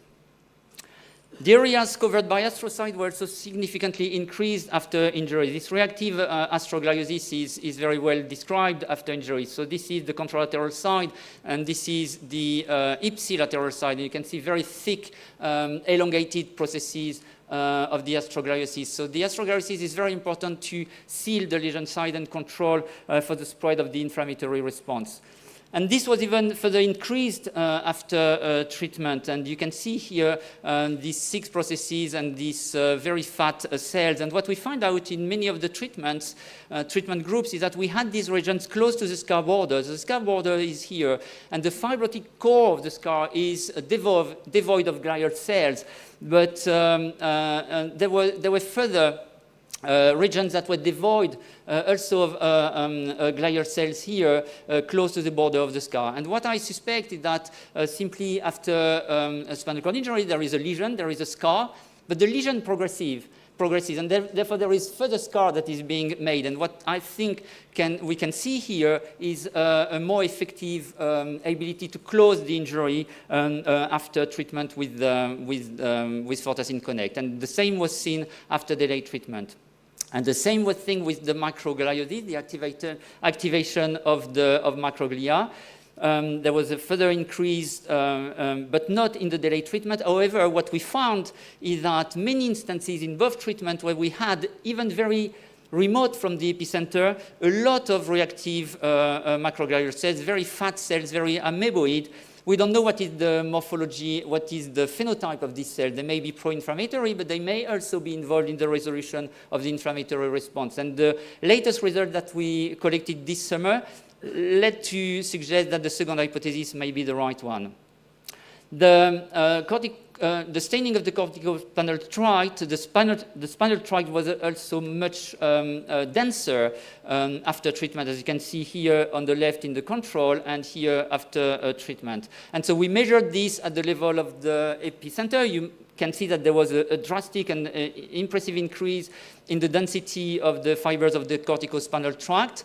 And the tract were also seen crossing the scar tissue or being very close to the scar. And we thought to measure every single individual axon and measure the distance to the scar border. And when they were inside the scar, we gave a negative value. And what we find out is that these mean values were negative for the two treatment groups, showing that these axons were indeed crossing the scar tissue. We also measured the collaterals of the corticospinal tract within the ipsilateral gray matter, and we find that there was a significant increase, especially after the acute treatment and caudal to the lesion, suggesting that these axons make collaterals in an attempt to reconnect interneurons, to reconnect the distal end of the spinal cord. So, as a summary, we find that the hemicontusion was severely affecting both sides of the spinal cord. Both neurons and oligodendrocytes were protected by the Fortacin Connex implementation when started just after the injury. Our latest data suggest that the increased gliosis seen after treatment are linked or may be linked to a more efficient inflammatory response that would contribute to neuroprotection and a more effective closure of the injury. And more spare tissue, of course, means more increased chances for substantial improvement of neurological recovery. And the supplementation may also stimulate the regeneration of the corticospinal tract through the scar tissue and the production of collaterals supporting plasticity and therefore functional recovery. Now, it may well be that Suvenate could offer a very effective solution as a neuroprotective and pro-repair nutritional intervention for spinal cord injury. And of course, what I would like to do is then combine this with a physiotherapy experiment in preclinical animal models. I would like to thank my collaborators and, of course, my mentor, Professor Adina Michael-Titus, and all the very clever students that work with me, and many of them are coming from this university. This is how we spend our summer in London. Thank you very much. Thank you very much. As you realize, we are running a little bit late. So are there any burning questions that need to be addressed now? If not, I personally will go ask the speaker in the break some of my questions, and I am sure that he will be open for questions from you as well. Thank you very much. Thank you to all speakers. Cheers.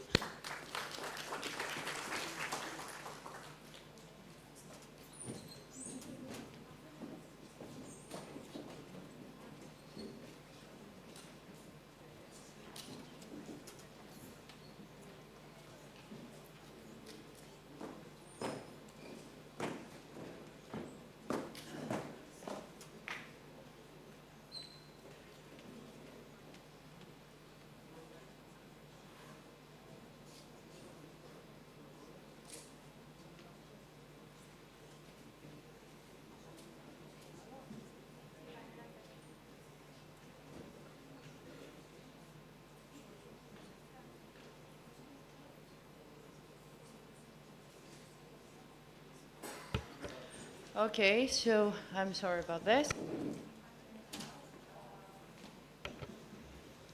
Turns out that we are also chairing the next session, or at least part of it, the next speaker. So the next speaker is Dr. Tolias, Professor Andreas Tolias, and he's going to give the distinguished keynote lecture that has to do with foundation models and digital twins of the brain. Professor Tolias is a professor and co-founding director of the Enigma project at Stanford, and the Microns project the Stanford BioX, and he's currently at the Woodside Neurosciences Institute and affiliated with the Human-Centered Artificial Intelligence Institute. Professor Tolias. Hi, can you hear me? Yes, I can hear. We can hear you. Do you see my slides? Now we can see your slides perfectly. Okay, and are they advancing? Do you see them They're advancing? advancing, and Great. the animation is working. Great. Thank you. Thank you so much. Thanks for the invitation. And unfortunately, I cannot be in Cyprus today, but I'm sure it's a great meeting. And again, thank you for the invitation. So Francis Crick, in his book, The Astonishing Hypothesis, says that you, your joys, your sorrows, your memories are nothing more than, and your ambitions are in fact no more than the behavior of a vast assembly of nerve cells. And this is quite astonishing that basically how we think, how we make decisions, how we see the world is encoded inside our brain. And there are many different levels to study the brain. You can study it at the molecular level, where you can study individual neurons and the molecules that they express, the proteins, the transcriptomic level. You can study it at the circuit level. The brain, like many other parts of the body, is composed of many cells. It actually has a huge diversity of cell types, and that are arranged in stereotypical connectivity patterns. And here is some of work that we did early on in this. And in many ways, you can think of the brain at this level as having a very rich molecular and anatomical organization. And here is some data showing the density of the dendrites of many, many pyramidal neurons. However, you can study it at this other level. This is the activity level. You can treat the brain as, and try to understand the brain at more this higher level, the systems level analysis, where, for example, when you're viewing this video here, there is hundreds of millions of neurons, billions of neurons that are activated, their activity is shaped by you perceiving this stimulus. And this is the level that I want to focus mostly the talk today. And the reason that this level is particularly exciting, especially in the last 10 years, is because now we have another form of intelligence, like this AI intelligence. Here is large language models or computer vision models or real models that can do protein folding, that are also built from artificial neural networks. And despite that they're substrate, they're built out of silicon, they do not have the diversity and the complexity of cells that we see in the brain. They also produce activity patterns.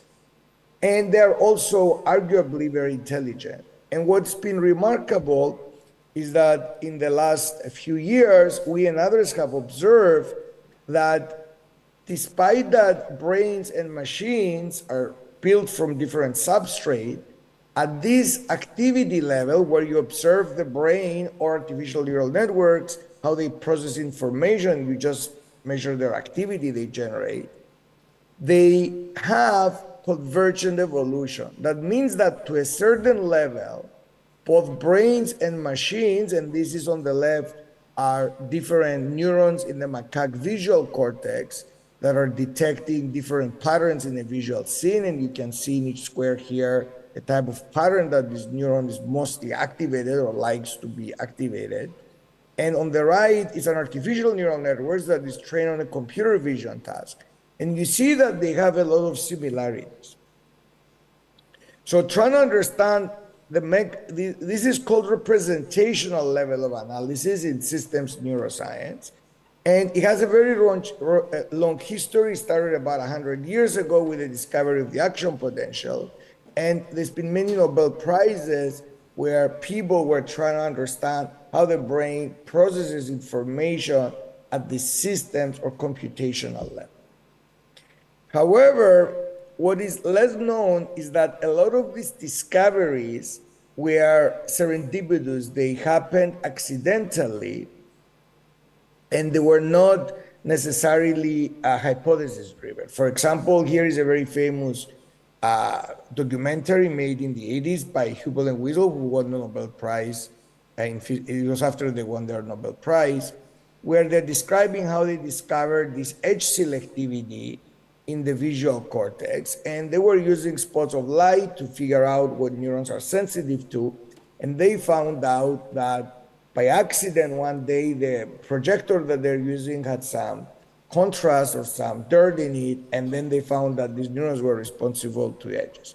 Now, the reason that it's very hard to study the brain at this representational level is because the search space, the hypothesis search space, is very large. For example, if you were studying vision and you have a monitor and you're trying to generate different patterns of activity, and you're asking, what are these neurons sensitive to, or what is the stimuli that drives them? If you have, let's say, a monitor that is even low resolution, it has 256 by 256 pixels, and you turn them on and off, you don't even have grayscale, you can generate more than 2 to the 65,000 possible patterns. And there is just that number, just to tell you, it's huge. There's only 2 to the 300 electrons in the whole observable universe. So this is a very large number of possibilities, and it makes it very, very hard to decipher the brain. And in addition, the brain is not just responding to sensory input, is modulated by the behavior, our motor plans. It has multimodal sensory integration, our internal cognitive states. So it makes the deciphering the neural code or decrypting the neural code of intelligence for the brain a very hard problem. For example, here is the macaque visual system. It's composed of dozens of visual areas. About half of the monkey visual system is just processing vision, and about a third of our brain. So it's a very complex thing. And if you take also into account, as I showed you earlier, that in each one of these areas, there's many different cell types that have very different morphologies and diversity, then it makes it extremely hard to understand computation. So what I want to present to you today is a new approach that we and others have been developing in the last few years. And it's basically based on bringing together two revolutions that have been happening in the last, 10 years. That is neurotechnology. Neurotechnology, mostly funded by the Brain Initiative here in the United States, that started about 10 years ago, which was a decision back then of the Obama administration to massively fund the development of neurotechnology. And here are two technologies. This is a light beam microscope, a 2-photon microscope that can record in vivo from 1 million neurons simultaneously in the mouse visual cortex. And this is one of these microscopes that collaboration with Ali Pasha Vazir we built here at Stanford. And this is a neuropixel technology that was developed by IMEC in Belgium. IMEC is one of the most advanced research semiconductor foundries in the world. And this technology can insert these very thin electrodes inside the brain, including in humans, to record very high density from single cells, the activity. So now in neuroscience, we have the ability to scale up and do high throughput or high scale recordings from the brain of humans and animals where they perform complex cognitive tasks. And on the other one is the AI revolution, which gives us a tool, a statistical tool, to build predictive models of the brain. And when we combine this together, we develop this paradigm we call building digital twins of the brain and performing inception loops. And just to take you through, we start with high throughput neurotechnology, we do large scale data collection, then we use deep neural networks to build foundation models in digital twins of the brain, which basically it's very similar to what any other AI system does. If you look at large language models, like I'm sure you're all using ChatGPT or Gemini or something like that, it was trained that you input text and it predicts the next token or the next text. In this case, these models are not trained like that. They're trained to go from video to neural activity, for example. So you give it video, but it's all vectors. So as far as the neural network is concerned, it's just getting some vector input, which is the video, and it's predicting some other vector, which is neural activity. When you do this, and you do it very well, and you build it at scale, you get very accurate predictive models. Now, once you have a model of the brain, then you can do something that was very hard to do experimentally. For example, instead of running a few experiments and a few hypotheses, now you can scale this massively if you have a supercomputer. So for example, what we have taken thousands or millions of years to do experimentally, now you can do it in the digital twin. And once you make a discovery in the digital twin, you're never sure because these models can hallucinate, then you can design a specific experiment and test it back in the brain. So this is where you have this closed loop experiment. And therefore you can gain some scientific insight. And this is a bunch of papers that we've published the last few years, and some are in bioRxiv, where we're starting to understand the neural code in ways that were not obvious in the last even a year ago. So I'll just show you one example of this. This is a study that we published a couple of years ago where we found that we wanted to, basically when your pupil dilates and constricts, it's not just due to the amount of light that is entering in the retina, but it also determines your internal cognitive state. For example, now, if you're paying a lot of attention to my talk, your pupil may be slightly more dilated versus if you're sort of like daydreaming or thinking of other stuff, and so you're trying to internalize your process. And in fact, this is the reason that poker players hide their pupil and their eye movements, because they do not want the opponent to realize the card that they get by looking at their level of excitation. So this is an experiment that we wanted to look at what happens to the sensory processing, in this case of a mouse, when the pupil dilates. And mice, unlike us, they have color vision, but not in the red, green, and blue, but they have it in the UV light, ultraviolet light, and green light. And what we did is we built one of these digital twins of the brain, and then we did, very large scale in silico exploration. And what we found, and this is what the digital twin, this is an experiment done in this digital twin of this mouse. And what you can see is that when we dilate the pupil gets dilated, the model is predicting that the sensitivity of these neurons will change towards UV. Okay, this was not something that we expected or we did a hypothesis on. And then we tested this. We believe that the reason that this is happening has to do with Rayleigh scattering, like mice come out and hunt during dawn or dusk, and during that time, after sunset or right before the sunrise, when the sun is below the horizon, you get this blue hour where you have a lot of UV scattering in the upper hemisphere, and mice are very sensitive to predators, so they change when they're paying attention, their pupil dilates, they change their sensitivity towards this UV light. Now we're massively scaling this approach where we're building what they're called foundation models, and the difference between the definition of a foundation model, and this is a term that came out in the last few years, like people think large language models like ChatGPT as a foundation models, because when they're trained on massive amounts of data, they start performing tasks that they were not a priori trained for when they're tested. So this is a study that we just published this year, and this is part of this Microns project that, again, was part of the BRED initiative funded by IARPA, and where this model was trained on a massive amounts of data on many, many, many mice. Again, this was done in mice.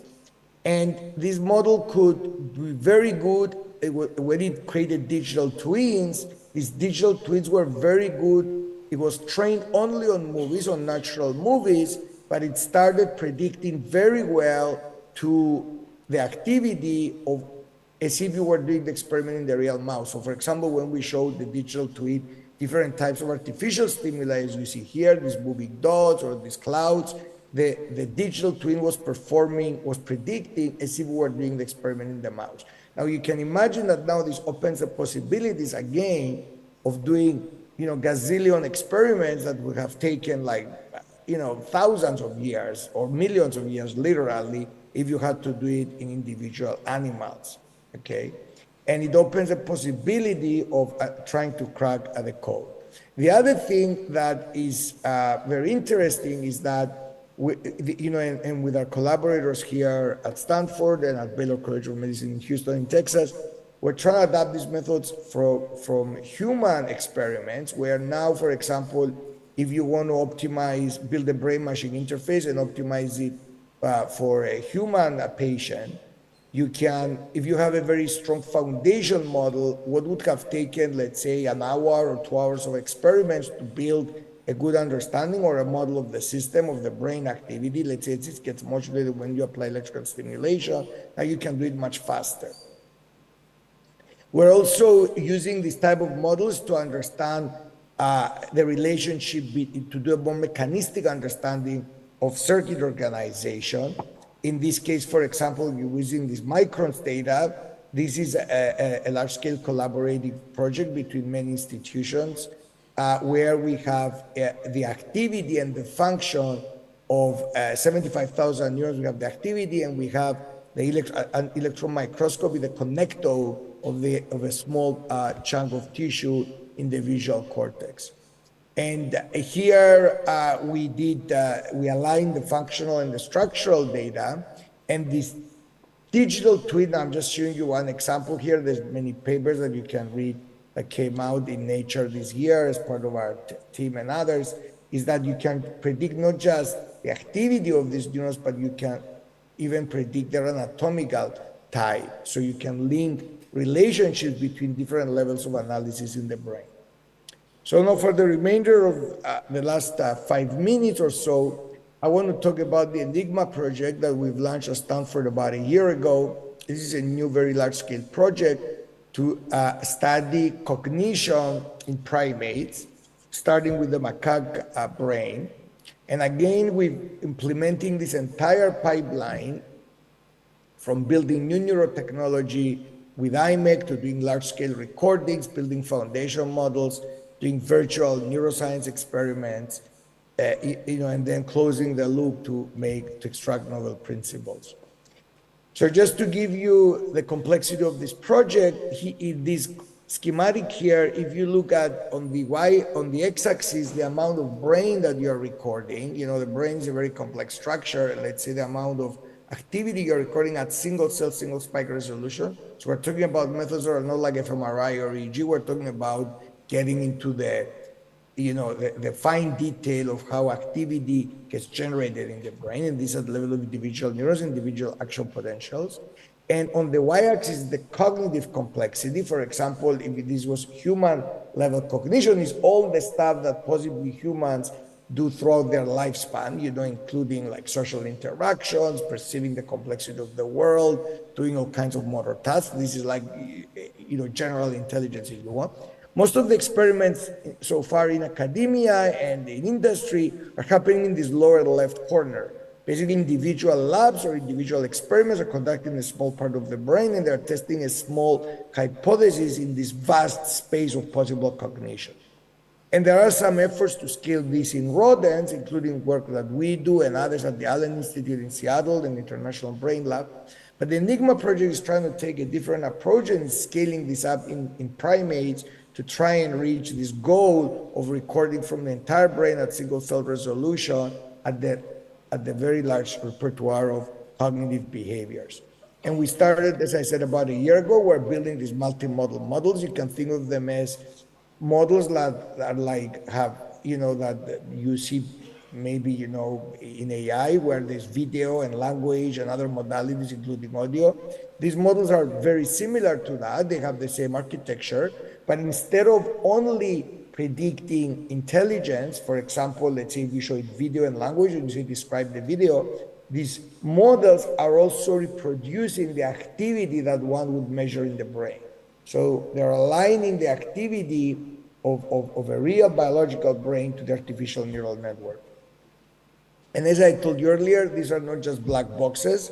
We can open them, and for example, what we can do is we can do the Hubble and Whistle experiment that I showed you that was done accidentally, and find what are the optimal stimuli. And now you see that in the macaque brain, this is an area somewhere between the early visual area and higher up visual areas that are involved in decision making and high-level perception. You see that these neurons are starting to be very sensitive to different patterns. And one of the things that we asked recently is if we have if with language we can describe even, because you can think about it that the brain is a very complex system, and it's not even clear if we humans can understand it, and at what level can we understand it? Do we have to use, let's say, mathematical language, or can we even describe in words what these neurons are doing the way we describe many phenomena in biology, for example, or physics or chemistry even? And so this is one of the approaches that we did recently. We took, we screened, millions of images, for example, from this one neuron, and then we created the hypothesis. We generated a hypothesis in a large language model to describe what these individual neurons are doing. And then when we use this hypothesis to generate images and show them back, we found that we can reproduce the activity of these neurons. So in other words, we have a way that we can now compress and try to understand how information is processed in the brain in general. So one way to think about it, we're building like a Rosetta Stone, a bidirectional bridge between the language of neurons, which is the neural activity they generate and how they're responding to the stimuli or the thoughts, to describing it in language or in math that we humans can understand. So we're trying to basically break down this huge complexity of the activations in the brain into principles that then we can write down equations or explain them to understand the brain. Now, this may sound sort of obvious to many of you, but in fact, this is a huge debate in both AI and neuroscience. And this goes back years ago. This is so-called the connectionist view of artificial neural networks or of the brain, where the information in the brain, let's say our perceptions, going back to the Francis Crick code, is encoded in such a distributed and convoluted way, a nonlinear way in the brain, that it becomes very, very hard to understand it, for us humans to understand our own brains. And I've just provided you some evidence, and of course, this is the more, like I would say, the neuroscience hypothesis that, that the neural code is governed by principles that have been hard to extract because we didn't have the systematic mapping ways to map the perception, like we do, for example, have systematic ways to map genes and other things in biology. But now with this inception loop approach, combining large-scale science and data collection with artificial neural networks, I think AI can help us crack the neural code. So this is the team that we built in the last year at Stanford that is doing the Enigma project and is composed of all these different components. And we also have an IMEC team in Belgium that is building the neurotechnology. And I would also like to acknowledge our funding agencies, and in particular the Amaranth Foundation, IARPA for funding the Enigma project, and NIH, and also my collaborators in my lab, also the members of my lab. Thank you.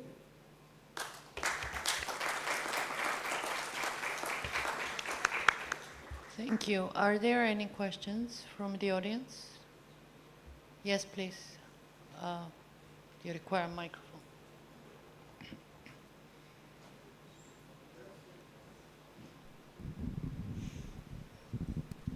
Thank you, Andreas. Wonderful talk. I have one very basic question, if I may. It's Andres Ioannidis, by the way. We used to meet in Japan for a long time ago. Yeah. Hi, how are you doing? Well, you emphasize the neural structure, the connectome. Linus lately has a very new, not so much new, but an exciting idea that a lot of the evolution took millions and millions of years to develop the cell. After the cell was developed, everything else followed. How much of that is in your modeling? Yeah, this is it's an excellent question.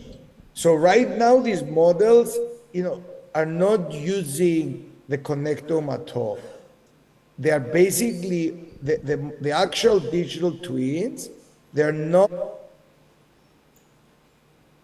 mechanistic fidelity. They're just using generic. I'm sorry. Can you hear me?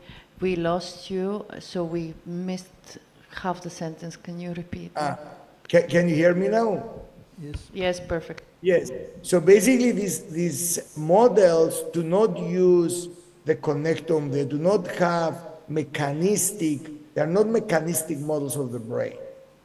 And the reason for this is because we prioritize right now to build functional models, and we find that these generic architectures that, for example, like transformers or convolutional neural networks that are used in AI, they are better right now at learning these transformations. That doesn't mean that in the future we're not interested to use them, and we're exploring that. It's just that technologically right now, it's easier to train these generic artificial neural networks to produce behavior. However, like in the Connecto, we're studying the mechanism in a different way. Since we do have the anatomical characterization, the connectivity, we're trying to find relationships between the activity patterns or the function of the neurons and the Connecto, since they're aligned. So we are building the model without biological structural fidelity, but then we're finding interactions afterwards. The question is on the opposite side. How much of the detail of what's happening inside the cell is in your models? Yeah, none of that, basically there is this, principle in artificial neural networks that if you have a lot of data, then you can reparameterize any function, is this universal function approximator. So basically right now there's no detail at all about inside the cell or even the way these cells are connected. The network is just trying to learn to predict activity only, treating it as trying to learn another function that reparameterizes all the complexity of the biological system. Because, the complexity of what's happening inside the cell is vast, and it would be very hard. We don't even have the computational power to, we're trying here to build models of tens of millions of neurons at millisecond resolution. And there isn't enough even computational power in the entire world to go to the very detailed complexity of every neuron, even at the information that we have right now. Great, thank you very much. Thanks. Thank you. I don't think we have any other questions. Thank you very much, Dr. Tolias.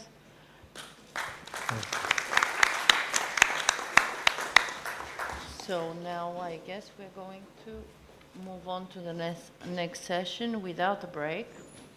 And it is called Stroke Management from Acute Diagnosis to Long-Term Rehabilitation.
Good afternoon, everyone.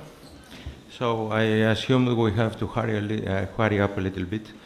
Next lecturer is Dr. Sakis Labrianidis, head of the Neurology Department and Stroke Unit, Apollonian Hospital, Nicosia. The lecture title is Timely Diagnosis, Tailored Recovery, the Evolving Role of Neurologists in Stroke Pathways. Please, Doctor, you may proceed. Thank you very much. I would first like to thank the organizing committee for this invitation. It's really a pleasure to be here.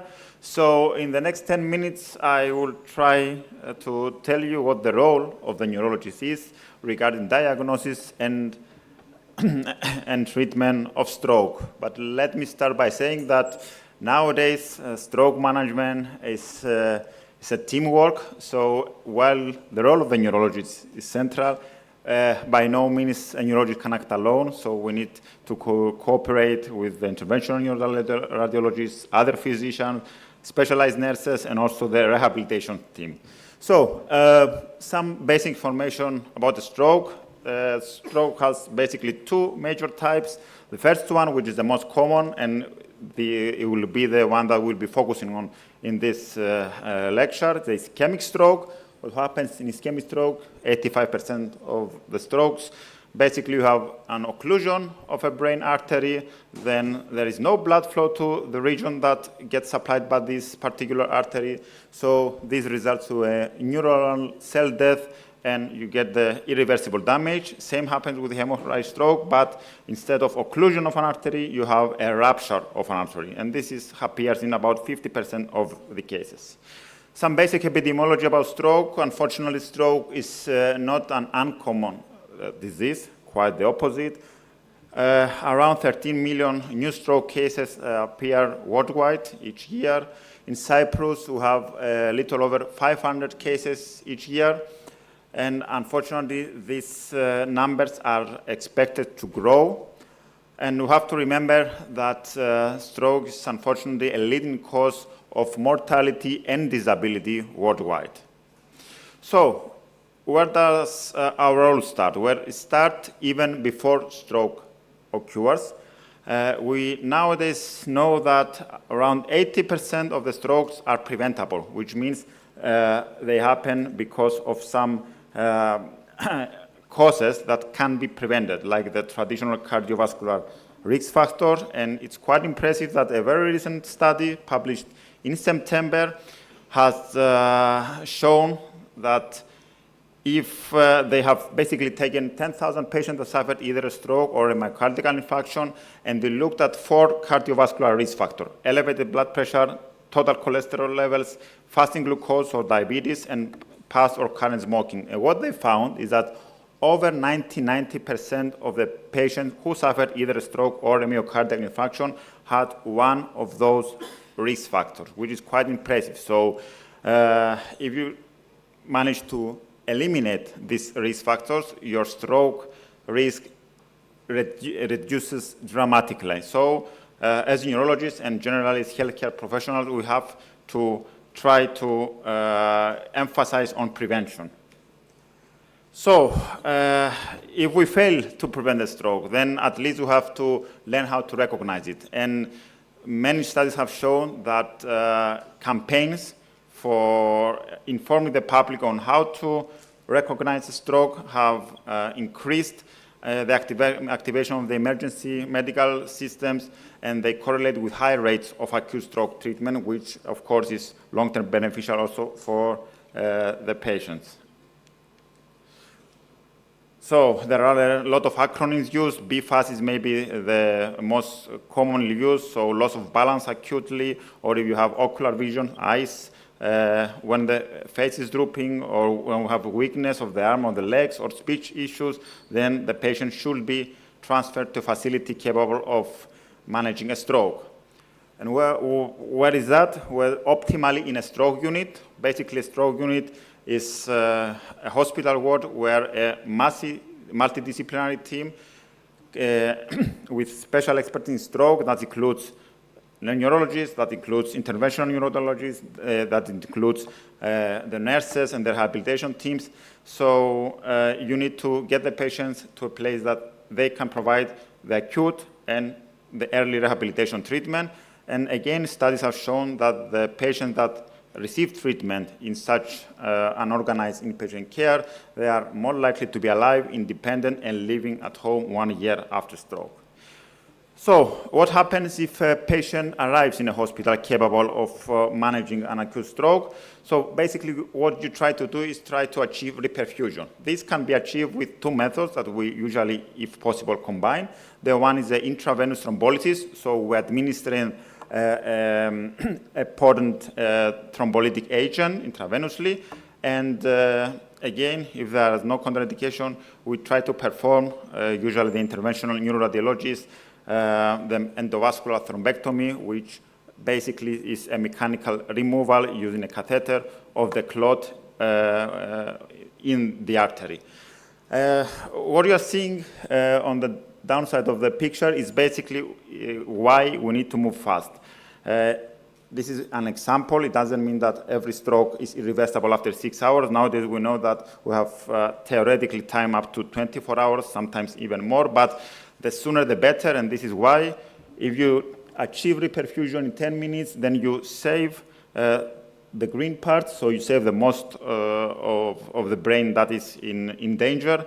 If you do it in 3 hours, then most of the brain region that is supplied by the occluded artery basically has irreversible damage. If you do it after 6 hours, again, this is an example, then there is permanent irreversible damage.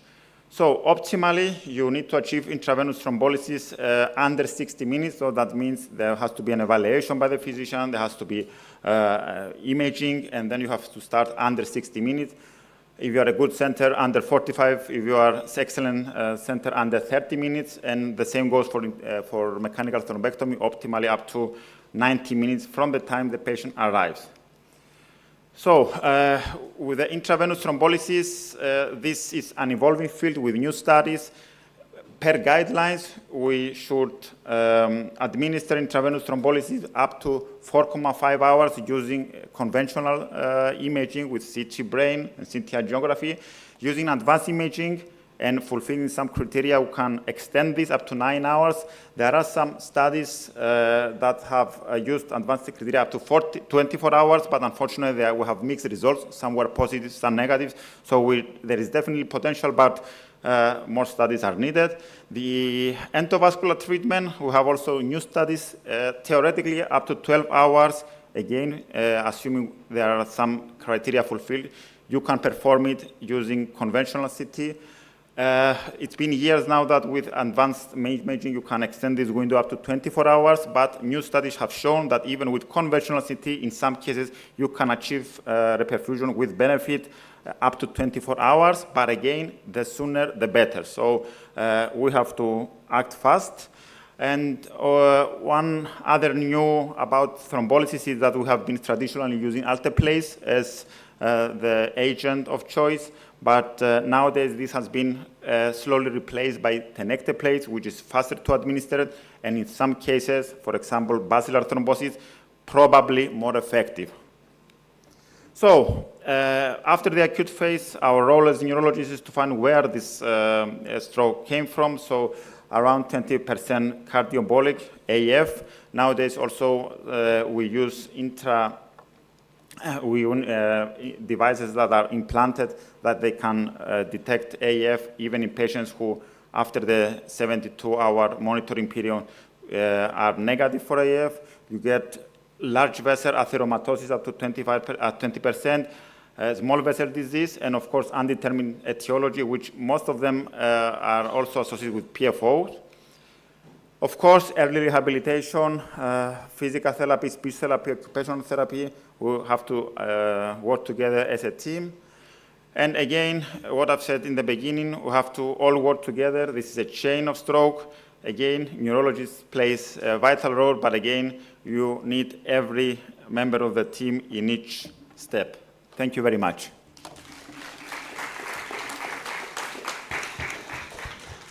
We thank you. You were on time. Thank you very much. We appreciate that. Are there any questions? It was a very interesting presentation. At the end, okay, or maybe in person. Thank you very much. Okay, so I would like to call the next speaker, Dr. Theodosis Tsinas, to proceed to the podium. Dr. Theodosis Tsinas is a well-known interventional radiologist, the leader of stroke unit right now in Mediterranean Hospital, and he's going to give us a talk about the role of mechanical thrombectomy in patients with ischemic stroke.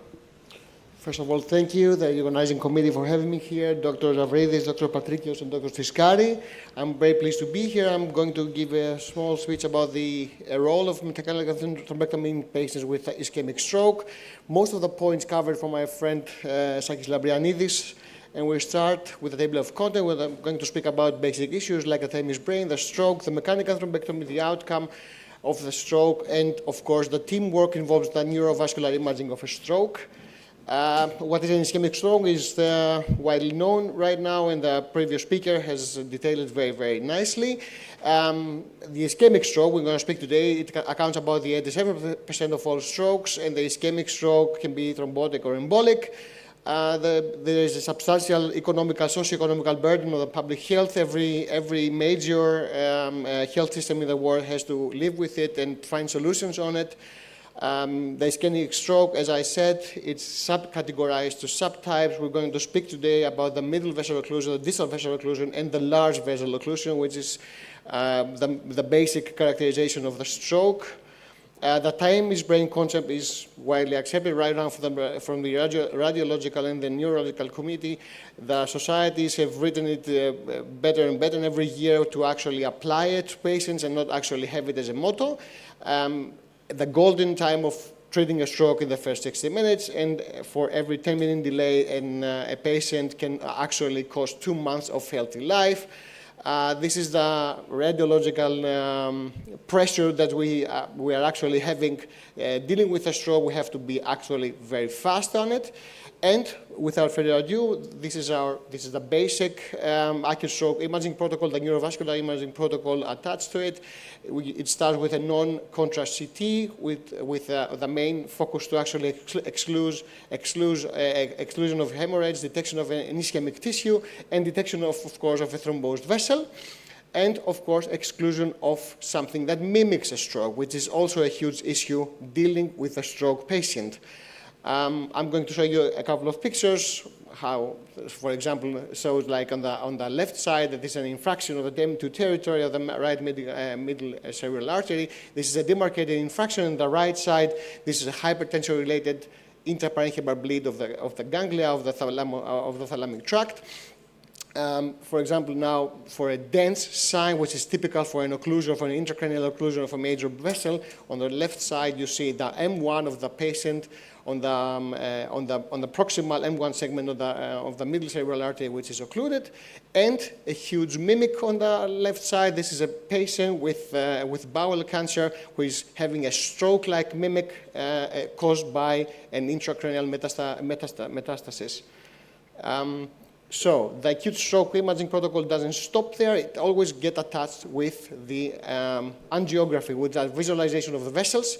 We, as a neuroradiologist, we need that happening very, very soon on the diagnosis. It shows us, or it eliminates an occlusion, a stenosis, the grade of the stenosis, the detection of aneurysmatic or ectatic pathologies, and of course, it doesn't stop there because right now, after years of actually involving on the imaging protocols, we have the CT perfusion. We can actually see dynamic perfusion on the brain parenchyma to differentiate between brain ischemic tissue, dead tissue, infracted tissue, and other entities. For example, this is a patient. On the left side, you see the actual occlusion on the M1. This is a discontinuation of the vessel opacification. And on the left side, this is a severe ICA stenosis and multi-event embolic stroke pattern, which doesn't stop actually before treating it with classic therapy. And this patient needed a stent therapy. And this is a visualization, a basic visualization of a perfusion scan, which an M1 stenosis on the left side and an M2 occlusion reveals a classic mismatch on the insular cortex. This was also reacted to a thrombectomy. The thrombotic material went out, and the patient got back his life. So right now we're going to speak on the main thematic of our presentation. This is a mechanical thrombectomy. This is the rapid recanalization of an occluded intracranial artery remains the cornerstone of effective treatment. There is intravenous thrombolysis. As said, we act as a team with a neurologist. The patient has to actually meet the criteria of a thrombectomy and thrombolysis.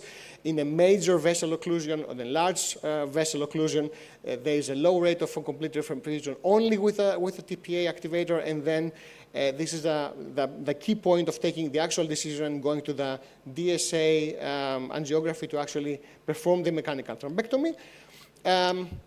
Everything started like 15 years ago or 10 years ago, and at the time we had zero data actually coping with the patient. Is it just going to be help from the thrombolysis, or actually the actual thrombectomy is going to play a major role in the future? And the Mr. Clean trial of 2015 from Holland showed that intraarterial treatment, mainly mechanical thrombectomy, plus standard care versus standard alone, the design was to actually prove the endovascular therapy significantly improves outcomes in patients with LVO treatment. And, of course, after many trials from around the world, this paradigm shift in acute stroke management incorporated thrombectomy as a guideline. Of course, the years pass by. We have major trials from around the world involving thousands of patients actually designing it specifically for large vessel occlusion, middle vessel occlusion. Is it the time window of a stroke, 6 hours, 16 hours, and 24 hours? We have data actually flowing every year, getting presented on major neuroradiological congresses. For example, this is a tension imaging, this is a tension trial who actually presented as a result that there's a huge shift on patient on the modified ranking score between endovascular treatment and best medical treatment, and actually reducing the MRI score in every category. This is the DAWN and the DIFFUSE trials. And of course, now we're coming to the end part of our presentation, the evolution of the mechanical thrombectomy, what it used to be and what it is. Every year we are getting presented from numerous technologically advanced products who actually unlock new future for neuroradiologists. The early phase in the modern era are having like actual neuroradiologists working with the firms to actually design something which is going to help us in the future. And of course, having these limitations, access to this armory, we can actually treat small vessel occlusions. We didn't have this, this priority for like 10 years ago. This is a very new 5-year data coming and flowing to our life from studies like the distal de-escape MIVO and the patient selection, if it actually helps patients to actually go and take the thrombotic material out before it reaches a dominant vessel in the patient has an actual huge neurological injury. I'm going to talk you very fastly on the walkthrough of the mechanical thrombectomy. It's the preparation of the access. It's going to need an angiography shoot in general anesthesia. The patient has to be motion controlled and airway safe. The Celtigan technique, we actually have a vascular access, typically femoral or radial, to actually guide our catheter system, a tricoaxial catheter system, to a long sheath, and actual microcatheterizing the small vessels of the brain, and bringing the coaxial system to deploy on the site of the thrombectomy, of the site of the thrombus, a stent retriever and an aspiration technique, or a combined technique between stent retriever and aspiration, and does the job marvelously.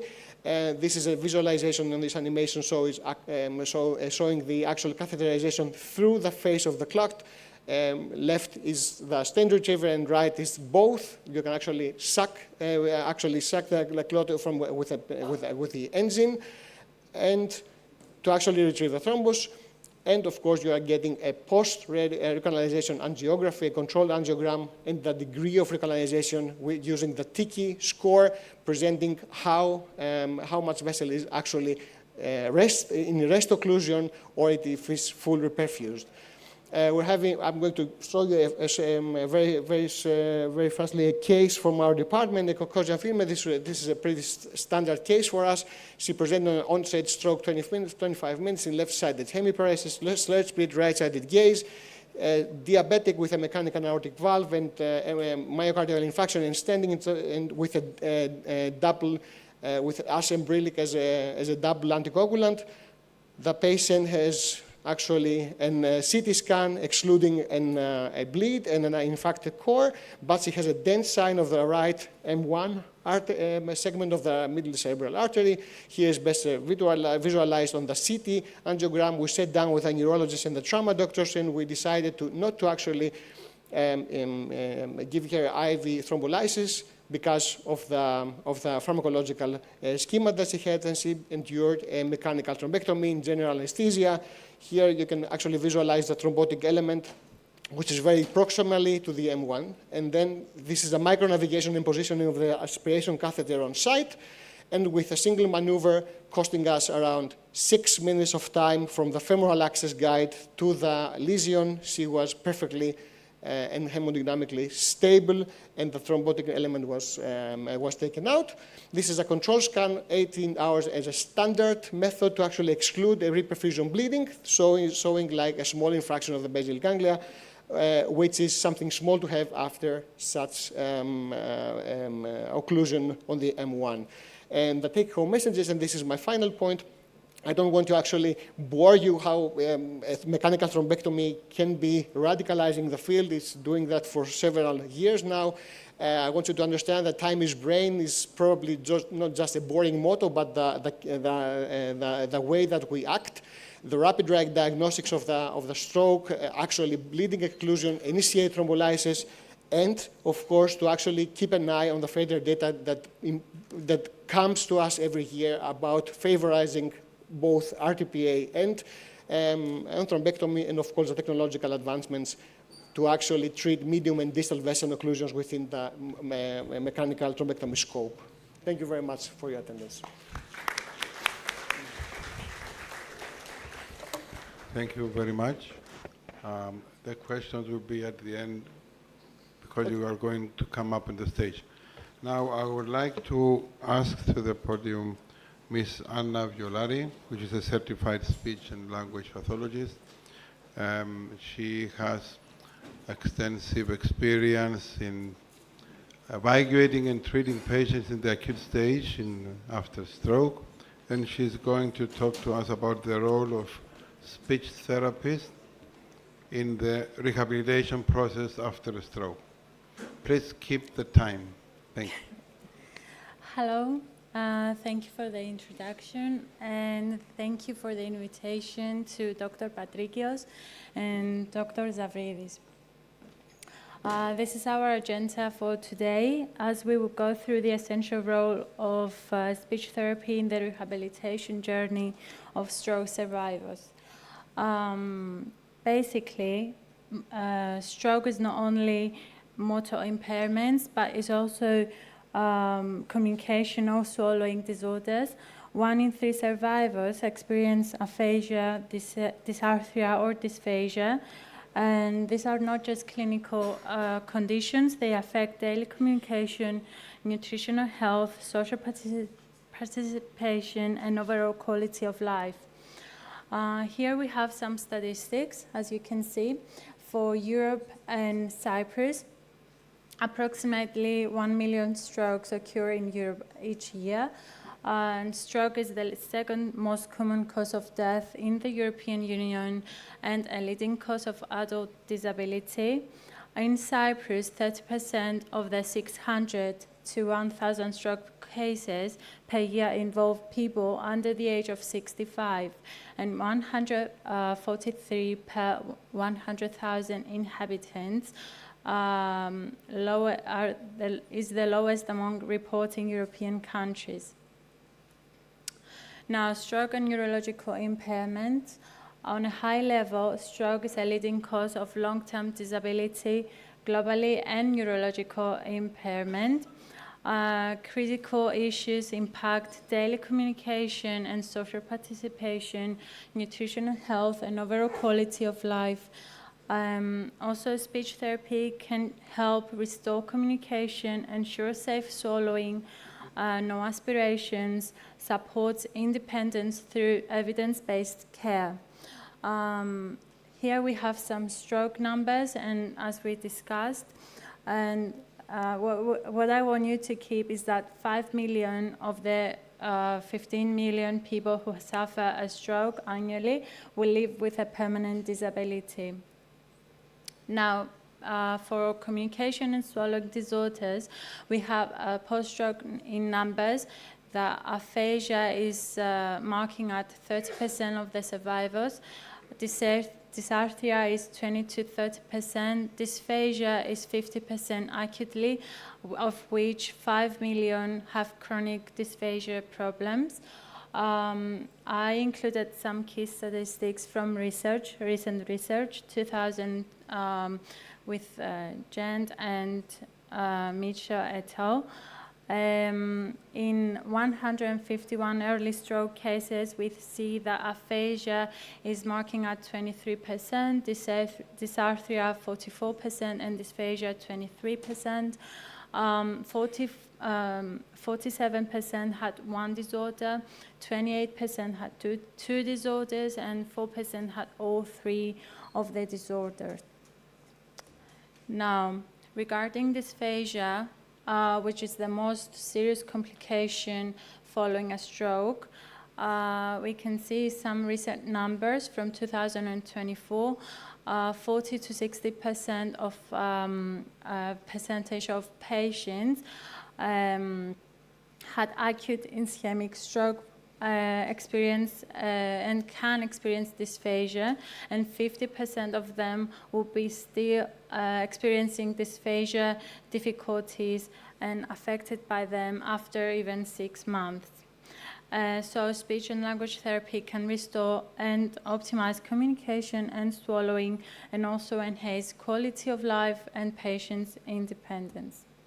Now, regarding the role of speech and language therapy, we have some evidence-based therapeutic approaches such as constraint-induced language therapy, cognitive linguistic stimulation, compensatory strategy training, and dysphagia management protocols. We also use technology in our intervention. We can use computer-assisted therapy and telerehabilitation, expand access, and these modalities complement conventional therapy and support continuity of care, which is very important. Individualized plans and multidisciplinary collaboration is also ways in stroke rehabilitation. Treatment must be tailored to a patient's goals and profiles, and requires coordination among SLTs, physicians, occupational therapists, psychologists, and caregivers. Social participation, long-term adaptation is also highly important. SLT facilitates community reintegration, and long-term adaptation focuses on independence, communication, confidence, and everyday functionality. My conclusions is that SLT is vital for functional recovery and social participation, and evidence-based speech and language therapy can restore communication, ensure safe swallowing, no aspirations, and ultimately support patients in regarding to independence and social participation.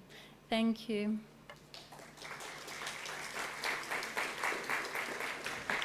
Thank you very much for the presentation and for being in time. Thank you. So the next speaker is Ms. Pavlina Solomia, occupational therapist, and she's going to give us a lecture for the role of occupational therapy in stroke rehabilitation. And this is, to be honest, a new concept for us because we haven't used this kind of rehabilitation frequently in Cyprus. Thank you. Hello, my name is Pavlina Solomi. I want to thank you, Dr. Patrikios and Dr. Zavridis, for the honor for being here. Today, I'm going to present the role of occupational therapy in stroke rehabilitation. A stroke can significantly affect individuals' ability to perform everyday activities due to sensory, cognitive, or physical impairments. Rehabilitation focuses on improving functional independence and quality of life. As occupational therapists, we help people to achieve their maximum level of functional autonomy and return to meaningful required life roles. Approximately 48% to 77% of stroke survivors will experience upper limb impairments, with few of them achieve full functional recovery. So early occupational therapy intervention is essential because neuroplasticity is stronger in the acute and subacute phase. Occupational therapy enables people to participate in daily meaningful activities rather than isolated exercises. We work on specific skills like eating, dressing, cooking, and we focus on function, maximize autonomy, and support the overall well-being. Occupational therapy addresses sensory motor, and cognitive perceptual skills. We work in basic and in complex activities, and we help people to reconnect socially and support when it's possible to return to work or in community life. We use a variety of interventions which are evidence-based and support neuroplasticity and long-term functional recovery. We use task-oriented training, which focus on functional, goal-directed tasks to improve and train both body and skills. Constrained use movement therapy, which encourages the practice of the affected arm. Mirror therapy uses visual feedback to help restore movement and provide stimulation recovery.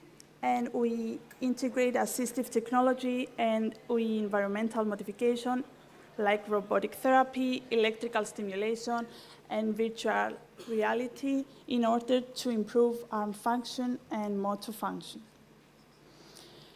Non-invasive brain stimulations are newest technology which improve motor function and the overall neurological function, and with a combination of occupational therapy intervention can lead to better outcomes while facilitating brain neuroplasticity. A key principles of occupational therapy is the client-centered approach. We encourage people to participate in the therapy, and we set goals according to what matters to the client. We increase motivation in this way and confidence of the clients, and we meaningfully engage them in the rebuild identity and improve quality of life. Research confirms that occupational therapy can effectively enhance ADL performance, and occupational therapists use evidence-based assessment tools and classification skills in order to guide treatment decision and ensure a consistent research-informed practice. We collaborate with other healthcare professionals like doctors, speech-language pathologists, physiotherapists in order to provide a holistic patient care. To conclude, occupational therapy restores meaningful life participation after stroke. We address motor, cognitive, and psychosocial domains and enhance reintegration through client-centered and evidence-based care. Thank you for your attention. Thank you very much. Please don't leave the stage. We need the other three to come up because this is an interactive workshop.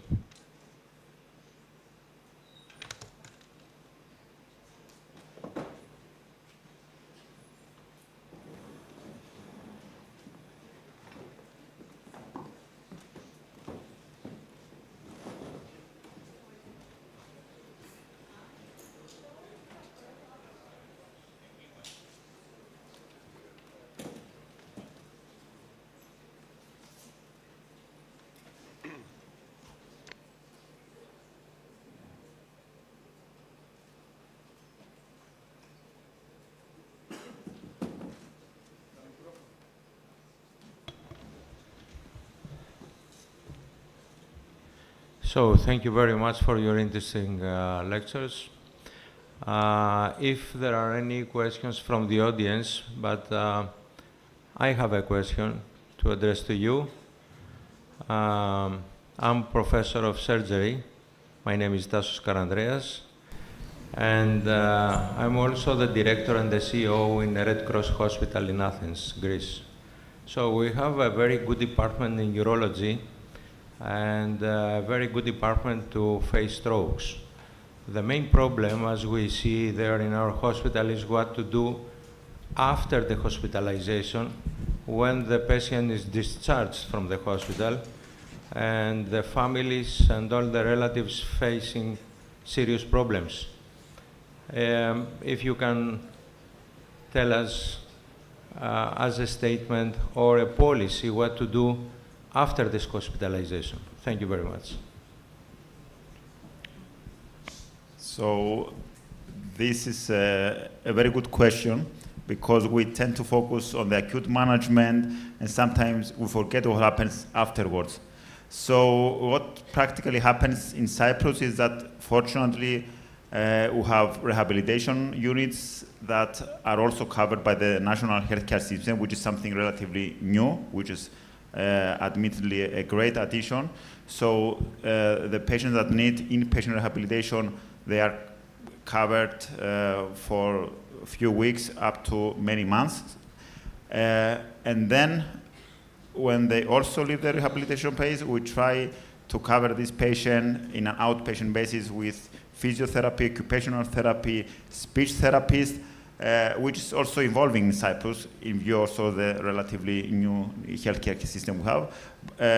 Definitely we're not in, compared to other European countries, we're not at the level we should be, but definitely there are a step forwards in the past few years regarding this. Thank you very much. Any questions from the other members or from the audience? Yes, please.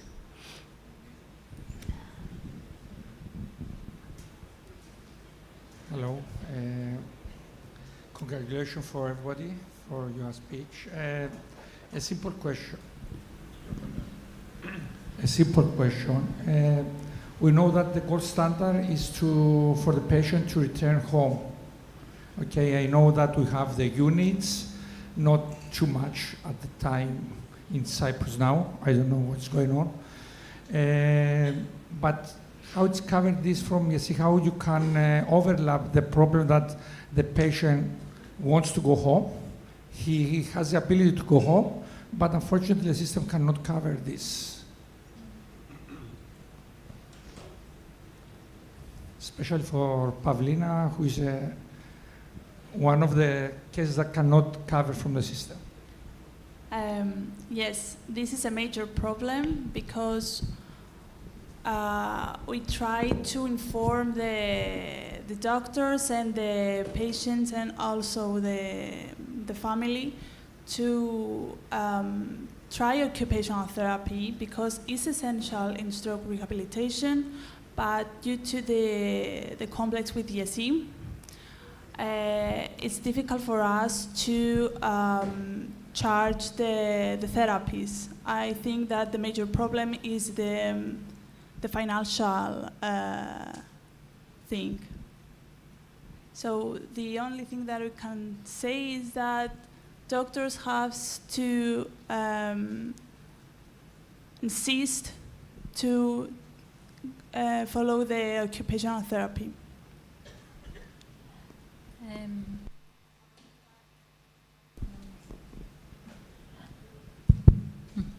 I want to add that it's part of our responsibilities as well as speech therapists, etc., to pass down the message to the families that they should be assessed by the whole team, OT, physicians, physiotherapists, etc., so that they have a holistic idea of their needs and what it should be done for their rehabilitation. I want to add something. 2 weeks ago, there was a conference in this room hosted by the Cyprus Physiotherapists Association and other parts, and the Ministry of Health and HIO was here, and there is a movement and a plan for home care plans in Cyprus. So they are moving towards that service to the patient at home with the support of Ministry of Health and the HIO. Okay, so we all believe that patients at home for surely feel better than anywhere else. Okay, so I want to ask something first, the neurologist and colleague, interventional radiologist. To be honest, we have been given the work to deal with strokes after the change of the ICD to 11, because strokes have now been put under neurology. Until recently, it was under general practitioners and our friends in the pathology departments. I want to ask whether you've been across a case with a failure in IV thrombolysis that probably needed later the support for mechanical thrombectomy. A failure. Yes, funny that you asked, because we had this case like 4 days ago. We actually had a patient who came to us in an onset window of 25 minutes, which is very odd from the Cyprus and the Greek point of view of treating a stroke. He came in the golden hour, but he had a motoric aphasia. Motoric aphasia scored on the NHS score for us. It's not a significant score, but the patient has significant symptom.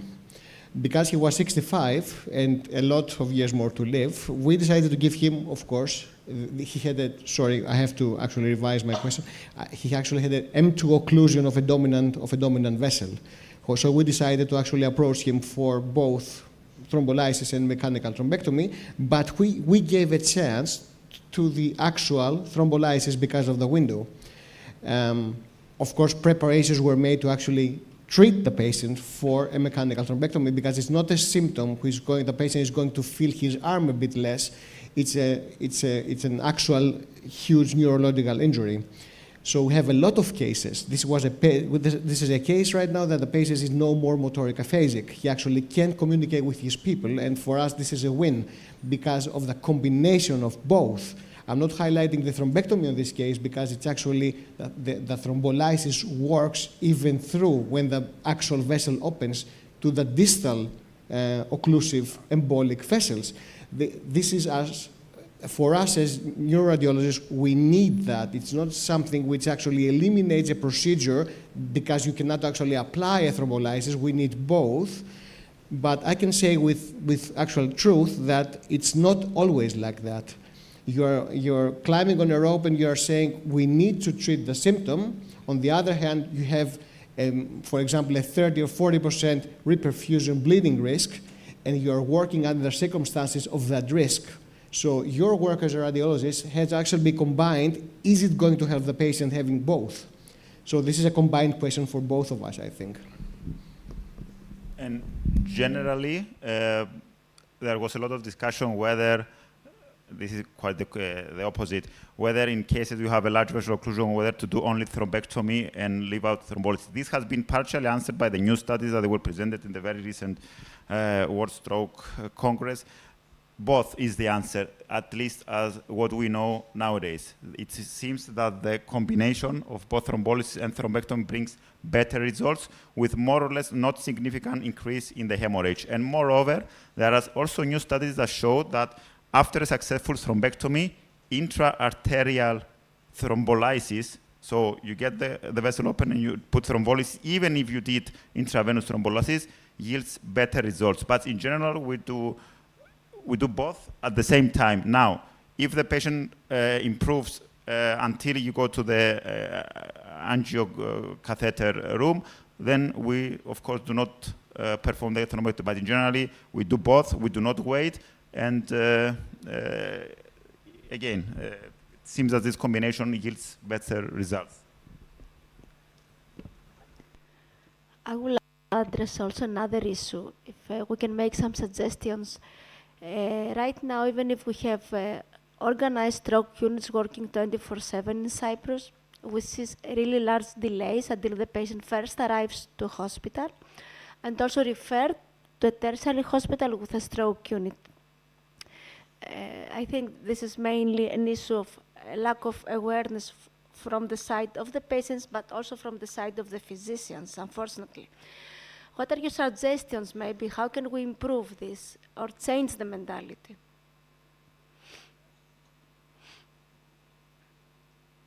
Honestly believe it's a multi-parametric issue. I don't think there is an answer, like an actual linear answer to this issue. I think that stroke awareness in the hospital exists only from the scope from the actual people actually participating in the therapy, which is a false approach. Of course, there are minor issues for us neuroradiologists. When we say golden hour, for me the golden hour is the patient door to reperfusion 2 hours. This is a golden hour for the neuroradiologist, door to the angio shoot like in an hour. But this thing has multiple repercussions. You need a neuroanesthesiologist, actually trained for the procedure, because this is a certification level you're getting when you're abroad. I was in Germany for 15 years. No one would actually touch a patient if he didn't actually deliver him to the angio room in an hour. This is a prerequisite of actually getting the quality of this issue. Of course, starting, of course, with thrombectomies, which wasn't in general anesthesia like for 5 years or 10 years ago.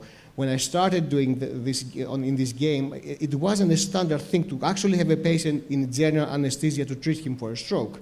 Right now, we have the data to show which key points we need to address to get the quality. And I think Cyprus is in a good way of actually dealing things.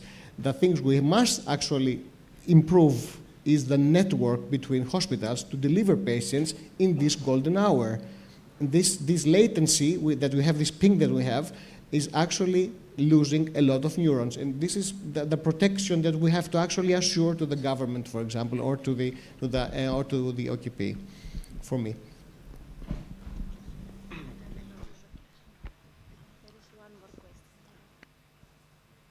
So the last question for you. Okay. You are allowed. Okay. Regarding this conversation that we had, the last question, I can see that at the moment, and it's something that, okay, today you have one biomedical scientific congress under the auspices of Cyprus Medical Association, and it's good to transfer some information further. And our colleagues here, it's good to work because they work in 2 different departments. We have to put a strategy about this. I mean, it's not, we have patient, we have YESI at the moment, and we don't have OKP divided to private hospital. Cannot start somebody from Polis Chrysochous, okay, to go to General Hospital of Nicosia, okay, when our colleagues says that 60 minutes are 60 minutes. Okay, so we have to go further and further conversation regarding these situations. Exactly, because it's really a shame. We're a small island, and I mean, there is, from a human perspective, physician, etc., there are a lot of people who can help, but we need a better network, as you said, and a better coordination maybe at the level of the government, perhaps, so that there will be implemented a national health system with cooperation of both governmental and private hospitals, because, I mean, yeah, the capabilities are here. We need just a better organization. Yes, okay. Just to finish, because we are moving on, just to inform you that very recently we have started creating the national policy in multiple sclerosis treatment. So it's a very good chance to start from people like us, you, through the contact with the ministry, because the Ministry of Health that it's responsible for doing that. We have frequent meetings. We have created some preliminary data. So we need to move and create a national policy for stroke treatment, and also for the public awareness, GP awareness, for reducing the time to give the infusion or the procedure. So thank you all. We won't have a break, and we move directly to the next session, the TEDx.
Meaningful change.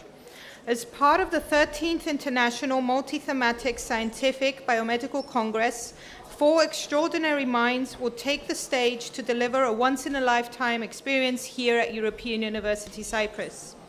We invite you to be inspired, think boldly, and celebrate the power of ideas that shape the future.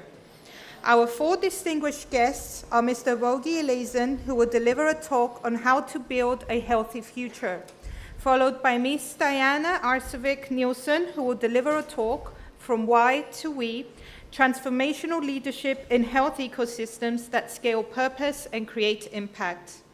Then we will have Mr. Terry Pyrovolagis, who will deliver a talk on the journey to cure Michael. And finally, a presentation from Professor John Ioannidis, who will deliver a talk on preventing, correcting, or living with bias. Mr. Eleison, if you could please take the stage so we can begin. Thank you. Thank you so much. How are you? Good. I need to be here. So, are you healthy today? Yes? Okay, let's go. So I'm going to try to give you a bit of a story on where we come from and where we could go. Sometimes we forget that human progress actually comes from a lot of ideas that make us think differently, but also that we are constrained by our echoes of yesterday.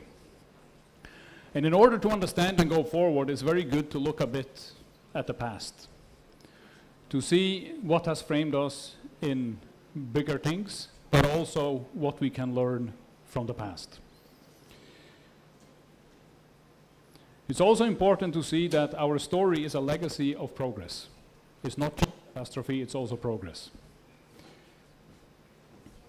So if we go back 1 million years ago, we didn't even speak.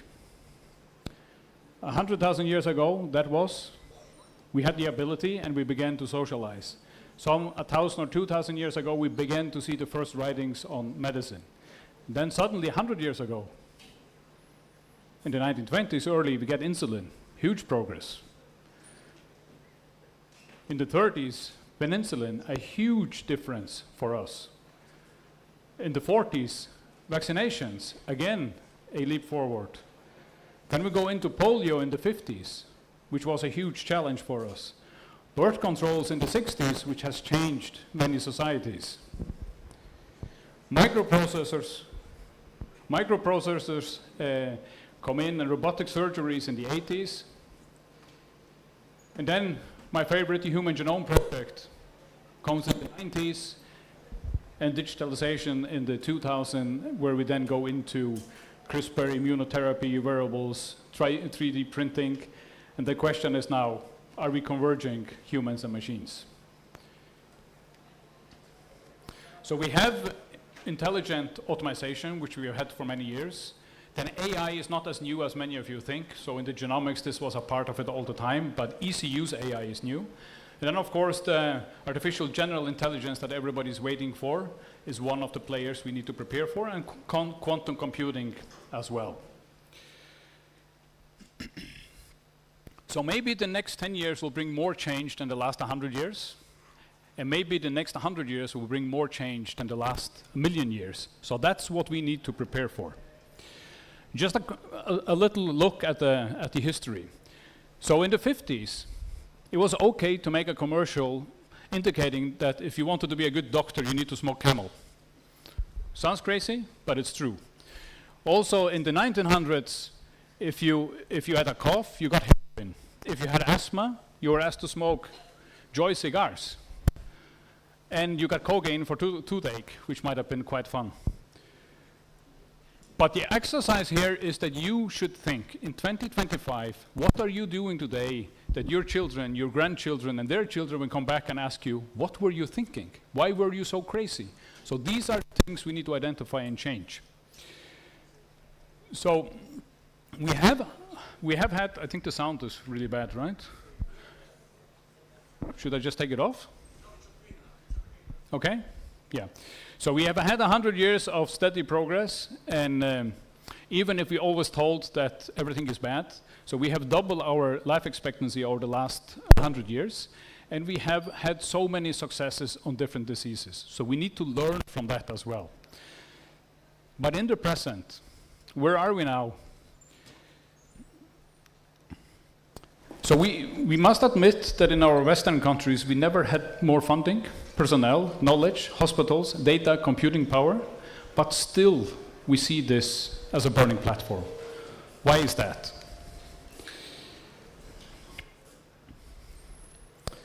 So why do we have this growing disease burden? Why are so many health professionals burning out and the hospitals in daily crisis mode? And why do we have an increased disease burden? It's a crisis mindset. We are thinking wrong. We are focusing on a reactive health system and not really on health. So if you look at the EU numbers, 90% of deaths and 87% of DALYs in the EU are non-communicable diseases and disease or chronic diseases, and 30% of that at least is avoidable. So our question is not only to do better treatment, it's really to avoid that we have avoidable disease. When we look at all these challenges, it is of course enough to make you cry, but the secret is that tears don't change the world, mindset do. So how do we change our mind?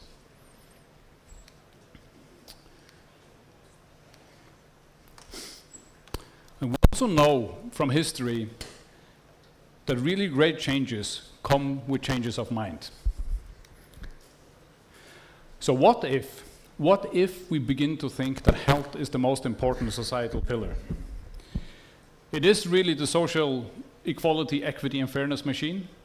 It does build the inner resilience. It is a part of sustainable growth, well-being economy, and reduces avoidable disease burden, but most importantly, it builds dignity with us all. It could also be a fundamental pillar in sustainability, so lower carbon footprint because health is the 5th biggest polluter in the world, better use of resources, and also health as an investment in that part. And we all know that we should work much earlier, so what we normally say, go to the left, but in most systems, we only begin to pay when we have a chronic disease on middle stage and not on a medium risk or low risk where we should do it. So we know that. Why isn't it happening, or how can we make that happen? The core question here is, what do we really want? Is it the best health system or the healthiest population? This is not the same. The health system should be a tool to build the healthiest population, but most of what we do is actually just building the health system very efficient, not so it makes the healthiest population. One way that I work a lot with this is to adopt what we call a 5th industrial revolution mindset, where we take the technology of the 4th industrial revolution, being new biology, so genomics, omics, in different ways, data, digital function, imaging, and smart materials, which have had a huge progress, but on volumes and quantity, and look much more to qualitative and value output with that. So make those processes on outcomes and not so much on the input. But that does require that we build with purpose. So what is really our purpose here? And the future will be exponential and purpose-driven, but the reality is, if you don't know where you're going, any road takes you there, but you don't end up where you want to be. So what is the purpose? And here we have a clash between super specialization and system thinking. So the super specialization is what we learn very much at universities, the technical change in the box, how do we make things a little bit better? The adaptive change is that we know we need to change the paradigm. We know we need to work differently. But we are not taught to work in both of these schemes at the same time, and that's really the leadership challenge that we have today. How do we work with both at the same time? So we need to both change our minds and also change our course. And we have some building blocks. So in the Nordic Health 2030 that I initiated and led, we ended up with a conclusion in 2019 10% of the GDP of the Nordic countries goes to the health budget, that if half of that, 5%, went to primary, secondary, and third-year prevention, and the other half stays with treatment, we could probably begin to build a much more sustainable health system, and really based on untapped technology that we can harvest. And this also requires that we go back to the P4 medicine of Leroy Hood, personalized, preventive, predictive, and participatory, and adding a fifth one with potential, because now we actually have methods and frames to give the person tools to work with. And this is what we also did in 2019, saying, what happens if you give the individual data that already exists into their hands, so you both can work with yourself, your own health, but you also can be the data carrier yourself. And of course, you need to have transparency and traceability and help the person so it doesn't hurt them later. It also requires that we build a totally new way of thinking data, because the data that will come from the person in the future will be real-time and dynamic, not static as we know it today. And we need to get it refined into the system and back to the individual. And if we want personalized health, this system here actually needs to feed back to the person, and not as we do today, that we only give data to the system and we don't get anything back. I'm not saying that this is something that we have to do, but if we want personalized health and precision public health, these are mindsets that we need to apply. Most people would say that we don't have the ethics to work with this. I disagree. We have the Beauchamp and Childress principle of biomedical ethics that we have used for many years. So autonomy, beneficence, non-maleficence, and justice and proportionality when we work with data. But we should think that we spend most of our energy on protection from data. But what we need is to protect people with data. Today, many people die because we can't apply the data. So again, we have these modern miracles of science with biology, digital data, smart materials, and imaging. And we need to get that to work in 5 pillars that we normally work with, saying, okay, how do we work with these improved technologies, improved prevention, and improved treatment, line by line in parallel, and also to make sustainability, economic sustainability, environmental sustainability at the same time, but always with dignity and equity as the main driver. That is our purpose on why we work with health. And the question here will not be if we can do something, but why we want to do something. So what is the purpose? So in practical reasons, it means we take health first. We work with the NCDs or chronic diseases, really to get that under control. With secondary prevention, dignity as a foundation. We need to reimagine privacy so we actually can activate data and work with it. Here we can apply the humanome, the sustainability model. And super specialization and system thinking needs to be a part of how we work with leadership and capacity building of professionals, so we actually can harvest the data in the future.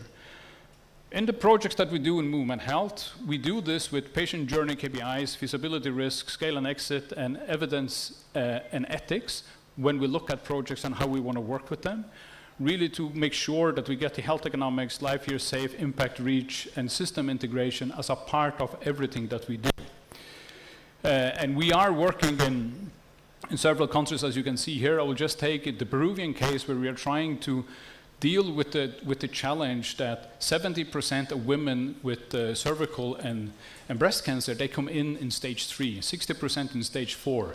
How can you get them earlier in so you actually can save many more women and also use the budget much better, so you probably could do tenfold of the savings of cancer patients that you do today. It really means that we need to think. So what is our purpose and what are the root causes that we want to work with? Act, build the coalition, work together across countries, across discipline, public and private, and then be very, very precise on execution, do the things. It also requires that we prioritize the long, medium, and short. Today, we do 95% short, acute in hospitals. As long as we do that, we never get to the prevention or secondary prevention, which is the medium part, on really making sure that we don't have so much acute and reducing the avoidable disease burden.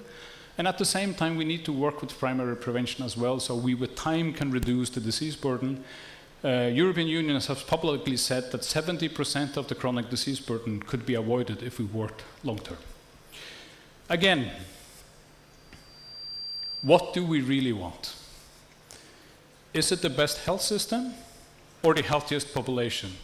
What do you think? Any opinion? Okay, so I challenge each and every of you. Think, write down on a note, what will you start doing right away to be one of the many that can move us forward to get a healthier population? Thank you so much.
Now? Ooh, wow, there you are. So sorry.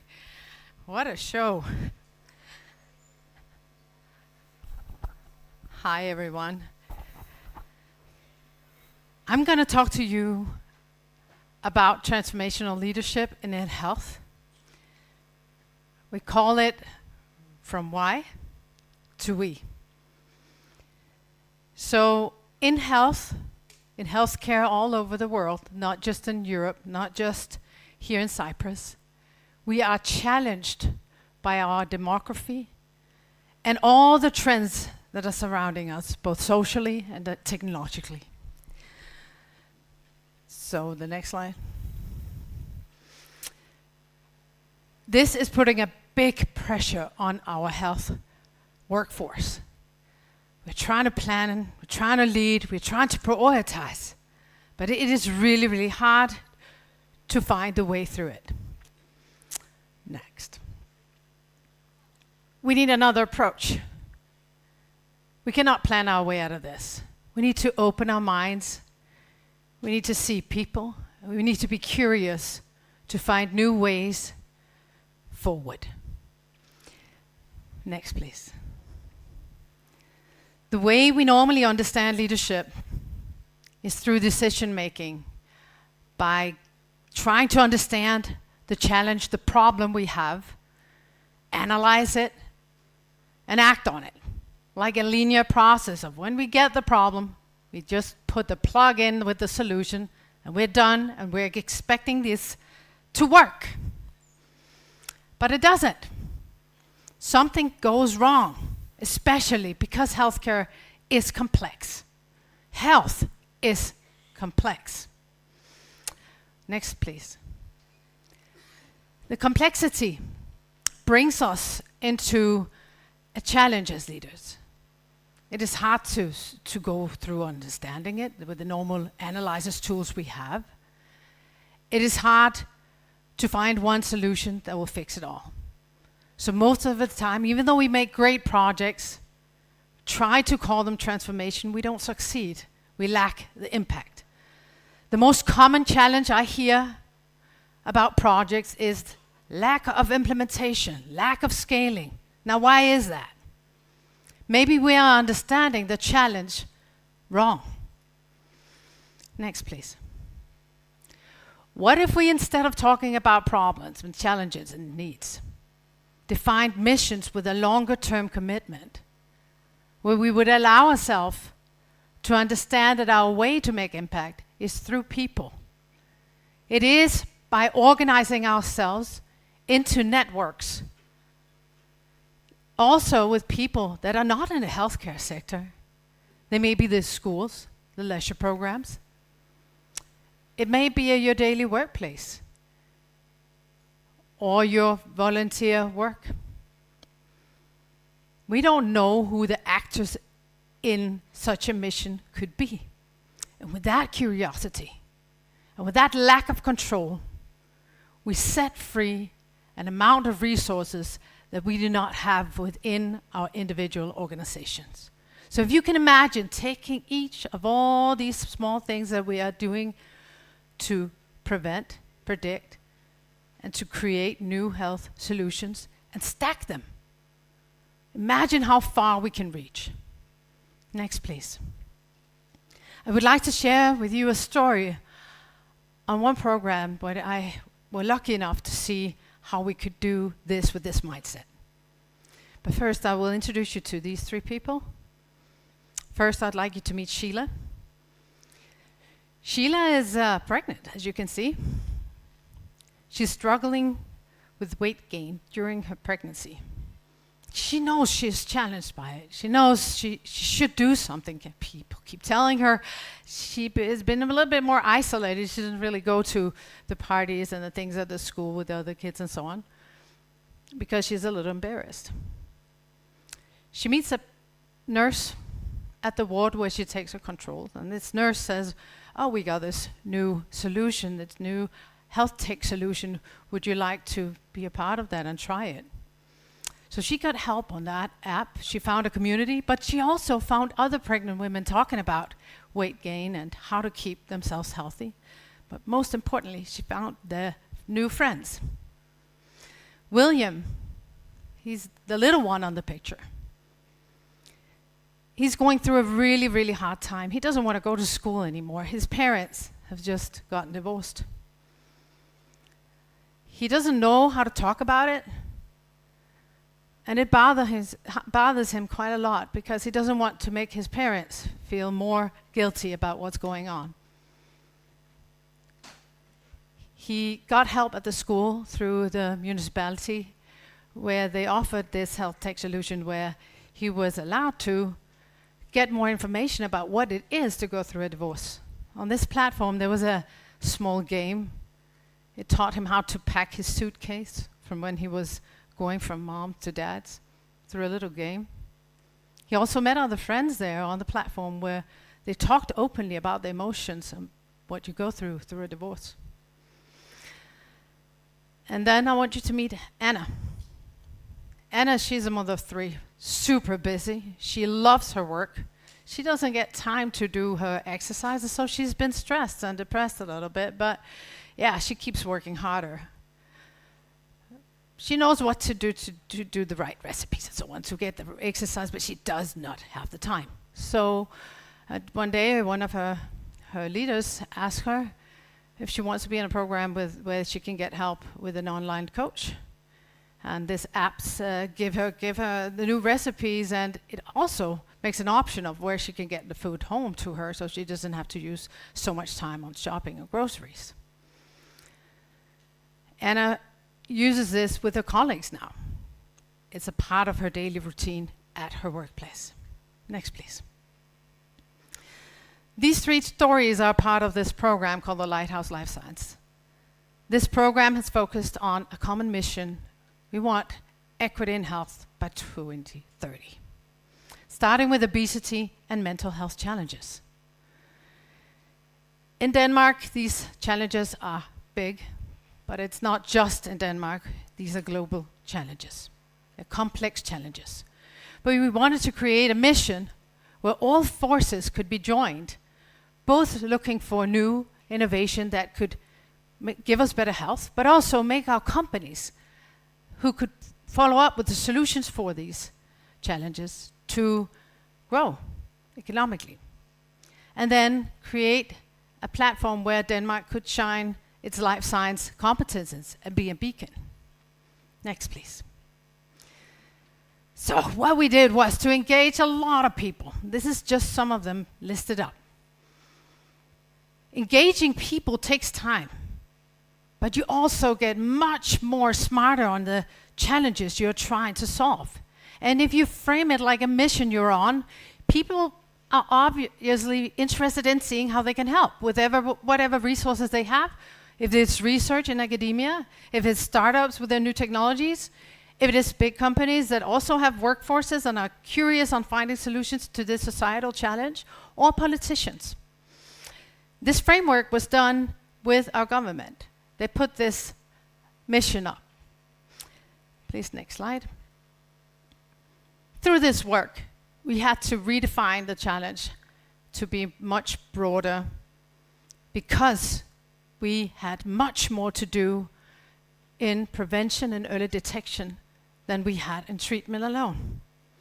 Doing that, we also saw a completely different game board on players that wanted to take part and contribute. We looked at that as a huge opportunity to set, again, a lot of resources free that we would never think of. We had policies that would define the baseline or what we would measure success on when it comes to health. So we lean on them so we don't have to use a lot of time defining everything. But of course, creating a platform with so many stakeholders gives a big pool of diversity. Next, please. The organization we try to do flat, even though it's joint forces at the highest level in our country of government. So there's a main consortium of these great companies on the board here that represents both municipal level, regional level, our companies, and academia. And they all are represented in this main consortium with the political layer. And in the steering committee, they take care of everything that needs to be steered, meaning with so many forces underneath it, there's a lot of trust. So instead of having the classical control of administration, we set them free to try things out, knowing that some of them would fail, accepting it, but also hoping that they will find our solutions. Next, please. To secure the level of growth or the wish to grow companies in this platform, we also created a model for talking about where our companies would be at. For the startups, it's a huge journey within health. It's a regulated market, it's difficult. So being in this multi-stakeholder partnership was an amazing opportunity to meet new friends, to move up this ladder of growth. In average, our companies went 2 steps on each of the project journeys. It's a quite successful growth journey compared to all the other programs we've run in the work I do in my daily life. Next, please. Altogether, we have about a little over 70 projects. But I think most importantly, look at the number of people participating financially, or organizations participating financially, 365. and over 700 companies joining forces, reaching so many people that we would never do and never reach in healthcare by doing it directly. A lot of attention has been brought to the program because of the solutions that were brought out, and that has given us the opportunity to create a collaboration with the WHO Europe to scale it, to have other countries collaborate with us for us to get to know how they go about these challenges. Next slide, please. So, what happened with Sheila and William and Anna? As you can see, they're not alone. Sheila is with 500 other women using this tool, and it was created by the company called Demento, who expanded to new markets in the EU through the projects. William is joined up with 2,000 other kids and teenagers using this platform today, and the company Sees Next, who delivered this, grew from being in 30 municipalities to 160 Nordic municipalities and also tripled the revenue. Anna is joined by 650 other people, men and women, tackling the weight loss and well-being through their workplace. The Lever Healthcare platform that made that possible is now used and scaled in England or in UK, and super excited to be in the partnership with this. When we ask them what have been the greatest advantage of being in this, at all the level, everyone says it's amazing when you work with dedicated people how much you can do in such a little time. The program has been running for 3 years. I personally believe that the forces we have when we join our initiatives are unbelievable. I do not want to sit and wait on politicians to find these things out. I believe that we can move as the public, as citizens, to join forces from right where we are. Next slide, please. The next slide would have said, let's reach further together. Thank you so much.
Can everybody hear me okay?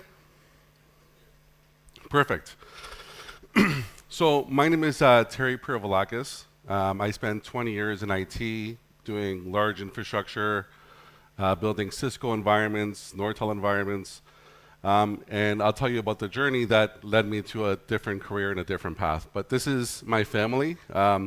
That's my wife, Georgia, my daughter, Zoe, my middle son, Zach, and the grumpy baby is Michael. Michael was born on December 17, 2017, a normal, healthy birth. Being our third child, we were home within 3 hours, and we thought we would start our lives normally together with our other children. At 5 months of age, my wife was like, something doesn't seem right with Michael. He's not lifting his hands, he's not lifting his head, something seems to be wrong. We have to bring him to the doctor and figure it out. So we brought him to the doctor's office, and they found that he was in the he was at the 10th percentile for head growth, and that he had low muscle tone. He just wasn't reaching the goals he should have been, but he wasn't really far off where he should be at that age.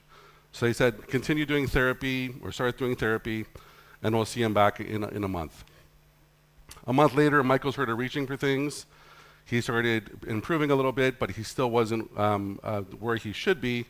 So we went and visited a pediatrician, and they said he was at the 5th percentile for head growth at this point, and that we should really start seeing specialists. They referred us to the sick kids in Toronto, and said, just continue doing therapy, let's see how that works out. At 8 months of age, as you can see here in this little container where he's sitting up, he started really moving along with his progression. But at this point in time, he was at the 3rd percentile for head growth, and again, he's still very far behind where he should have been. At 10 months of age, we were sent to infectious diseases because they thought Michael contracted Zika from my travels in Latin America. We did all the testing there. We found that it all came back negative.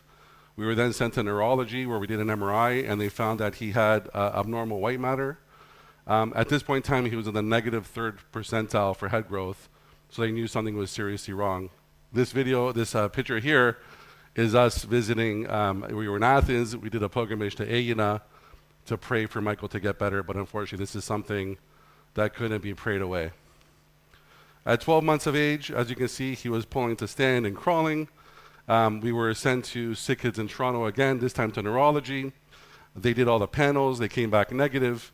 And again, he was still at the negative 3 percentile, which is severe microcephaly at that point.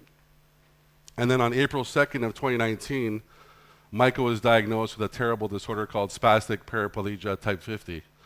They told us, go home and love him. He'll be paralyzed from the waist down by the age of 10. He'll be quadriplegic by the age of 20. He'll never walk. He'll never talk.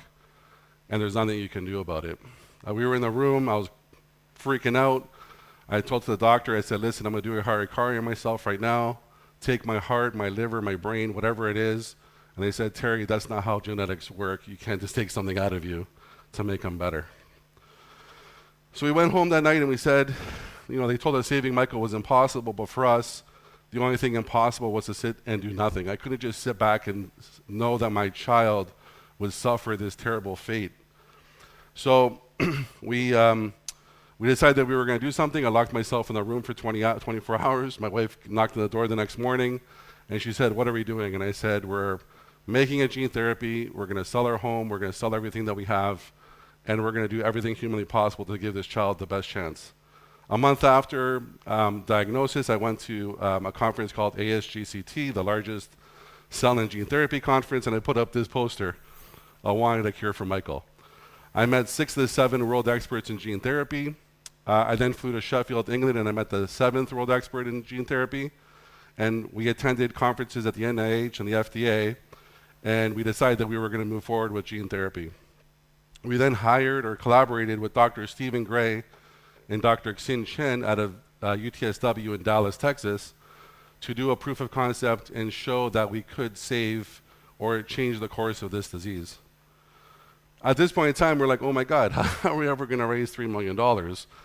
We're a modest family. We both have jobs, but we're not anywhere near this.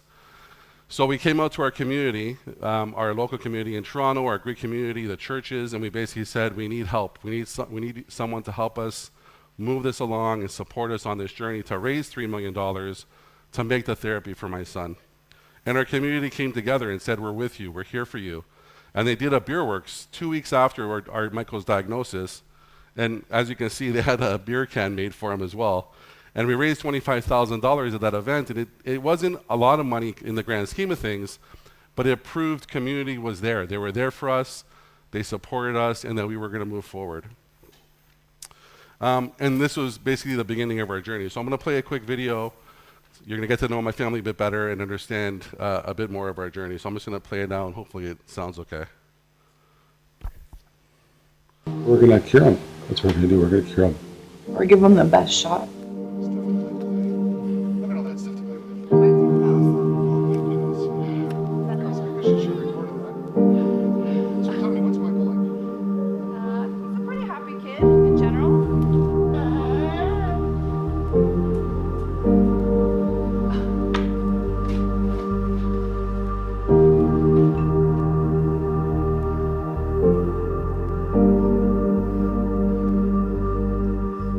A happy little guy, he works really hard to do basic things that other kids do naturally, but he never gives up. He keeps going, and he tries with all his will to do simple tasks like, crawling and walking and feeding himself, things that we all take for granted.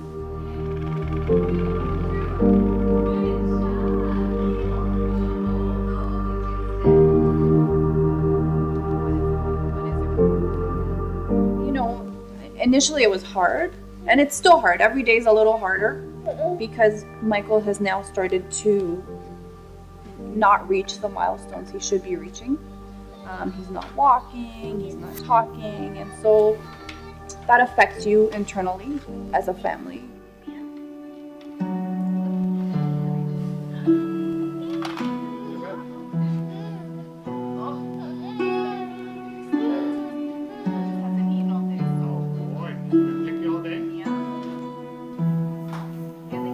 There's nothing. There's no drug. There's no treatment for Michael's specific disease. When we were told about Michael's diagnosis, they just said, go home and just live your life, but don't expect much from your son. He will be in a wheelchair, he will be nonverbal, he will be delayed, and there's nothing we could do for you. Doing nothing is impossible.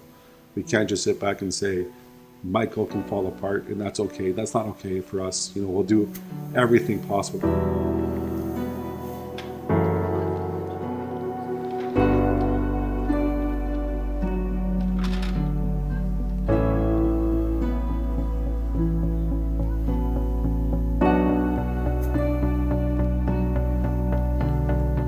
There's a process that could help Michael, but it involves this very expensive approach.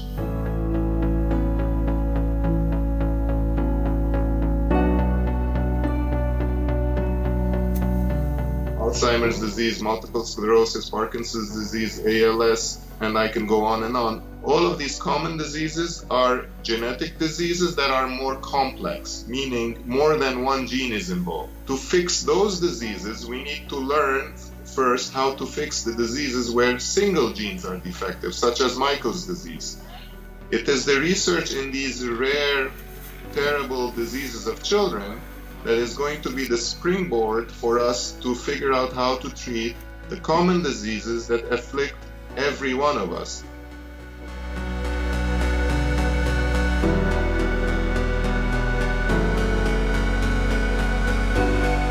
His prognosis is, his future looks bleak.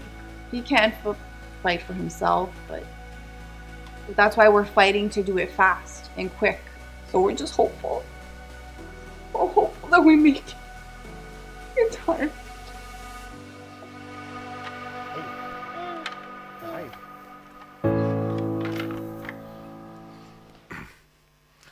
So then we started doing events, galas, golf tournaments, lemonade stands, you name it, we did it. We did hundreds of events over 4 years, and we were able to raise the money that we needed or close to it. And Michael was making progress. As you see here, he was almost walking. At the same time, the disease was kicking in, and the words that Michael was able to say, unfortunately, he was lost and never came back after a 3-hour seizure. And then COVID locked down the world, and instead of us worrying about how we're going to raise money, how we're going to make a therapy, we just wanted to make him not be paralyzed. We wanted to keep him from slowly being paralyzed. So again, we came out to our community, we said, please help us make him so that we can slow down the paralysis in time for us to make the therapy. And this is what the community did 2 days after me asking for help.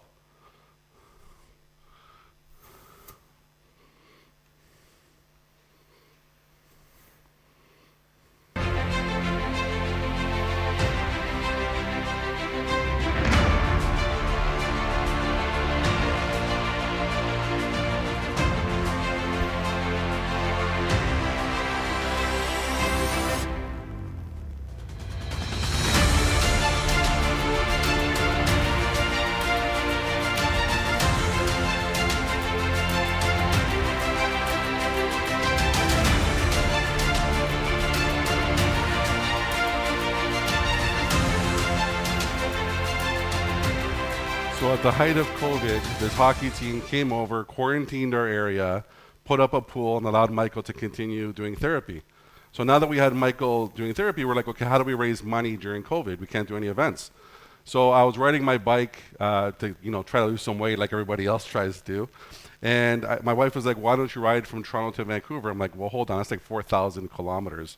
This is me after 10. So I called up my local MP and I said, why don't you, if I were to ride from Toronto to Ottawa, which is about 400 kilometers, do you think I can meet the Prime Minister of Canada? And they said yes. And so my mom and dad, immigrants from Crete, rode with me so I didn't get run over. We made it all the way there. It was 4 days of hell, 100 kilometers a day, 5 hours a day. And this is a picture of my immigrant mom elbow pumping the Prime Minister of Canada. So it was a pretty unique experience. We raised $165,000 and that continued our journey. And now things opened up and we were able to make the virus. So this was the virus that we created for Michael. It was an AAV9 with Michael's gene inside. We then showed in fireblast in Michael's cells that if we started with a low dose going to the high dose, we could recover more cells. And we showed in mice, regular mice do hung leg clasping. These mice were doing, grasping their legs, and we showed by treating them we could restore that function. We then manufactured the drug in Spain. This was about $2.5 million of cost. We then got Health Canada approval, and Michael got treated in March of 2022 at Sick Kids in Toronto with the first gene therapy ever created for SPG50. If you look at our journey, we got there in 3 years, and it was because we spent $4.5 million and we did everything concurrently. While we were doing proof of concept, we were doing talks. While we were doing talks, we were doing manufacturing.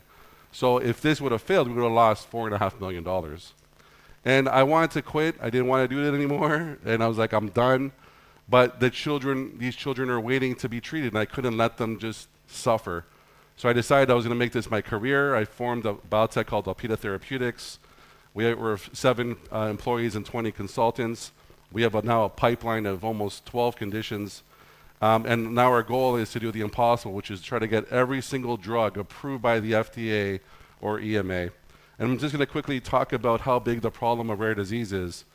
You know, rare disease is a humanity level problem. There's 10,000 rare diseases, 400 million people affected worldwide. 95% of them have no treatment. And more than 3,000 children die every day around the world from a rare disease. And I just briefly wanted to just give you some context. This is a bag that sits in the corner of my room that me and my family have to use when we're rushing out of the hospital for Michael getting sick or whatever it is. No family should have a bag in their bedroom or the front of their house for an emergency, and the emergency happens at any time. No family should have to watch their child in pain, suffering, because their child has a rare disease, and no family should ever have to bury their children. So I urge every young person in this room, please go into rare disease, and when someone tells you something is impossible, just think of my story and say nothing is impossible. Thank you very much.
Trial now?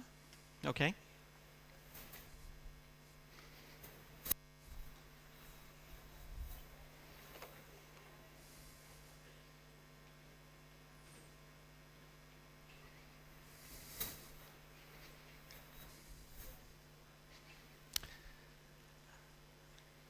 Good evening, ladies and gentlemen. To be here to listen to a TEDx on bias, I'm sure that all of you don't like bias. Many times, probably you think that you're unbiased. Many times you think that you can prevent bias. Many times you think that you can correct bias. Many of you probably, since this is a university, are scientists. And some of you may be experts. Well, if you think that you're unbiased, you're probably biased. If you think that you can prevent bias, you're almost certainly biased. If you think that you can correct bias, you're almost hopelessly biased. If you're a scientist, forget it. You're trained to be biased. If you're an expert, you're a champion of bias. Now, who's saying that? I'm John Ioannidis. I think I'm a scientist and an expert focused on bias. So, probably everything that you will hear in the next 12 minutes is going to be wrong. Just watch out very carefully. What best describes you? If you're politically left-wing, you're biased. If you're right-wing, you're biased. If you're center, biased. Moderate, biased. If you're not interested in politics, you're still biased. If you're religious, you must be biased. If you're an atheist, you must be biased. If you're not interested in all of that, religion or atheism, again, you're biased. If you mistrust science, I'm sorry to say, you're very biased. If you believe in science, you're certainly biased because science is not about belief. How many biases are out there? About 20 years ago, along with David Chevalerias, we tried to map the entire scientific literature in a large database, not according to subject matter, but according to biases. Now, the scientific literature should be the most dependable of different sources of information that surround us. We found 235 biases, and this is a map of science according to bias, not according to discipline. In another evaluation, we looked in depth at about 250,000 studies across all 20 major fields of science, and we tried to see, are there footprints of bias in these studies? We found bias practically everywhere, in different amounts, however, in different disciplines, and some biases were more prominent in one field versus another field. Unfortunately, I cannot give you an automated way to correct for bias, let alone to prevent bias. Why is there so much bias in our lives? Both in science and beyond science, we love significance. We love stories. We love important stories. We love narratives. We love things that will reveal something to us that can make a difference in our lives, in our science, in our outlook, in our future. This is what TEDx talks are about. I'm trying to fool you with dreams, with dust, with bias. Significance chasing bias in science can manifest in 3 forms. And in other non-scientific fields, you can think of the equivalent. The first form is what in science has been called publication bias, meaning if something does not fit our narrative, our expectation, our norms, our beliefs, our worldview, we just get rid of it. We try to bury it, we leave it in a file drawer if you're a scientist, or you silence it if you don't like it. Whatever is negative will not appear, will not be disseminated.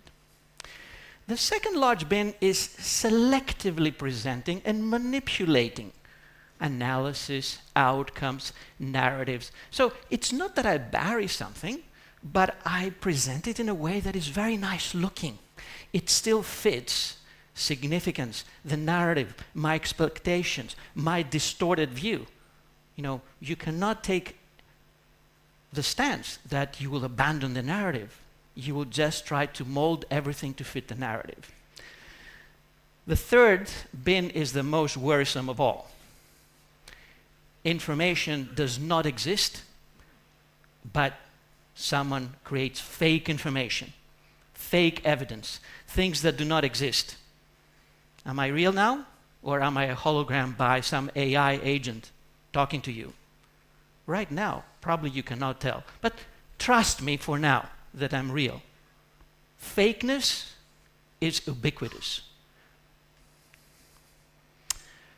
Well, we fight fakeness and we fight bias with evidence, with data, with information, with rigorously, robustly collected information. That would be wonderful. But it's difficult to unearth the evidence. It's difficult to unearth the information. This is one example. This is a tumor marker, a very famous tumor marker that has been proposed to be associated with the risk of living or dying if you have a cancer. So we tried to see how strong is that marker for survival in cancer patients in one type of cancer. We searched the literature and we found 18 studies. All right, yes. We analyzed these studies. This marker is very strong predictor of whether you're going to live or die from that cancer. Wonderful. But then we said, only 18 studies on such a famous marker? There must be more. So we search and we find, in more in-depth searching, another 13 studies. The results are pretty lukewarm, not that good. And then we say, oh goodness, there's so many people who have studied this marker and that cancer, but they don't seem to report the data in their publications. Let's try to find out what they have found.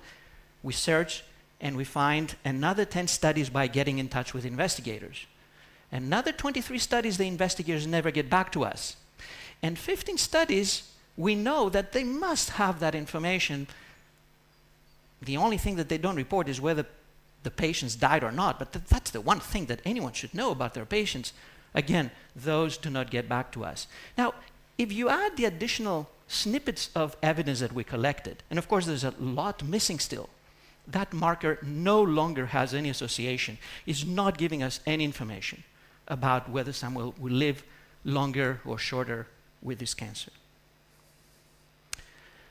As I said, we can create narratives by torturing the data, by analyzing them in many different ways. If you think that you can get rid of one bias, one fanciful analysis, there will be 2 or 3 new ones sprouting by brilliant investigators, by brilliant scientists who can think of new ways to torture the data. This is a bit like the Verlernian Hydra, where Hercules was chopping off one head and 2 or 3 new ones would sprout. Hercules had realized a big statistical problem. Talking to his friend, he said, I think we have a serious multiplicity problem here. Now let me show you how scientific evidence looks in real life. These are 23 studies on 2 gene variants that supposedly are very strong determinants on whether you will respond to asthma treatment sufficiently well or not. Published by top scientists in top journals. These scientists look at many analyses and many outcomes. Each line is a different outcome relevant to whether you respond to asthma or not. Each vertical line is one study. So you see here different colors. You see red, which means statistically significant results. These markers are strong predictors of whether you respond to treatment or not. You see pink, which is again strong statistical significance, but it's a subset of the data. You see black, which means no significant signal. And you see gray, which means that they report that analysis, but they don't tell us what they found. So let's vote here.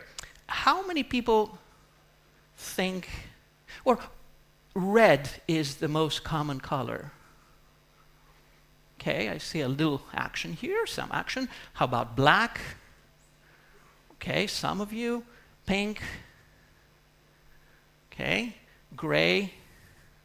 Okay. What is the most common color here? White. Yes.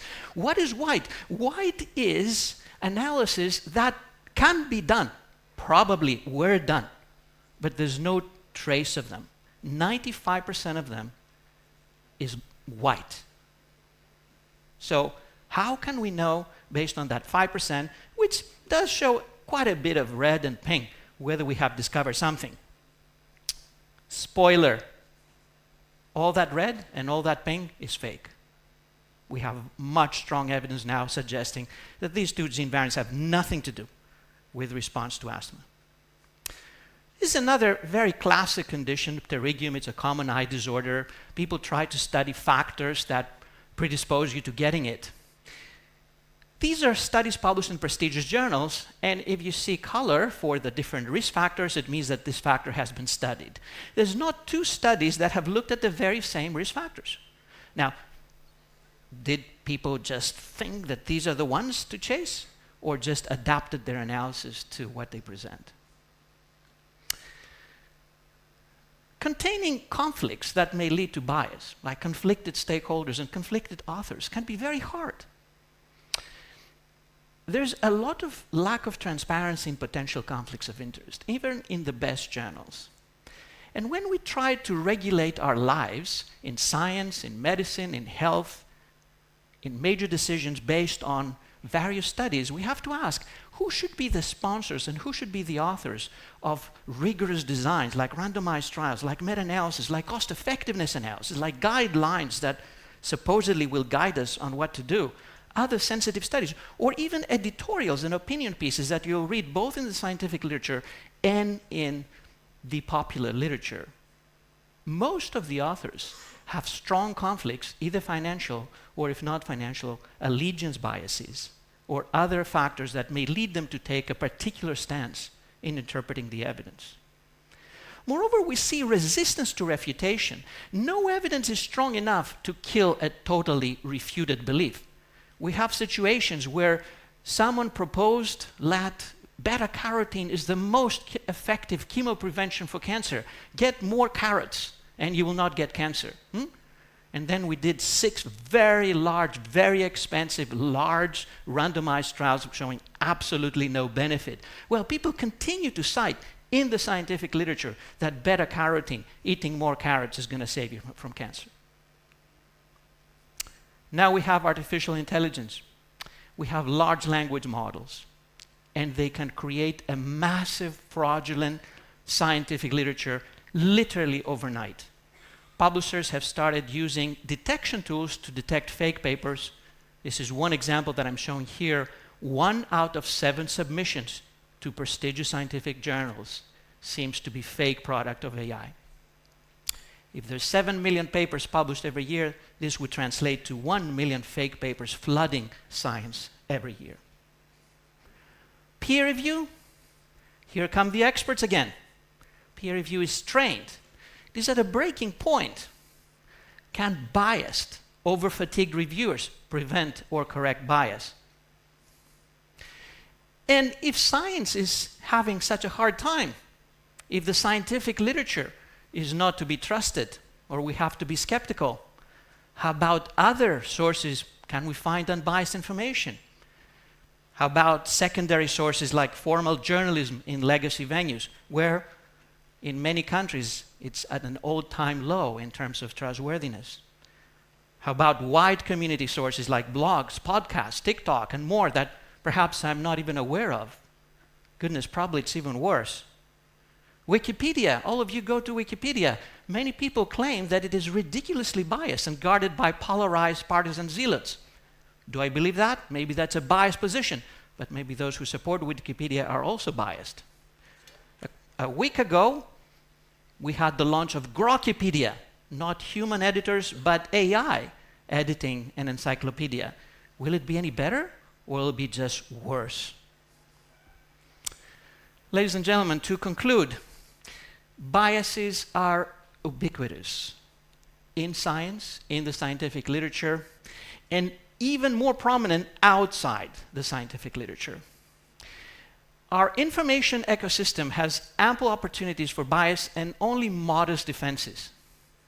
Now, don't panic, and don't forget that bias is always possible, and be prepared to live with it. I think we should all admit that it is very difficult to prevent bias or to correct it. Just remember that you, me, we are all probably biased, and that we should think twice about it with a bit of humility and tolerance towards our opponents and our detractors. Thank you very much.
ευθύς αμέσως.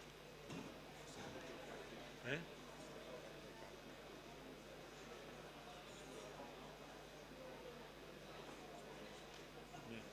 και εγώ. Ένα από τα πράγματα που θα σου μιλήσω για τον Γιώργο.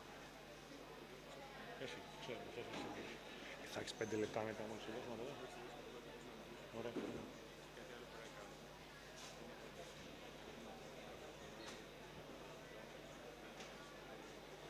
Θα έρθουμε μέσα σε όλα, το ξέρεις.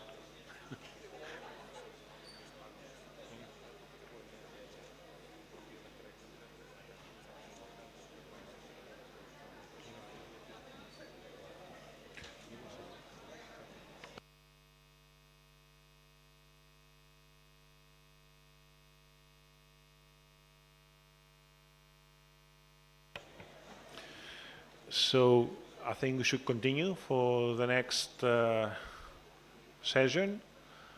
After two breathtaking presentations, emotional, oh, mind your step. So now, I'm sure all of you, all of us here are lovers of NCASI Miami and NCASI New York, I don't know. All of us like when we watch something about forensics. So we have a special guest today, Professor Peter Vanessis, who is professor at Queen Mary's Hospital, professor of forensic medical sciences. And the topic today is about a growing problem of nowadays, dying alone. In the next 20 or 30 years, 50% of the people that are in this room will be old enough. So, Professor, I know that London is quite hot these days.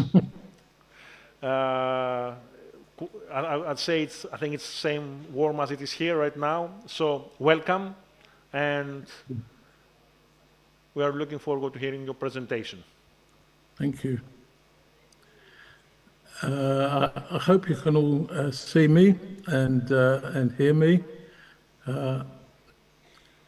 Just to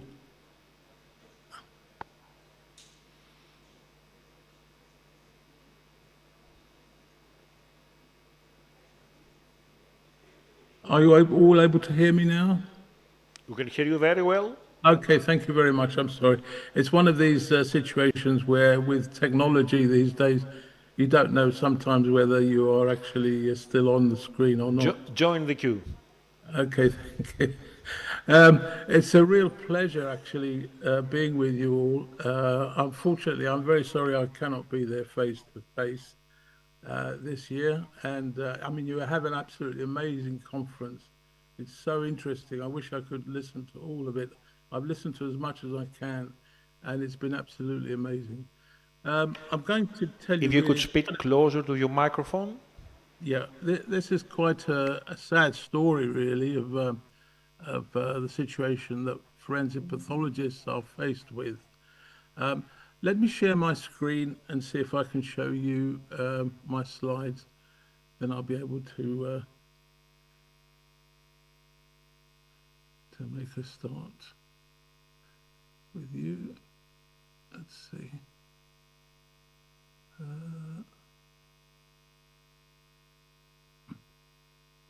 Okay, I think we're nearly there. Right, I hope you can all see that.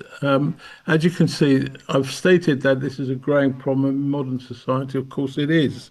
And what has been particularly prevalent these days is the fact that we've had, as you know, these very horrible lockdowns during the COVID pandemic.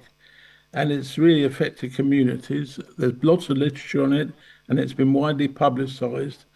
And in relation to deaths reported to the coroner during this period, they examined the effects of lockdown and took into account the location in which the deceased persons were found and whether or not they were living alone at the time.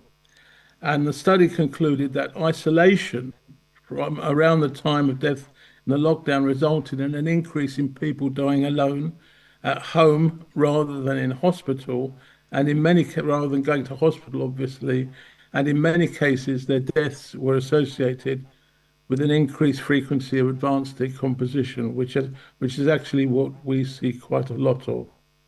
Now, the COVID pandemic, with the consequent effects of lockdown, has since undoubtedly contributed to the changes in social trends, as we all know. And it's also highlighted this problem of isolation from society for whatever reason, whether it is voluntary or self-inflicted, and it's against the background of continuing increase in the proportion of persons of all ages, in fact, living alone. And so we have really a changing demographic, as health and social welfare agencies are all too aware. Notwithstanding the effects of COVID, one of the consequences of our modern society, with the diminution of the breakdown of close family ties and lack of adequate support and networks, as well as an aging population. And this is especially in affluent countries such as Japan and South Korea, where, if you don't know, there's over half the population is aged over 50. And Japan, currently at the moment, according to the United Nations, has the oldest population in the world. And they hope, the agency hopes that its report on this will shed some light on the country's growing issues of the aging population, who are alive and die alone, and in many cases in complete isolation from the rest of the community. Now, this changing social demographic has recently been highlighted also by a study from the Office of National Statistics in the United Kingdom, where they calculated standardized rates for death with unattended deaths and in R99, ill-defined and unknown causes of mortality as well.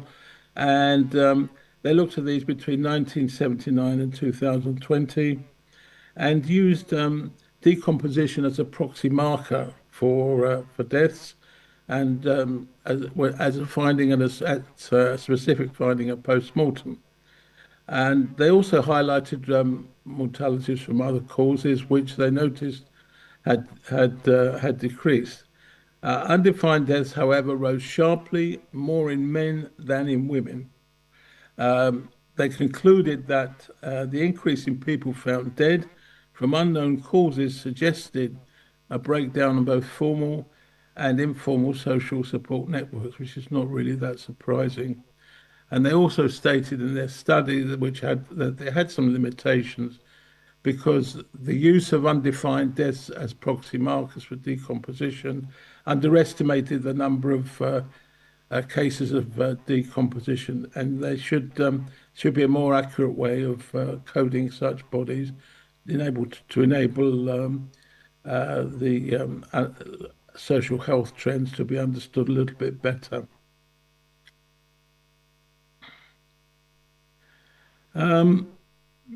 Sorry, the number of persons who are at risk, let me go back one, sorry.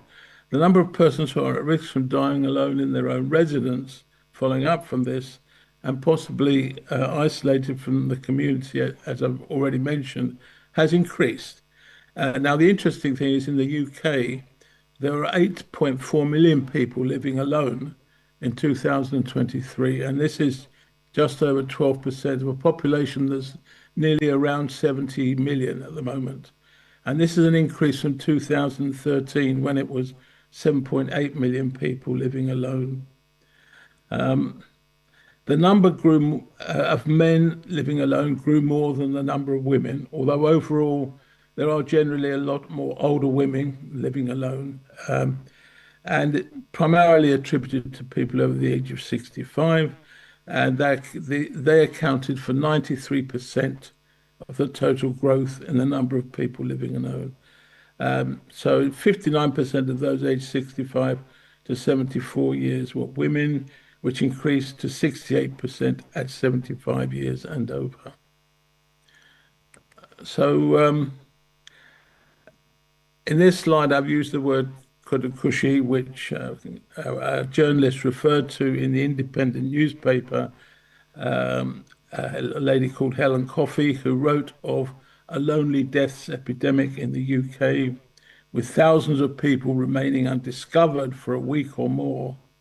She also highlighted the situation in Japan, and that's why I use this word, where an epidemic of such deaths had been steadily growing, and recognized to the point that it even had its own word, and that's the word I've got on the screen. A recent article, in fact, also in The Lancet, reported that nearly 40,000 people died alone at home in Japan in the first half of 2024, and many were undetected for several months, according to the first national analysis of lonely deaths in the country. Although an estimated 40% were found within the first 24 hours, nearly 4,000 were discovered more than a month after their death. And believe it or not, 130 had lain unnoticed for a year or more before discovery. Now, Japan has tried to counter its aging and declining population. In 2023, the Prime Minister said the country was on the brink of not being able to function as a society because of its declining birth rate. Furthermore, in an attempt to tackle the country's decades-long loneliness and isolation problems, partly caused by the country's aging population, the Japanese government introduced a bill in 2024 to address these problems. And indeed, as the population increases and people live longer over the next 20 years, it is anticipated that the situation also in the United Kingdom and many other countries will show a similar demographic to those that are seen now in Japan and South Korea. So living alone frequently equates with isolation and loneliness, although it should be appreciated that the two are not the same, and that one may occur without the other. One may feel alone, but not necessarily feel isolated, or not necessarily feel lonely. So one might be quite happy living alone and not wanting to communicate too much with the outside world, which is unusual. But most people are not like that. Most people are gregarious creatures and like to have people around them most of the time. A meta-analytical review of loneliness and isolation as risk factors, indeed, for mortality, examined the psychological, behavioral, and biological pathways by which social isolation and loneliness lead to poorer health and decreased longevity. And the review concluded, and this was substantially proved and shown, or rather shown in evidence from many other studies as well, that individuals lacking social connections, both objectively and subjectively, being isolated, are at risk from premature mortality. Now, coming on to forensic pathologists, as forensic pathologists, which is where we get involved and why I became interested, of course, as forensic pathologists, we carry out autopsies, and we're actually in a position to see a small section or microcosm of society in these autopsies, and may sometimes be the first people to note such trends that are occurring in diseases before they're acknowledged by law enforcement agencies and public health officials.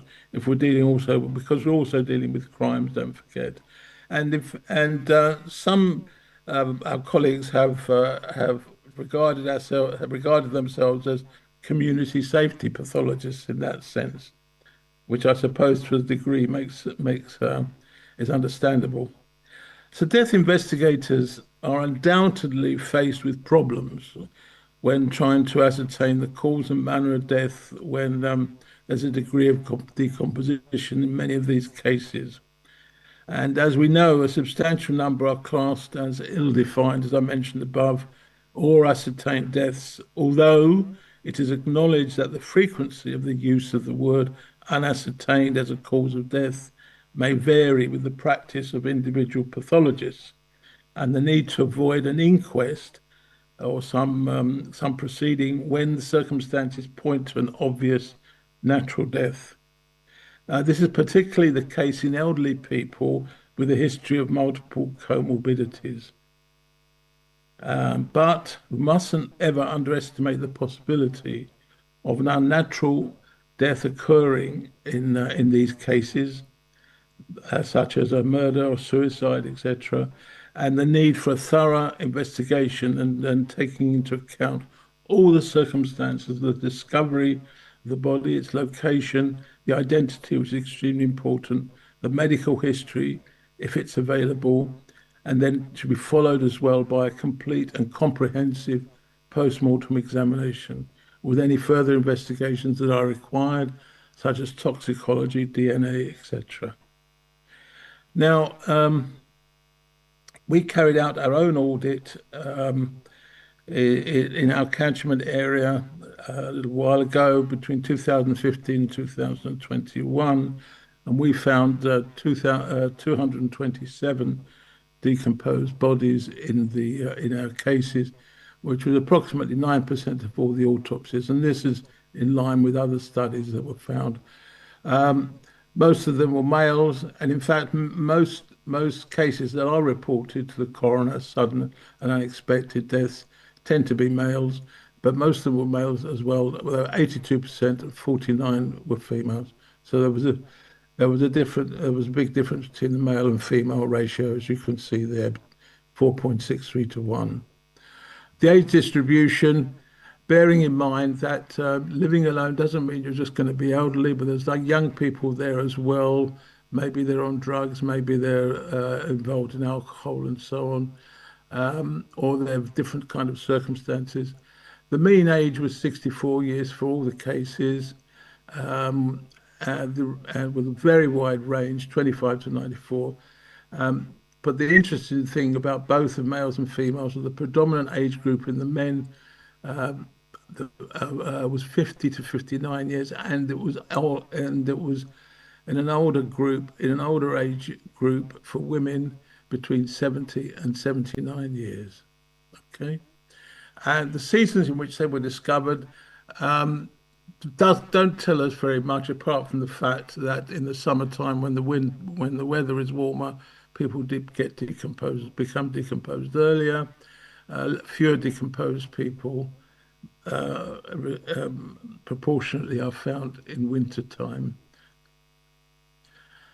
Now, the other interesting thing is the times between when the last known contact and discovery of the body was made. And in our series, 9% were discovered within the first week. That's 9% of the 277 cases.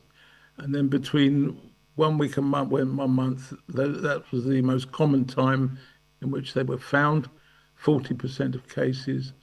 And then after that, it decreased up to a year of 13%. And also there were 2 cases which had been found after they'd been lying dead for a year and over. There were 36% of cases in which the information was not known about, so we couldn't make any further judgment on those, and 2 cases where there was an unknown date of death in the same respect. Sorry. Okay, now in terms of course, this is another problem that the pathologist has in trying to determine what the cause of death is in these decomposed bodies.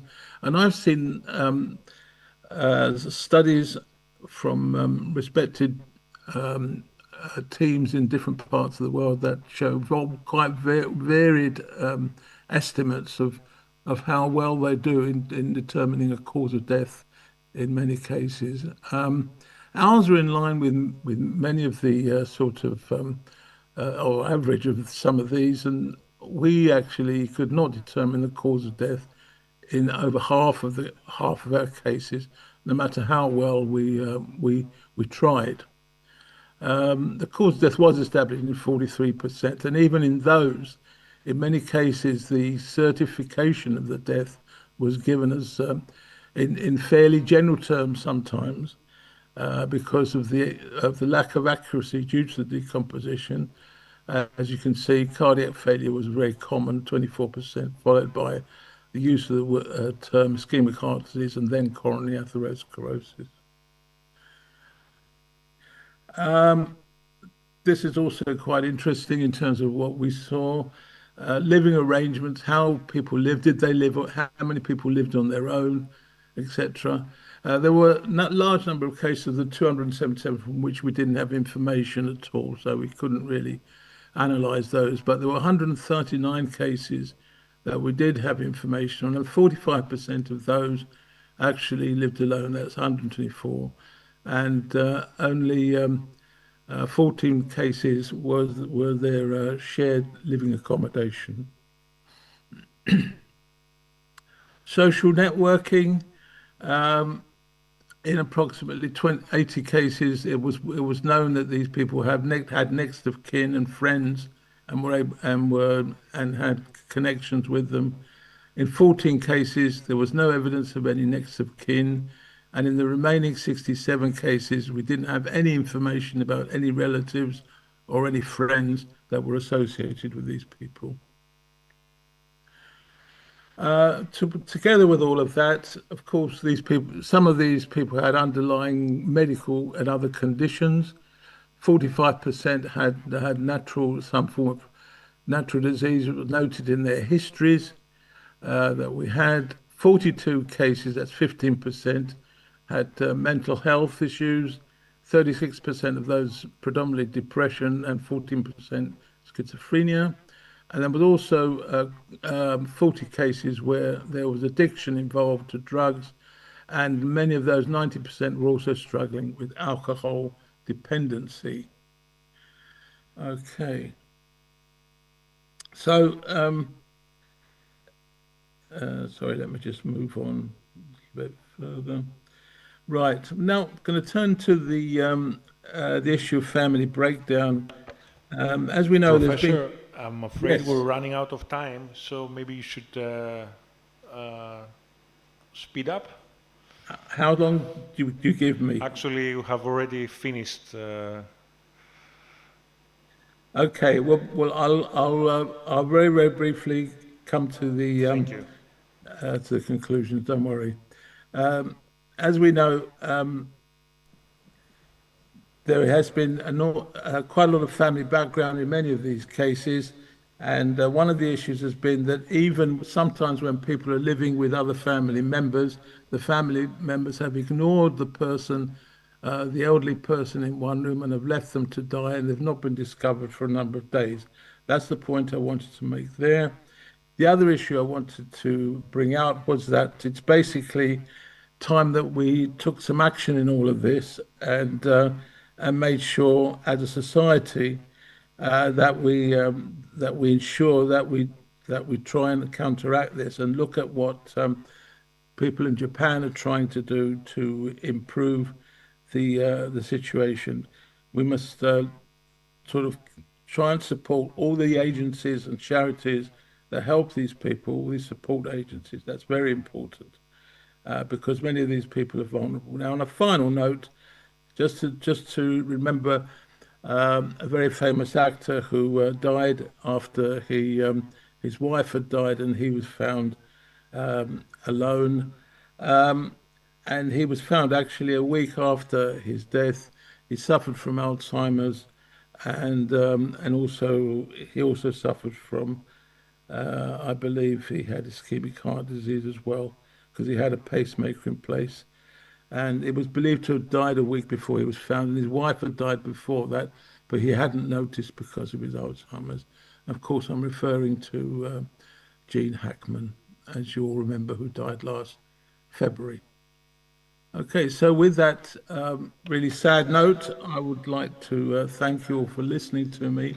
I apologize for overrunning. I didn't really mean to do that, but Thank you for your wonderful presentation. One very fast question. Is there any Yes. change in demographics between Mediterranean countries and UK or northern countries? We are supposed to be in Greece or Cyprus. Family has still a key role in our society. Is there any reported, are the numbers familiar or? Unfortunately, there is an increase also in Mediterranean countries as well. There's a general trend towards that direction of people living alone, and it's a warning sign really as well that we really need to do something about it, and it's not too late, I don't think. So we just need to change our attitude and moral compass about how we look after vulnerable people in society. Indeed. Thank you very much, Professor. It was an excellent presentation. My pleasure. Thank you.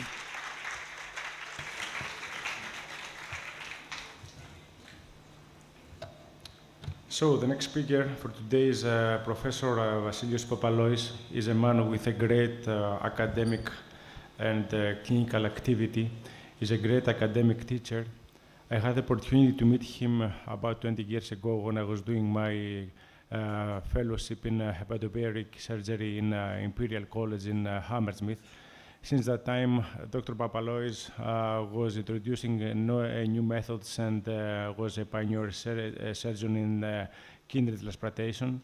So the topic of today is the future of the healthcare in Europe.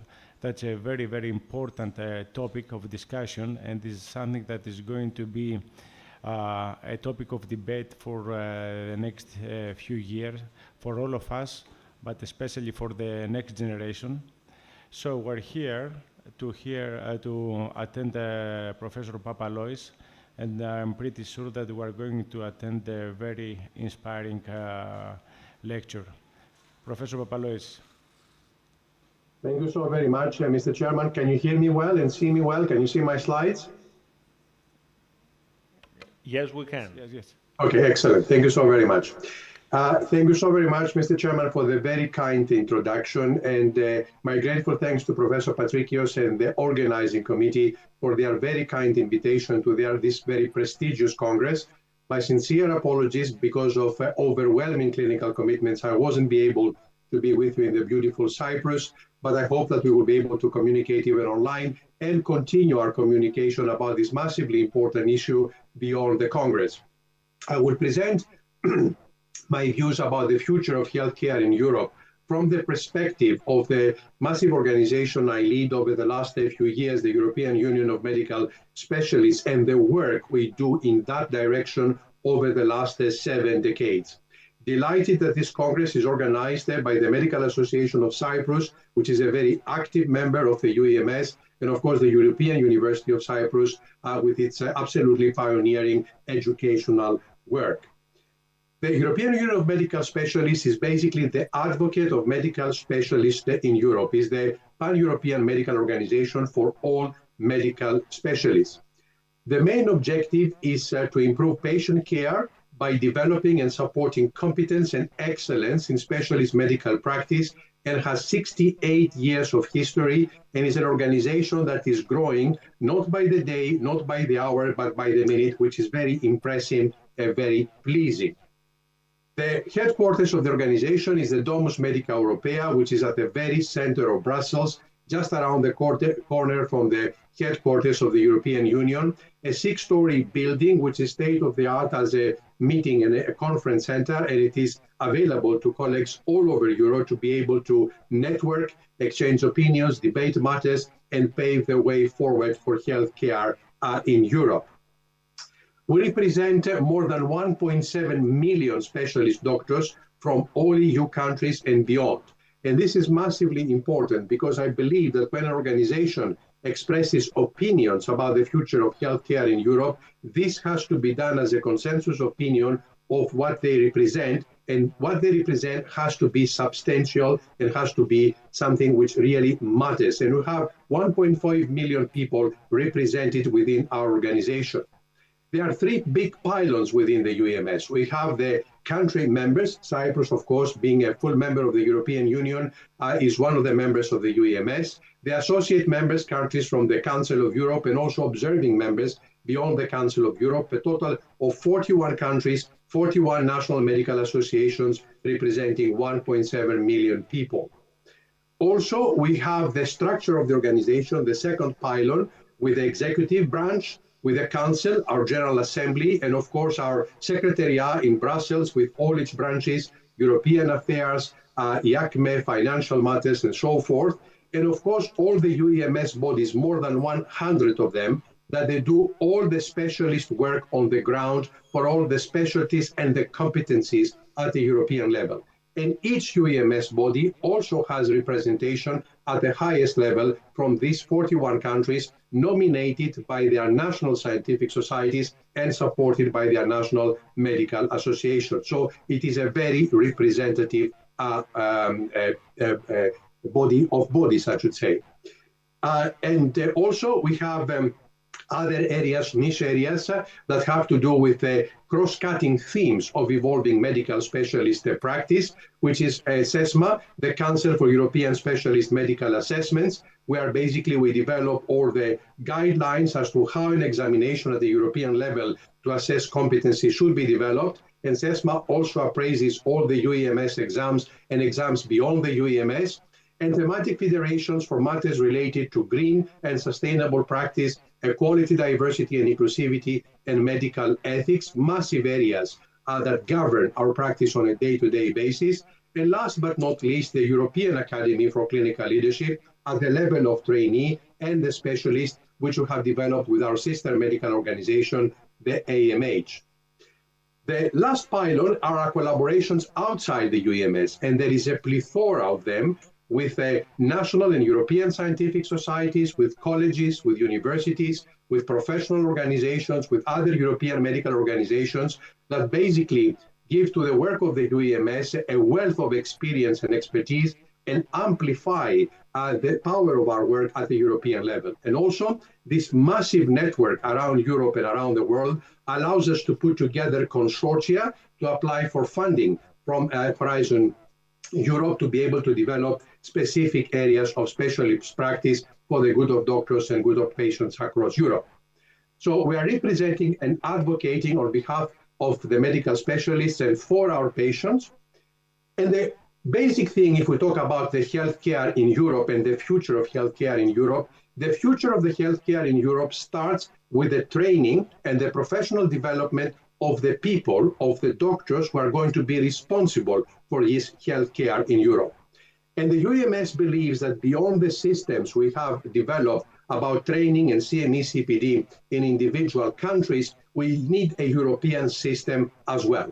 And one might ask why, because most European countries are very well developed, they have well-developed training and CME CPD systems, why we need something at the European level as well. The first answer to this is an answer of principle. The UEMS believes in Europe, believes in the ideal of European collaboration and integration. What is the alternative to European collaboration and integration? Well, colleagues, is a very well-tested alternative. It was tested twice with two big wars in the 20th century. This is the alternative to European integration. It is war, it is pain, it is tears, it is blood, it's catastrophe. And I'm pretty sure, and I sincerely hope that no one in his right mind wishes to go back to this. But beyond the matter of principle, when it comes to the need for European collaboration and integration of the healthcare systems, there are certain needs, certain realities, certain necessities across Europe which are way beyond borders, are way beyond the borders, are way beyond the scope, are way beyond the capability of any individual country. And I will be a bit more analytical. First and foremost, the healthcare professionals, and more specifically doctors, are the most movable profession, not only across Europe, but across the world. This is a fact of life. Also, we experience a very significant movements of patients within the European countries, and massive challenges, healthcare challenges, like the pandemic that just passed away, thankfully, showed very clearly the need for collaboration and how interdependent are the European healthcare systems. Also, we have very good examples as to how the experience, the expertise, the know-how of certain European countries can help other ones to develop their healthcare systems.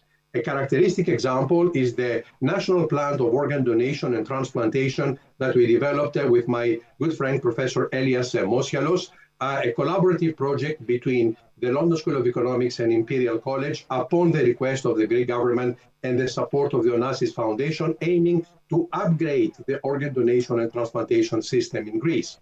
We had a very robust evidence-based research approach, and this resulted in a 500-page evidence-based report and recommendations that was delivered to the Greek Prime Minister. And following that, in 2023, translated into legislation that really since then has changed the landscape of transplantation in Europe.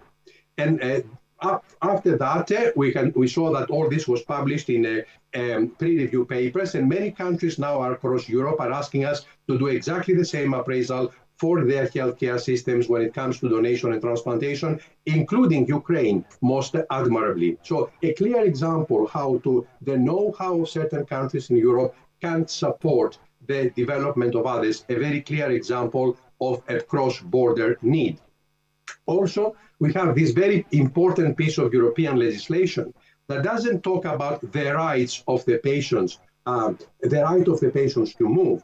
It talks about the rights of the patients who move and puts into the center of it quality of training of the people who provide health care, quality of care, quality of outcomes. Quality, quality, quality, which is a need and a demand beyond the borders of an individual country. Also, the massive element of specialism and subspecialism. Our American colleagues, as always, have overdone it, and they have 158 specialties and subspecialties. The Canadians are a bit more conservative. In Europe, we have a very contained number of specialties and a very big number of competencies developing underneath that. But the cross-border need, because of that, is the need to have networks to be able to have a critical mass of patients and expertise to deal with the elements of subspecialist practice. And the European reference networks of the European Union, in which we are a very active player and we are spearheading a lot of initiatives, is a clear example of how this can be done. Workforce planning and maintaining. We have a big problem in Europe at the moment because we are down by 1.2 million healthcare professionals compared to what we are going to need 10 and 15 years down the road. And there is a cross-border need for a clear planning so that to have the right people with the right skills at the right place at the right time with the right resources to be able to do their job. Massively important for the future of healthcare professionals and the healthcare of Europe altogether, a proper work-life balance, which is crucial if it is to be able to deliver proper healthcare. The mentality that our profession means a dehumanizing condition of training and practice has long gone. We need to be able to look after ourselves if it is to be able to look after others. The empowerment of patients, massively important. They are at the center of everything. Medicine used to be very paternalistic. Patients now and patients associations are in the center of the design of clinical pathways, healthcare systems, and research projects. Again, a concept and an idea and a need which is way beyond borders. Patient-reported outcome measures. The success at the clinical level is not enough. The patients define their expectations from any kind of therapeutic intervention. And this is hugely important, and it's again one more cross-border need. The aging population, a clear phenomenon around the world, but even more in Europe compared to any place else, that change across the borders the landscape and the needs of healthcare. The same stands for the needs of the two vulnerable spectrums of the population, the pediatric and the geriatric. And we can see that across Europe, there is a huge need for emphasis of healthcare in these two vulnerable categories, as it is the case for those who have absolutely no access whatsoever to any kind of healthcare, either in the context of an NHS or private.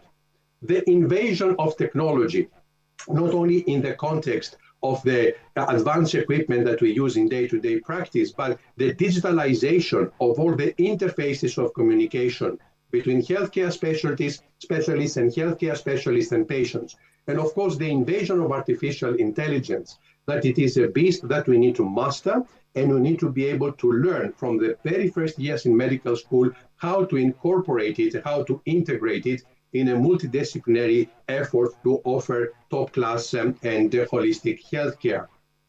Also, the concept of precision medicine. We started in medicine the traditional way of basically putting everything on experience and expertise, which still, of course, stands. We moved on to evidence-based, but now we are much more demanding than that at a cross-border level. And you need medicine which is stratified, personalized, and individualized. In one word, precise medicine. A completely different concept that demands massive cross-border support. Green and sustainable practice in modern medicine, a huge issue. that we never took into consideration in the design of any clinical pathway or technology related to medicine, and we need to be able to do it. Equality, diversity, and inclusivity, not only when it comes to the personal characteristics of the individuals, which are hugely important, but, and especially for Europe, and especially for the future of the healthcare in Europe, equality of opportunities to access to training, to professional development, to healthcare for all Europeans. And of course, the new concept of organ regeneration and engineering, which puts therapeutic approaches in a completely different dimension, and again is a massive cross-border need. So all these realities and necessities are without borders and demand robust answers beyond borders. And that's why we need this pan-European approach. What you are doing for more than 60, almost 7 decades now within the UEMS, we have a whole package to address this issue in specialist practice that have a scope, which is our vocation, society, Europe, the world, our humanistic values. The focus is the whole package of the trainee, the trainer, the training center, specialist practice and patient care, and the way, the vehicles, the mechanisms in place in action have to do with our European training requirements and our examinations, our assessments, accreditation of centers, IACME, the accreditation of events, and niche areas like the projects we have for clinical skill centers and the European reference networks. The way we do it is always in a collaborative, complementary way. We don't wipe out what exists, but we build on the common experience around Europe and we take it to the next level. And this has to do with a full spectrum of postgraduate training and professional development. At the very center of this training and professional development, upon which, in my opinion, colleagues, the whole future of healthcare professionals and the whole future of healthcare in Europe depends, is the competence. We don't measure, we don't appraise the ability to practice medicine based on years of training, numbers of operations, or whatever. It's about the very objective ability to be able to practice at a competent level.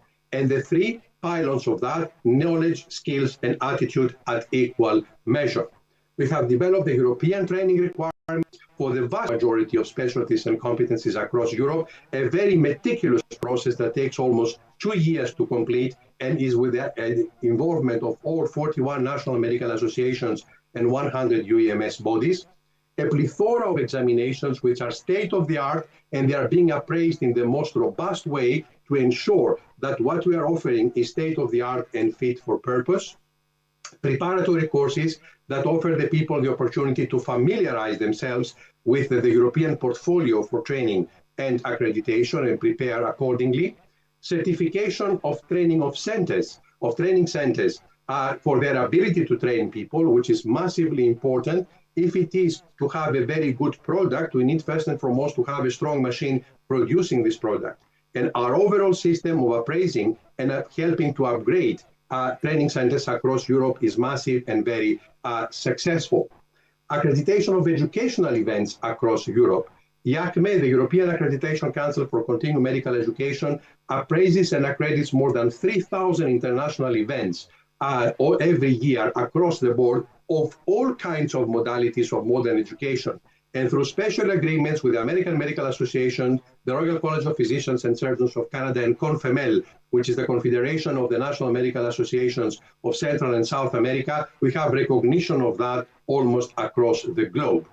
So a massive portfolio that it is real, it is real projects for real people in real life, shape the current training and the professional development of healthcare professionals and the ecosystem around them. And I believe prepares them to be able to face the challenges of the cross-border needs as I presented to you during my presentation. All this massive portfolio will be discussed at the upcoming UEMS Congress that will take place in Leuven next May. It is a massive enterprise organized by the UEMS to which you are most cordially invited. There won't be even one element of European healthcare policy that will not be discussed and debated in an interactive way and with palpable outcomes using all sorts of modern modalities. And it is also supported by a very strong mentorship scheme between mentors and mentees that we develop as we speak to create a huge network of colleagues across Europe with collaborations that will go way beyond the Congress. When I talked about European matters dear colleagues, I always have in my mind, and I want to close with that, two quotes by two of the pioneers of European integration. Robert Schuman said, Europe will not be built in one day or in one way. It's always a complex enterprise. Reaching consensus is complex. Sometimes it's painful. But when you do reach consensus, it's enormously powerful and everlasting. And Jean Monnet said, nothing is possible without people, nothing is lasting without institutions. In the UEMS, I believe in Europe, we need to believe in both. We need to believe in the inspiration and the initiative and the drive of individual people, but also strong institutions that make sure that their good work lasts forever and helps European peoples for the years to come. Thank you so very much for your attention. Thank you. Professor, thank you for your wonderful presentation and also for being within the time limit. From your excellent presentation, I need to highlight something that was in the last 5 minutes. It's about the accreditation. It's very annoying. I think we should find a way so that each government, each Ministry of Health in every country should put this as a mandatory, it should be a law of the government. Thanasis and myself have spent thousands of hours doing extraordinary things. We are two of the most respectful robotic surgeons, and it's very annoying to hear from right and left that people do robotic procedures without even having a robot, without having any accreditation. I don't know if anyone else wants to make any comment. Thanasis? That was a very inspiring presentation, and I would like personally to thank Professor Papalois. I was pretty sure a lot of information, and we have a lot of things to think about, and maybe to reconsider the way that we believe that we have to train the next generation. That's very important, and we have to work well together in that direction in order to the next generation to have the possibility to have a formal training in all the aspects and topics of medicine. I don't have any question, but I would like to thank you, Professor Papalois. Thank you so very much. And if I make a comment in reply to what you said about accreditation, the way we like to work and what at your disposal is to work with you, talk to the government of Cyprus, for example, to convince them in that direction. And they must not forget that what we have produced are with the active contribution of Cyprus, the National Medical Association, and all the scientific societies. So it's not something that came from another planet, it's with the contribution of Cyprus and all European countries. And they need to see it as, an amazing, strong product that is ready for them, and it can really help them to raise its standards. I agree with you entirely. Accreditation at all levels should be at the heart of it. Thank you. Thank you very much. Thank you. All the best. Thank you.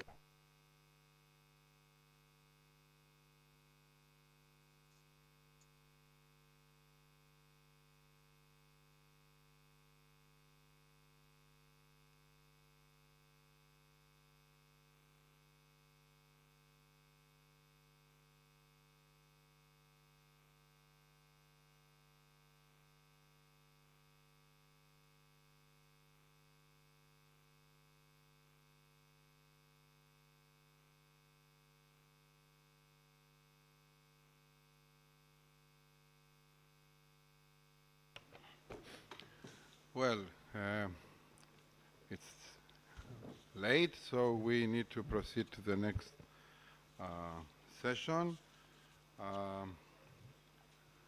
We have a change in the presenter, the keynote speaker for the hybrid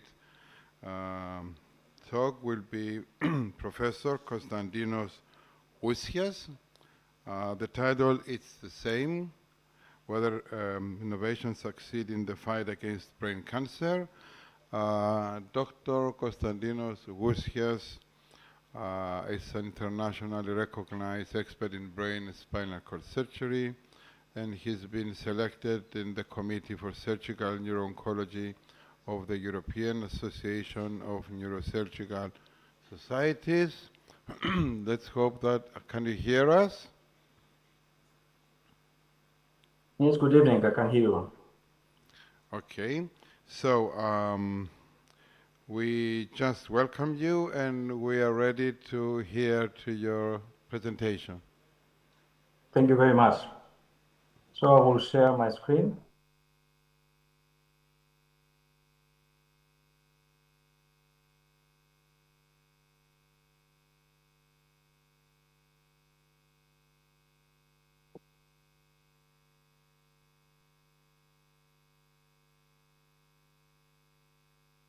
So I think you may see now my slides. Dear professors, dear colleagues, dear students, it's a great honor and pleasure for me to give this lecture about neuro-oncology in the context of this wonderful event. The title has been proposed by Professor Hadzi Panagis some days ago. I found this title tempting and challenging, so I kept it. And in principle, it refers to innovation and brain cancer. If innovation could succeed in the fight against brain cancer. We will not wait long to hear the answer, and the answer will be given by a real-world observation during the last decade in patients with diffuse gliomas grade 2, the so-called low-grade gliomas, as known before. In the year 2014, Professor Shonka, a renowned medical oncologist at the University of Nebraska, wrote a tutorial about gliomas in oncology and claimed that low-grade gliomas are not so low-grade at all at the end. Indeed, in 2014, these diseases or these patients were supposed to undergo malignant transformation within the first 5 years, and the overall survival in total was estimated between 5 and 8 years. 10 years later, Professor Berger and Molinaro from the University of California published another paper with a longer follow-up and showed the contrary, an excellent overall survival, in particular for oligodendrogliomas that have been totally or aggressively resected over 22 years. This means that within only a decade, a disease that has been previously regarded to be doomed to undergo malignant transformation is now too close to be regarded as a chronic disease. Innovation in all facets, this means diagnostic procedures, surgical techniques, and adjuvant therapy, have contributed to this improvement in prognosis, not only in patients with diffuse gliomas, but also in brain cancer in general. Neurosurgery is anyway a discipline that evolves more rapidly than all the others, since it's one of the youngest specialties. The first real applications of neurosurgery have been reported in the field of neurotraumatology. A German surgeon, Hans von Gersdorf, reported in his famous book about wound management technique, the reposition of an impressions fracture of the skull. Today, in neurotraumatology, we are cautiously taking the first steps toward restoring spinal cord injury through digital communication bridges between the cerebral cortex and the spinal cord. And this is one of the greatest innovations in the neurosurgery until now. We will now concentrate on the innovations that have contributed to the development of neuro-oncology, namely modern diagnostic procedures, novel adjuvant therapies. Since I'm a neurosurgeon, I will be proud to elaborate on new surgical techniques. And if we have time at the end, I could drop some techniques, some surgical innovations that allow local drug delivery.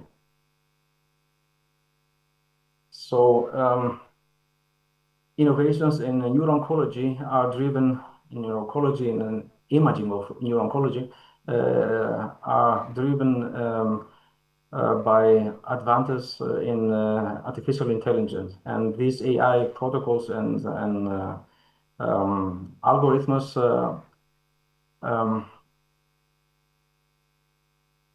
enable or facilitate the calculation, the analysis of large data sets, and allow the technology to recognize patterns, complex patterns that may be invisible to the human eye. So it results in better precision, better accuracy. And this precision is taken and is also possible during the surgeries in the ORs. We can depict precisely both normal anthropic structures, but also the lesions. As concerning the adjuvant therapy, the adjuvant therapy is unfortunately not sufficient to cure the patients with malignant gliomas. However, we must admit that also in this field we have made some progress, since the old-fashioned chemotherapy is that that was supposed to treat all the patients with the same way is no longer being accepted by the neuro-oncologist. We are aiming at target and precision and personalized therapies today. We're trying to find ways to open the blood-brain barrier. We produce nanocarriers to deliver the drugs on site, on tumor site, and we have found the natural counterparts of the nanocarriers, the so-called extracellular vesicles. We test immunotherapies largely during or in the context of clinical trials. We infect the tumors with viruses, or we deliver modified genes to the tumors to kill the tumor cells.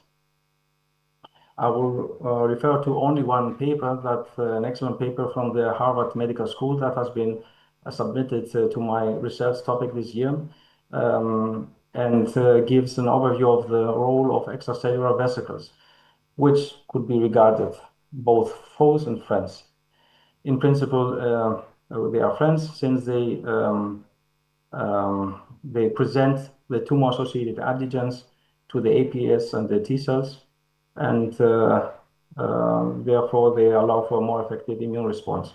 On the other hand, they may also produce some immunosuppressive cytokines, and so block the immune response.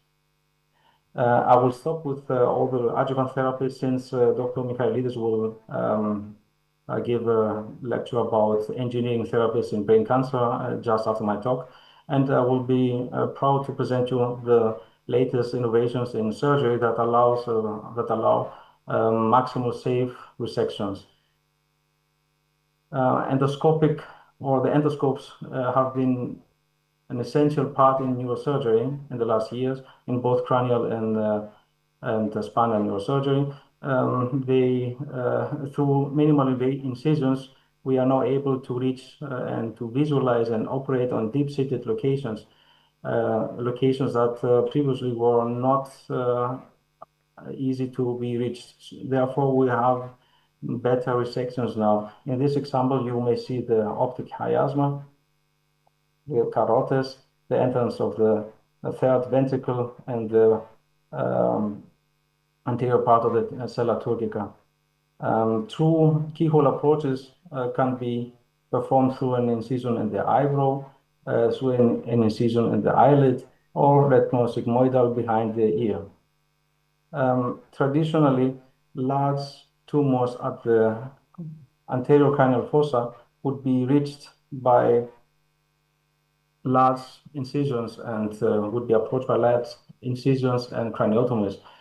This is not anymore the case, since with endoscopes we may incise in the eyebrow and perform a supraorbital craniotomy, and we could completely remove the tumor, as seen in this MRI, with far less trauma and problems for the patients.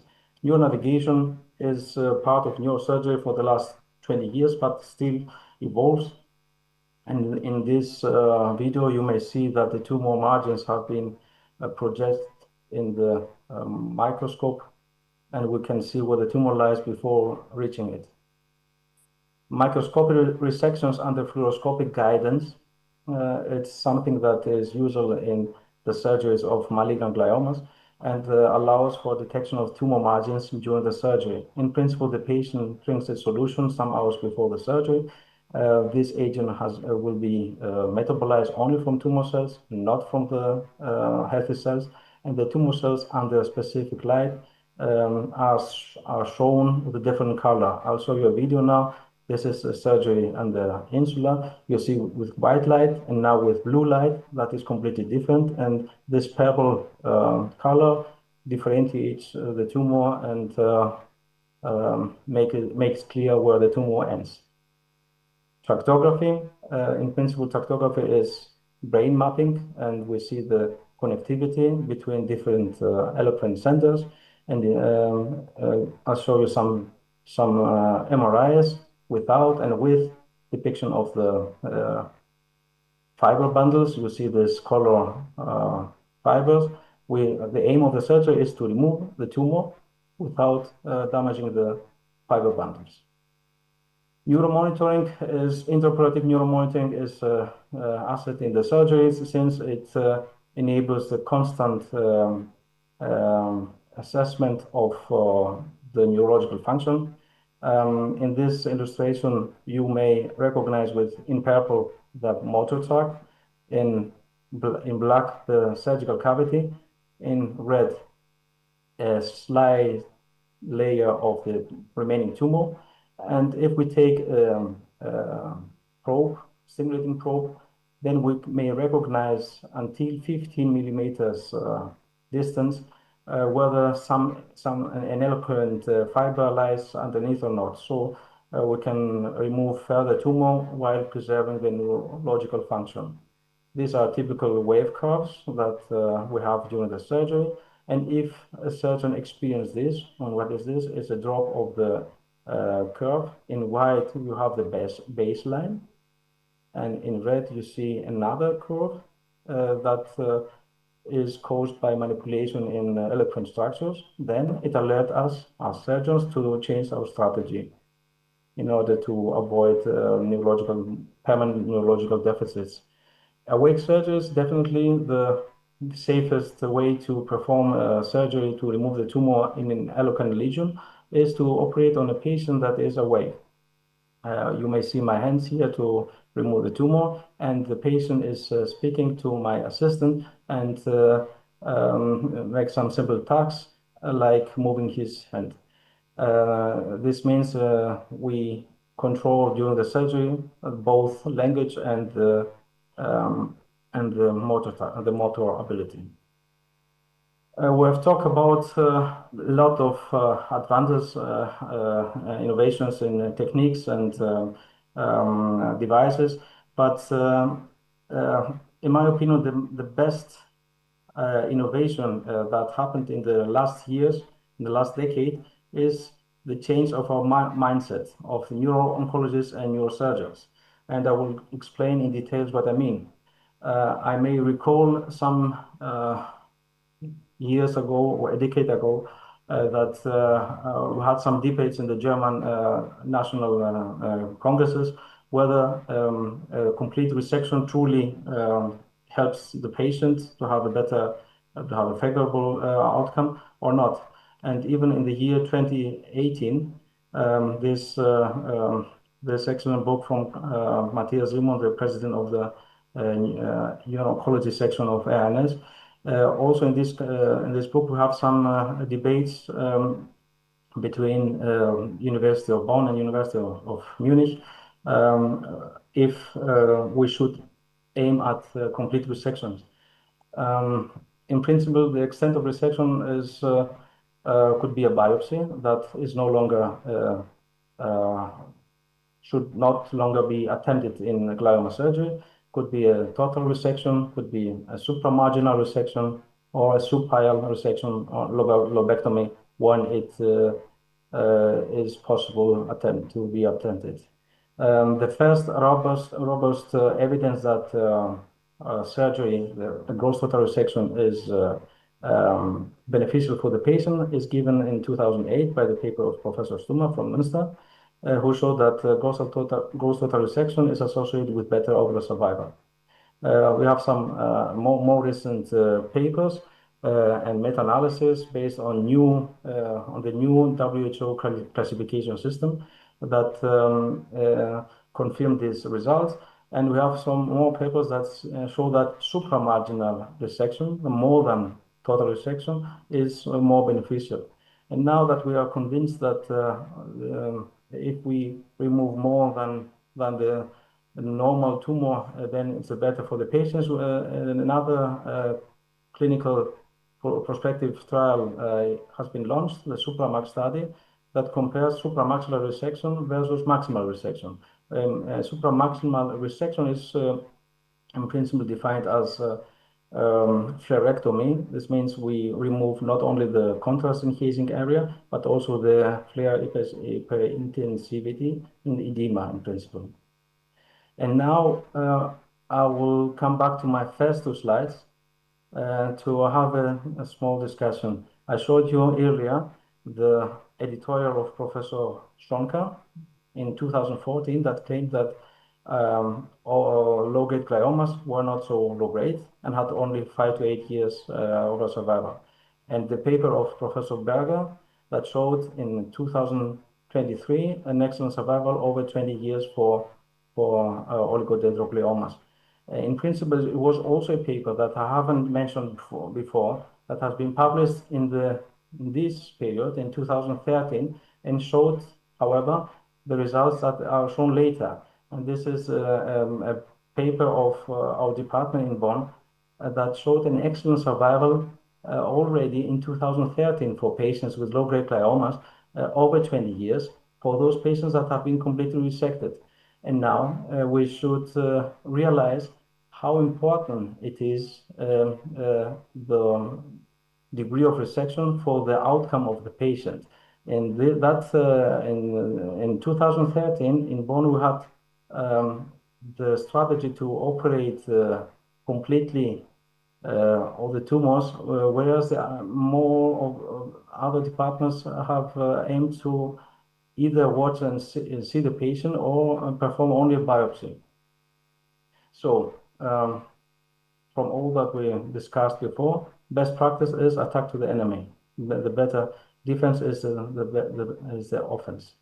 I would like to show you, I will see how many minutes we still have. I think 5 minutes. It's better for me to show you three examples and 3 cases that have been operated in a random week in my department to show you the necessity to be aggressive, but in parallel also have safe resections for patients instead of only wait and see or give chemotherapy without knowing what the tumor is.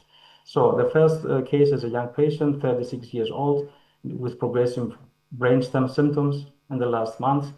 In another neurosurgical department, he had been watched and have been treated with chemotherapy alone. The patient developed tetraparesis, anacosia, Parino syndrome, in principle all the brainstem symptoms. He was transported to our clinic, and we decided to have a resection of the tumor. You may see here the tentorium. You may see the cerebellum. It's now it's again the tentorium, the deep venous system, and the capsule of the tumor. The tumor will be prepared. We'll have a preparation, and at the end it will be removed and blocked.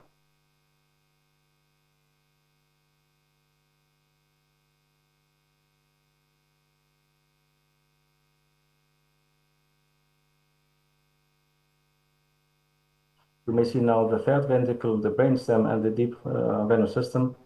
So the postoperative MRI showed the complete resection. It was a benign tumor. Patient, all the neurological deficits resolved within some weeks. So in this case, it was better that we were aggressive instead of waiting. And the second case is a friend of mine, a businessman, 44 years old, male, developed seizures and had this meningioma of the medial sphenoid wing enclosing carotids and media, and also the sinus. We also performed the surgery, peritoneal approach, we opened the ciliary fissure a little bit, and then now we're working on the tumor. The tumor is on the right. Here's the optic nerve, and here's the carotis, and we are detaching the tumor from the carotis. Now we're still detaching now.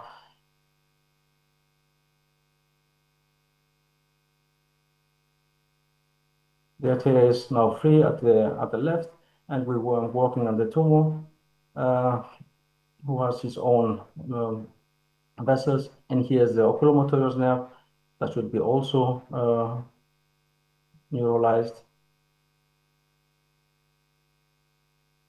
And this is the postoperative MRI, showed the complete resection. It was a meningioma, grade 1, but an MRB 15%. So we were aggressive this case, and the patient needed no radiation after the surgery. The last case is a 65-year-old male, unfortunately with glioblastoma. He had received a biopsy in another department and was suggestion for radiation and chemotherapy has been given only. We were a different opinion, and we resected completely the tumors with one craniotomy. And as we already discussed, if we have complete resection, then the outcome is more favorable for the patient. So some years ago, is the principle of neurosurgery, we have seen carefully the MRIs, and without knowing whether fibers we have marked some landmarks, and we have proceeded to presumably resections or only biopsies. Nowadays, we are able to see where the fibers are running, whether inside or outside the tumor, and then we can we'll try a complete resection using all these techniques that I discussed with you before. So I think I will stop my presentations and have my 20 minutes, and I will be glad if you have some questions. Hello, Dr. Rousias. These innovations really give us hope to a diagnosis that most of the cases they do have a very bad prognosis. But even with this innovation, the surgical removal of the tumor plays a very important role in the treatment, isn't it? Yeah, I totally agree with you. We have brain tumors in general, and 72% of the brain tumors are benign. This means if we resect them completely, then probably we have cured the patients. And the remaining malignant tumors, as you said, it's also a necessity to try to give the best to the patient. And if we perform some supramaxillary resections, we have the belief that the prognosis of these patients has been improved a lot in the last years. We talked about a median overall survival of 14 months 5 years ago, and now we agree in our meetings in the Committee of Neuro-Oncology that we should rewrite the guidelines, and it's definitely more than 3 years. This means double than some years ago. Okay, thank you. Is there any other question from the audience?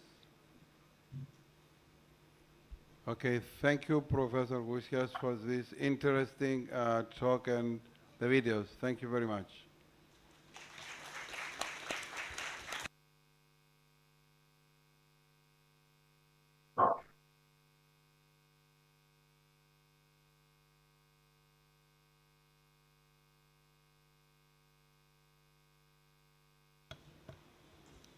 Now, representing the lab of the famous Dr. Q, we'll speak to us Dr. Louisos Michailidis, a postdoctoral fellow in neurosurgery at Mayo Clinic, Florida.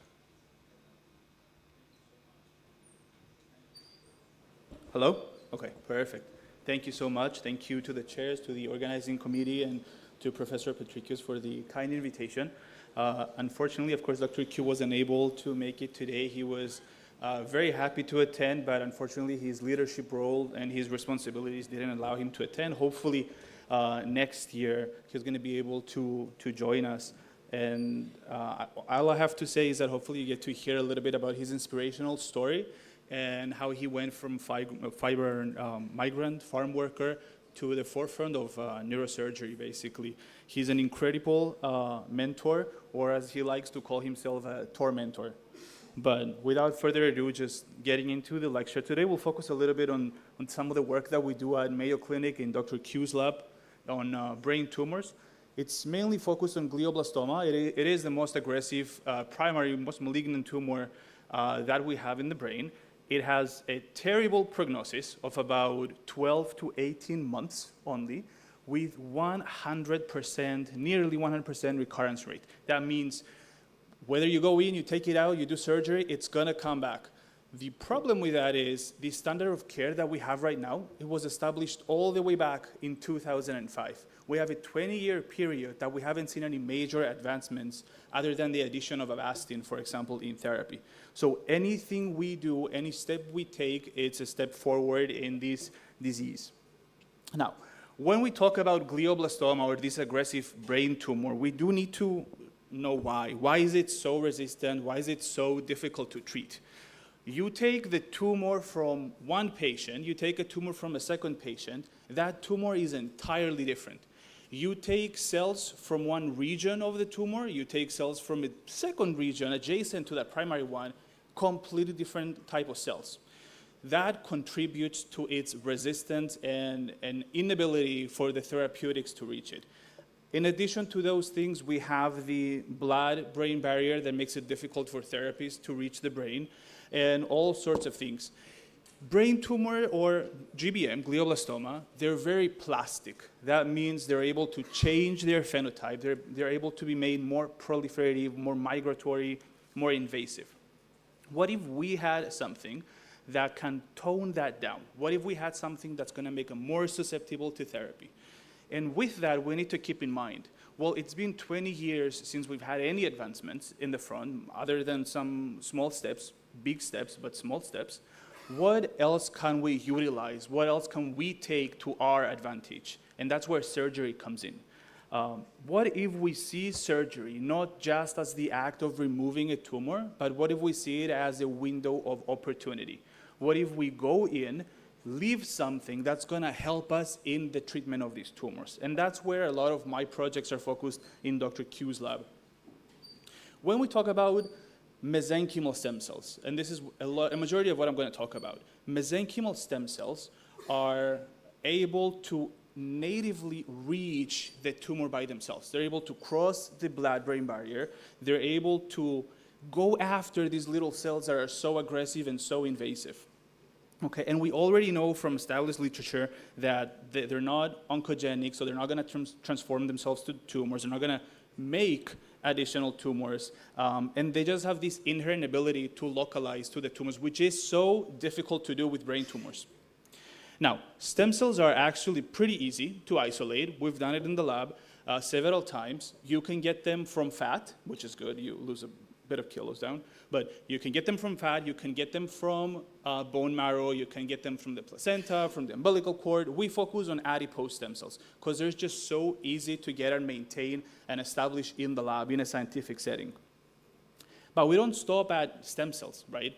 We engineer stem cells. You can engineer them with lentiviruses, you can engineer them with nanoparticles. Basically, you use them as Trojan horses so that you can load them with something therapeutic, you'll make them produce something to your advantage, and you get, it's basically a two-hit hypothesis.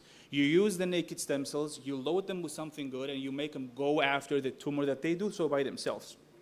Now, a lot of my projects are focused on BMP4. We have different mechanisms that we engineer these stem cells, but my projects are focused on BMP4. This is a molecule that's part of TGF-beta superfamily.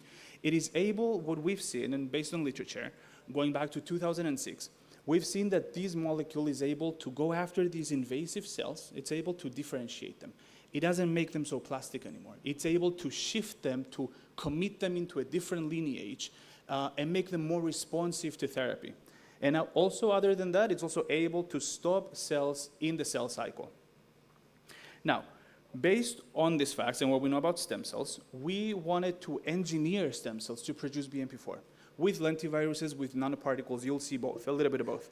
But basically what we saw is that BMP4 decreases proliferation of tumor cells and is able to go after these invasive cells. What we saw is that GBM by itself is able to lower the amount of BMP4 that it produces. So immediately you're thinking, well, if it's reducing it, we want to increase it. It's doing something bad to it. And you'll see the blue line there. Patients with glioblastomas that have low amounts of BMP4 have worse survival rates. So we've engineered the stem cells. They produce BMP4. We've seen that they're not tumorigenic. They don't transform into tumor-associated fibroblasts. You'll see the little tumor down here. This is untreated, not with stem cells. And then with stem cells and BMP4, you'll see the size immediately decreases. And a really key point to take from this slide is this right here. We wanted to see, well, okay, we put them in the brain. How long are they going to stay there? In mice, important, mice, they stay for about 2 weeks. So later on, I'm going to come back to these and you'll see. But we saw that they persist for about 2 weeks and they work sufficiently to decrease the tumor size. They work sufficiently to prolong survival. Whether you inject them in the brain or whether you inject them systemically, they're going to make their way to the brain tumor and get over there, which is a plus. Now, we've seen lentiviruses. This is nanoparticles, so virus-free, because there's always a little bit of concern whenever you're dealing with viruses and putting them in someone's brain. So this is with nanoparticles, same results. They're able to go after the brain tumor, they localize to the brain, and they prolong survival. They're able to secrete BMP4 over a prolonged amount of time. We see the highest peak at about 48 hours, and then lower amount of rates over the next 4 days.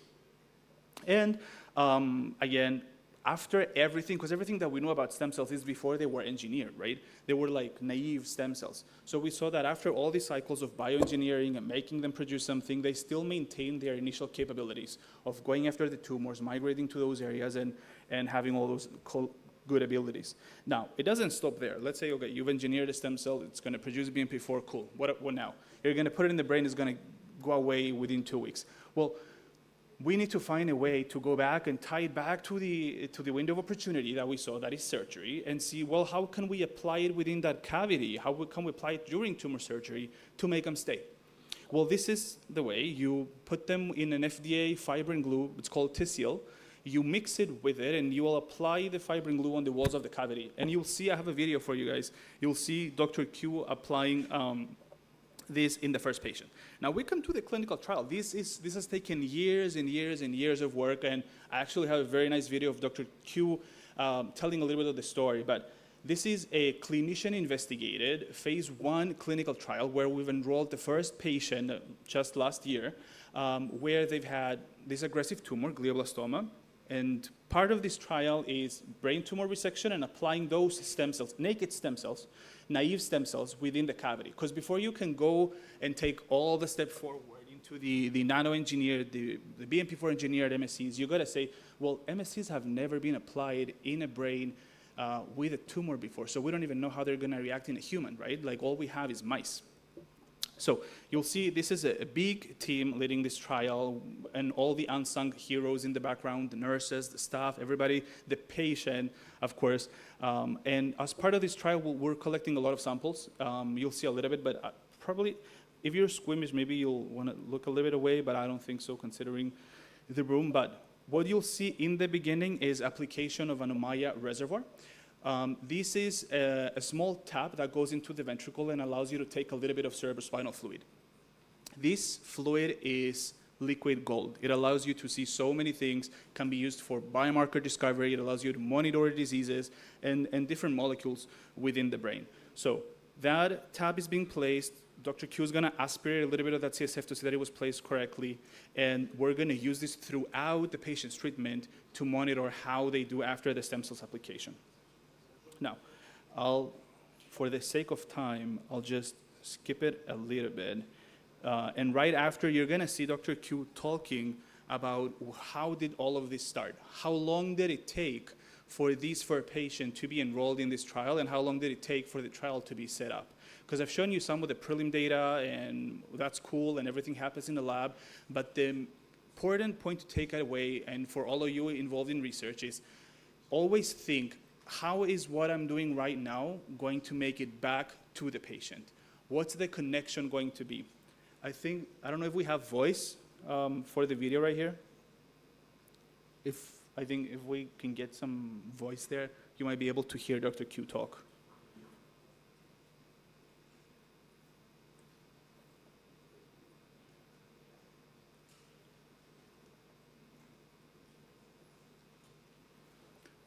Well, while they come back, I'll skip to the end and then we'll come back to the front.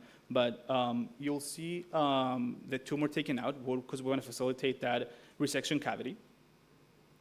And then at the very end, after the tumor is taken out, he's cleaning out the resection cavity, hemostasis, some glue, and then at the very end, you'll see here, he's going to do all those procedures. These are the stem cells. These are allogenic, so coming from a different patient.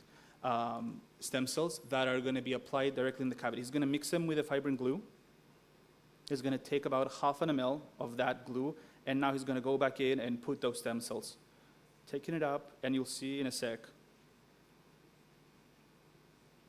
And you'll see, I've never seen this outside of Cyprus. That staff, that OR had more than 30 nurses. I've never seen that. It's really just an amazing thing to see everybody coming together as part of a team.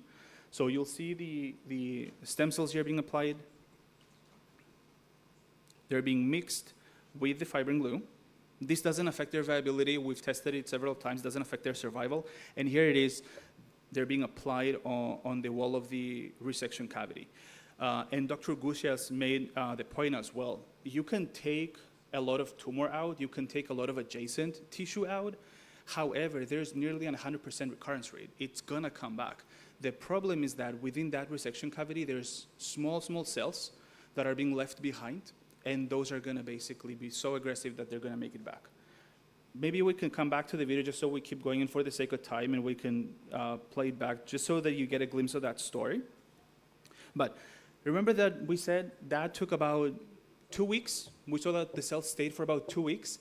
This is multiplex immunohistochemistry from this same patient that had the stem cells placed. We even saw the stem cells at 3 months later, which is, it just goes to say, no matter what you do in mice, it is one of the best things that we have testing in mice, but it's such a small animal with an artificially injected tumor that whatever we do, it's not going to be fully applicable to human disease. This brings us to the next step. This is a new project that we've launched. We wanted to find a better model to recapitulate human disease and human GBM. Dogs spontaneously develop GBMs within the community. So it's not like mice that you artificially inject them with a tumor and then you wait for it to grow and then you go back in and treat them. They have a larger brain. Their tumor microenvironment is pretty similar to GBM, and a lot of the biology is very consistent with human disease. So we said, well, okay, let's just establish these canine models, because there's a huge gap in literature where there's basically no commercial cell lines available for human glioma. So we have amazing collaborators at University of Minnesota, Dr. Lise Pluhart, Dr. Susan Arnold. They've sent us fresh tissue of glioma and fresh fat, adipose tissue, and I've isolated several cell lines to get them established so that we can treat different therapeutics. I've tested them for cytoskeletal markers, for consistency with human glioma. I've tested several pathways. We've sent them out to whole genome sequencing, and it's pretty much the same pathways that are being involved in the pathogenesis of glioma. And then from the stem cells that we've isolated, I wanted to see if they can recapitulate what we've seen with our human data. So this is an assay where we're tracking cells without any stainings, and you'll see over 72 hours. On the left, they're untreated. On the right, they're treated with stem cell conditioned media. Towards the end, after about 50 hours, on the left, you'll see they're still multiplying, they're speeding throughout, they're increasing in size. On the right, where they've been treated with this conditioned media, pretty much nothing happens. But what about BMP4, right? That's just naive stem cells. We see the same effects with BMP4. You'll see the lines down for the gliomas, and you'll see velocity is decreasing, proliferation is decreasing, but what if BMP4 would have been toxic to canine stem cells? It wasn't. So this just goes to show that it's pretty consistent, and we can also engineer these guys. This is, I'm going into my last slides now, but stem cells don't stop in neuro-oncology and neurological diseases. It just doesn't stop in brain tumors.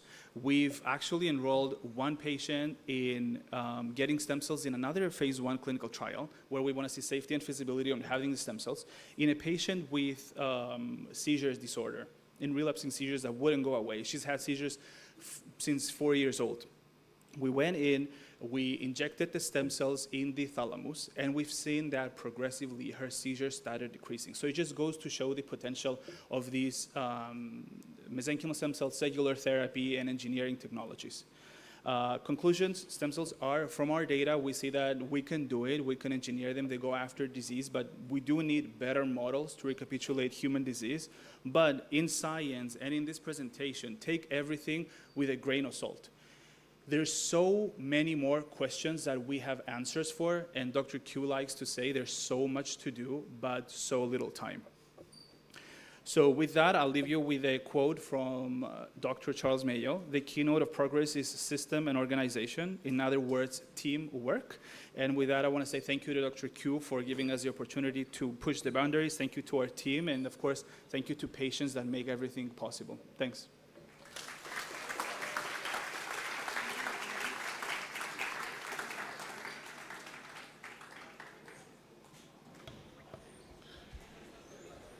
First of all, congratulations on being in such a wonderful team. You are making us very proud. And it's very good to have a part of Greece in this field. I want to ask you something. What are your predictions for the future? Now we see that we've got some good results, but clearly they are not enough. Exactly. Could you make, let's say, a minimal prediction of how much it will take? I think that's a great question. I think we're getting close. Everybody is so persistent with getting it across the finish line with the advent of, I mean, we've seen immunotherapies do miracles for solid cancers, for melanoma, for other types. In GBM, I think it's going to be the same. We're already in our lab, we're seeing a lot of promise with, let's say, CAR-T, MSC, CARs. There's a lot of things going on in immunotherapies, and I think we're getting pretty close. I don't think it's going to be a one-hit hypothesis where it's just one thing and it treats GBM. It's probably going to take a lot of teamwork and a lot of scientists and physicians working together in collaboration to get to that bridge, but I think it's going to be pretty soon. Okay, thank you. Thank you. Can I ask you something? Of course. This is the last question, and we finish.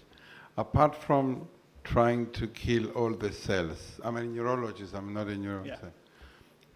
What about earlier diagnosis? I've known, and there is a lot of research about wet diagnosis from the blood. Mm-hmm. Do you think that in the future we will have any biomarker to diagnose this type of tumors earlier? I think so. I think it's all about utilizing that window of opportunity that we've seen. For example, this is another project that we have ongoing. We're establishing all the protocols to make it happen. Is what if all the patients with glioblastomas, we had them all fitted with Ommaya reservoirs? What if we start sampling some of that cerebrospinal fluid? Even now, we've sent 40 samples out for deep proteomics, and already we're getting some very promising hits. But all of this, obviously, it's going to take a huge effort to put forward a lot of money, a lot of funding to get this going. But I definitely think with more and more approaches and with people just keeping persistent to fighting treatments and helping patients, I think we're slowly going to get there where we're going to have a signature that we can follow, and it's going to help us at least substitute some of those pathologies. Okay. Thank you. Thank you. Thank you very much. So, Professor Patrikios, this is the first time that we finished before the time. So it's a record ever. Two? I wasn't here yesterday.